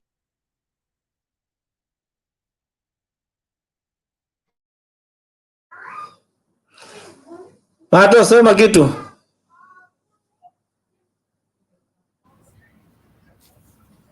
Thank you, Ndusi. Thank you so much. I really don't think that there's much to say because here's the thing. Unajua kuna ile kitu ya kudanganyana kwa maisha, and you will never lie to people. Ndusi on Germany is Germany, and Ndusi is Ndusi. You know what I'm saying? So sometimes you will go try to lie to people, and you can never lie to people. It will never happen. My brother Ndusi, and my brother in Germany, we've been here for a long time. Ruto is a cartel. Ruto is a criminal. And I'm not saying this. Go tell him to come and ask me, how is he a criminal? And I will tell you. And he can never even take me to a court of law because I can prove. Was Ruto convicted? Who was Gachagua convicted? If you can answer those two questions. Do you have a judiciary? Are they convicted? Ndosi, are they convicted? By who? Was Ruto convicted? In the ICC? No. But I'm saying, Muteshi's land, was he convicted? No, well, he was. But was he found guilty? Yes, he was. Okay. Gachagua, was Gachagua found guilty? Yes, he was. That's so, and this is why I say, like, even though we keep on talking so much, are these guys convicted criminals? And hii ni nchi ya majabasi. So, Willy Mutunga aliwaambia, Willy Mutunga said is a country of what? Are they convicted criminals? They are. Proved convicted. Yes. Yes. So Kenya will be led by convicted criminals. Of course. And we have a section 6 of our constitution that says what? Well, I don't know. Tell me. Chapter 6 of our constitution says that if you're convicted and you're a criminal, oath of office, you shouldn't even be there. So why do we have these people telling us? I mean, why are they even there? But how many criminals were made cabinet secretaries and whatever else, and they came and they got cleaned up. You know, this guy for agriculture, the lady from the coast, you know, this guy from what was it? When Yanavanga Kawalaya Red, naitwa nani? This MP or Western. What is that guy? The guy who shot a guy during election. Didmas Baraza. Didmas Baraza. What happened to them? The judiciary said we can't see anything. Wanavaa glasses, wanasema we can't see anything. Those are they are the most innocent people we have. Mimi kwangu huwa inaniuma sana, and Jeremani has been here for a long time na najua. And thank you na nani Ndusi ukuwa ukikuja sana, because Jeremani has been here and understands kitu nasema. It's kuna mtu amesema katichi masi.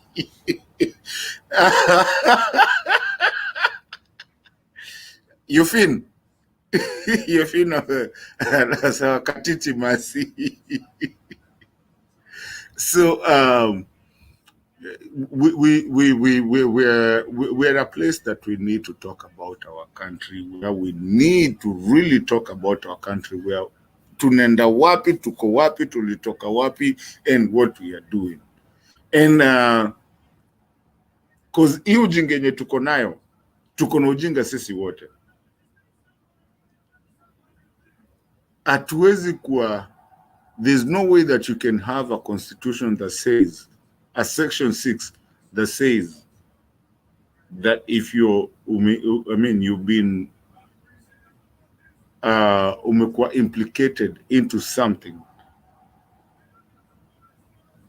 and you can still have you can still get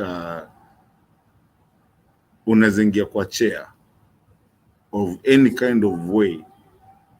If we cannot really look at our chapter 6 constitution and follow it, then there's no reason for us to have a constitution. Because the president that we have today has violated everything of chapter 6. The vice president has violated everything of our chapter 6. What exactly are we talking about a constitution? Do we have a constitution or do we not have a constitution? And if we have a constitution, Ndosi and Jeremani, is it there for the show? Or is it a constitution that we need to follow? And that is what I'm going to finish today with as I start closing the show, or we start closing the show, all of us. I want us to ask ourselves, if you have a constitution, what is it there for? Has the president and the vice president negated or gone against the constitution that we have? And if they've gone, why then do we have a constitution? Why don't we just become Somali? Everybody, God for us all, So I want you guys, both of you, muniambie. I've asked 2 questions. Both of you nataka muniambie. Wewe Njerumani na Ndusi pia nataka uniambie. Hiyo route ya Somalia naona we are that, although Somalia is improving to a point whereby that's why kwanza that is one of the conduit. Somalia, Naruto, that's the problem right there. Unaona venye aliweka this other guy, everything that is being smuggled, everything, all those things, nyinyi mkingojea pale cost, all the things are coming through Garissa border hapo, and we are losing a country. Tanzania is going to pass us, let me tell you. I mean, well, I don't know the situation, but we can also. But when the late Magufuli was there, he was making the things that are already in existence efficient. He wasn't creating. Anaenda kwa kama ni what is it? Their airways. You go there. One time, because I used to watch that guy, I mean, I know he has his own problems, but ulikuwa naona anaenda hapo anaangalia some of those mizigo, they were being smuggled because the scanning machine wasn't working, and it was meant not to work. That's why we were telling this guy about paracetamol. They are meant not to work. He went there, and all of the conveyor belt is working. Kitu inapitishwa hapo, inatokea saidio ingine, nothing there. So he went there, experiment. Kaambia huyu jamaa nionyeshe kwa computer. That thing stopped working long time ago, and it was meant that way, so that anybody smuggling anything, there's nothing. So Ruto, unaona, he's flying. The other day, uliona, when he was stopped from flying to Uganda, we don't know what he was carrying, and the country, that is how Somalia works. Whoever has the money can fly, achukue pesa yote Central Bank, apeleke nyumbani kwake. Now unasikia, now they are trying to bring the ordinance zile hapo change. Ruto is going to be like, Mobutu Sese Seko, Kukumbanga wa Nzabanga, he's just going to put all the names, and mwisho wake anasema Jesus Christ, and you all forget whether he was doing all these things. So it is a pity to the country, and we can still backtrack, but sahi kile Raila need to be told, and the other guys who are supporting him, asipunguze hiyo moto, just keep it burning, because everybody now, Ruto will get to a point you'll be going cornered. He's buying fertilizer and it's not raining. So kama I come from Ukambani, nikipewa fertilizer, I've never seen rain for a while, and this fertilizer umeletewa. If he subsidizes fuel, at least, I can sell my oranges, but it has not rained. What do I do with the fertilizer? Ndosi, kuende to the fertilizer. No, I see that those are the conduits of corruption.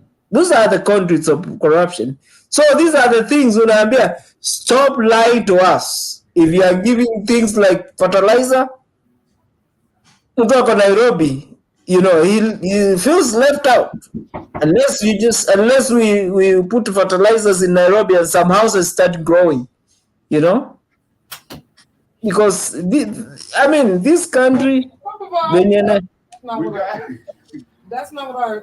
So Jeremani, take Your lights is on. Jeremani. That's what I was telling you. Your lights on. Yeah. I think I might have missed one of the questions, but one of them that Kenyan Youth Love posed was about the Constitution. Is it working? My view is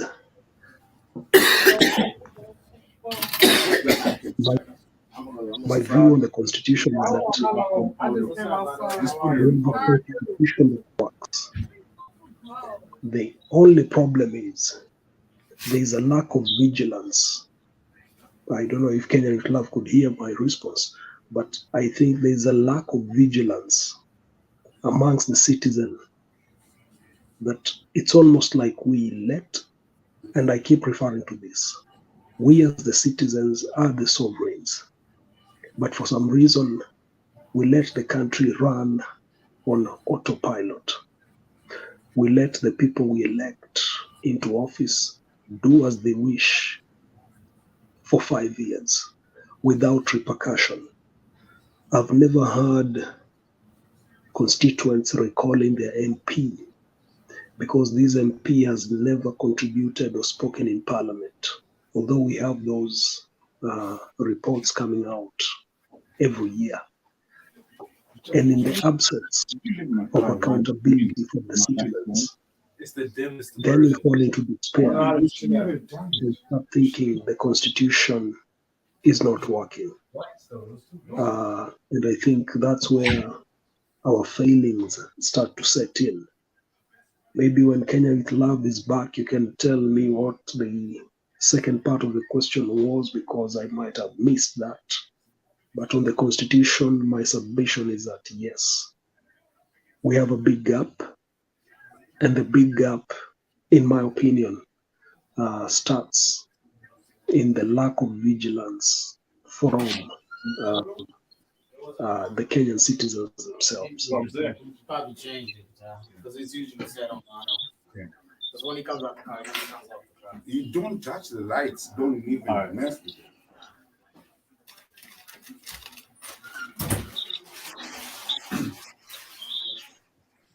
Hello. Oh, kwani mmepotea? Anyway, in Germany, I think we are about to close. I really appreciate you so much. I appreciate the people in the comment section. In Germany, can you look at Ndosi? I don't know where Ndosi went, but can we look at our comment section and do our shout outs if we can?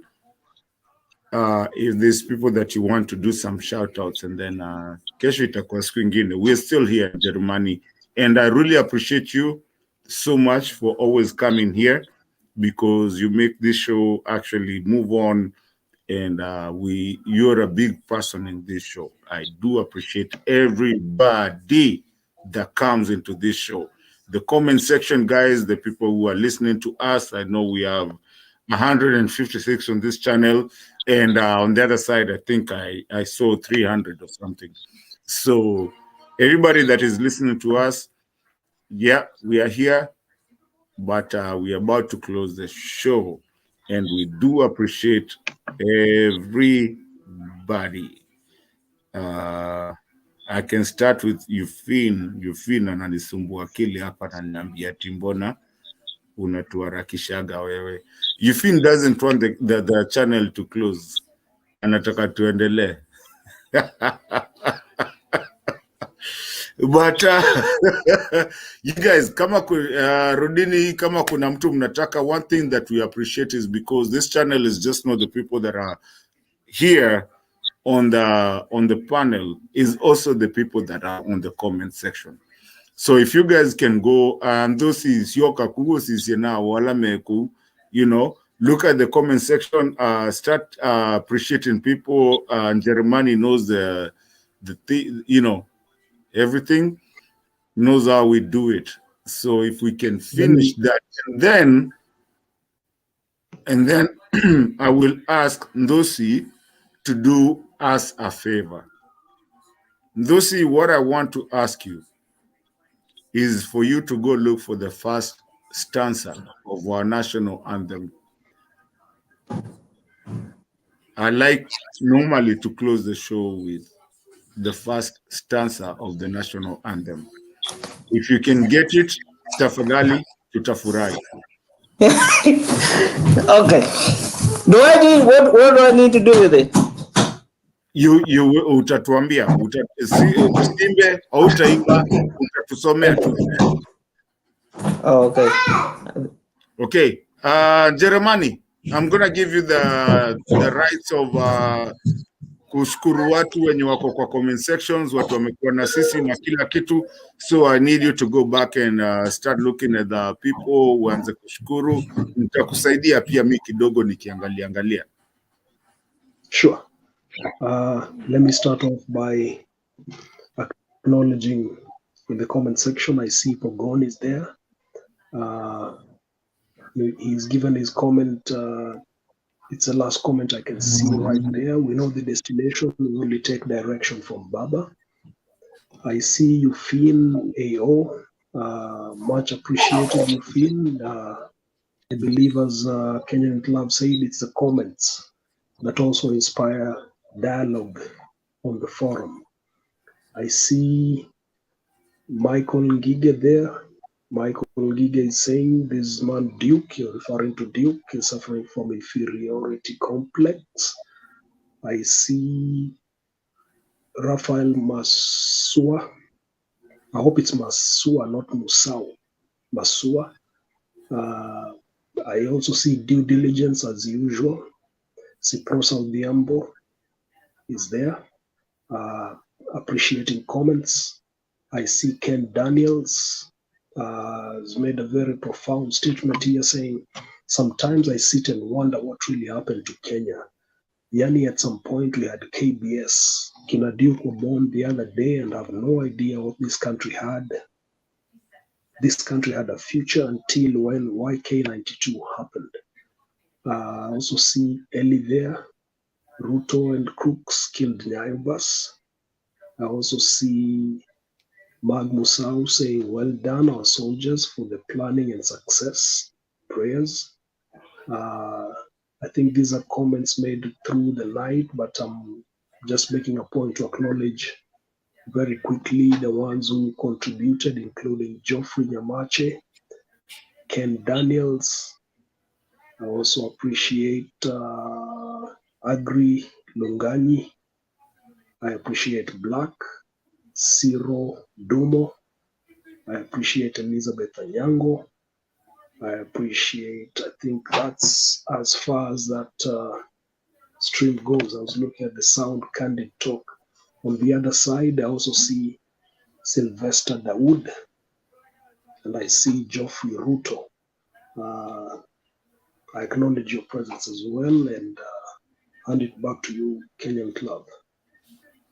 Thank you, Mr. Njeremani. I really appreciate you so much. Kabisa. Thank you. I guess kila mtu amepata leo. Njeremani ndio ameappreciate kila mtu. We do appreciate. Naona travel with Fred aliniambia wacha kufunga show mapema. Ungekuwa hapa maybe atungefunga, ungeshikilia. But today is on a Sunday and everybody has their time that they need to, lay down and everything. Lucy, are you ready? So what do you want me just to read it or sing or what? I'm a good singer as well, I think. I mean, it's up to you. Normally, we tell people to just read it, or okay. If you want to sing, that's up to No. you. No. I don't want to show my talent right now, Okay. So, Nicola, in what language, the English version is, "O God of creation, bless this our land and nation. Justice be our shield and defender. May we dwell in unity, peace, and liberty." Aya, Kiswahili unataka pia? Kiswahili, yes. Mungu nguvu yetu, ilete baraka kwetu, haki iwe ngao na mlinzi, na tukae na undugu, amani na uhuru, raha tupate na ustawi. Bas. Sasa, thank you so much. Okay. Kenyans of all walks of nations, we come here and we associate and we appreciate each other.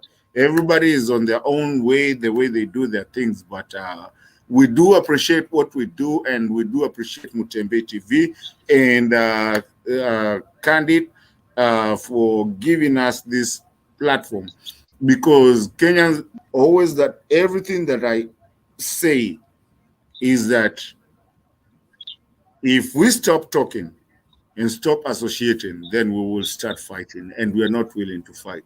And this time, we have a country that we are waiting for our kids to live in, and for us to be the wahengas of the day. And this is the wahengas of the day today. And so we do appreciate everybody that has been here, the people in the comment section. I think Mr. Njeremani is taking good care of that. And everyone that is listening to us, tafadhali tutaweza patana kesho. Kama kuna mtu tu anataka kupatana ya mwisho kabisa, for the people who are on the panel right now, ya mwisho kabisa before we close, and then tufunge kitu, tuonane kesho na maisha iendelee. Kuna mtu anataka kusema kitu ya mwisho? Njeremani? I would say, fellow Kenyans, do not sit back and wait for the politicians to drive the wheels. Look for initiatives on your own motion that can push forward the agenda of nation building. Thank you. Nzosi wendata sema good night. Mimi ndio nataka kulala. I'm still here on Sunday. Pogona anaulizanga link lakini hata akujangi. Sasa anauliza link na hata kuja anyway. but I'll be joining. I'm so happy. As I say, this is my second time here. Na I usually listen every one of them. Nakuanga, sometimes I'm not able to come online, but I listen everything that you all guys say, and it's a good contribution hapa. So Jeff Koinange used to say, the moment we stop talking, moment we start fighting. So let's talk. It's a good idea. We exchange ideas. We don't have monopoly of ideas, but you know, these guys, one day they'll listen to us. One day they will listen to us.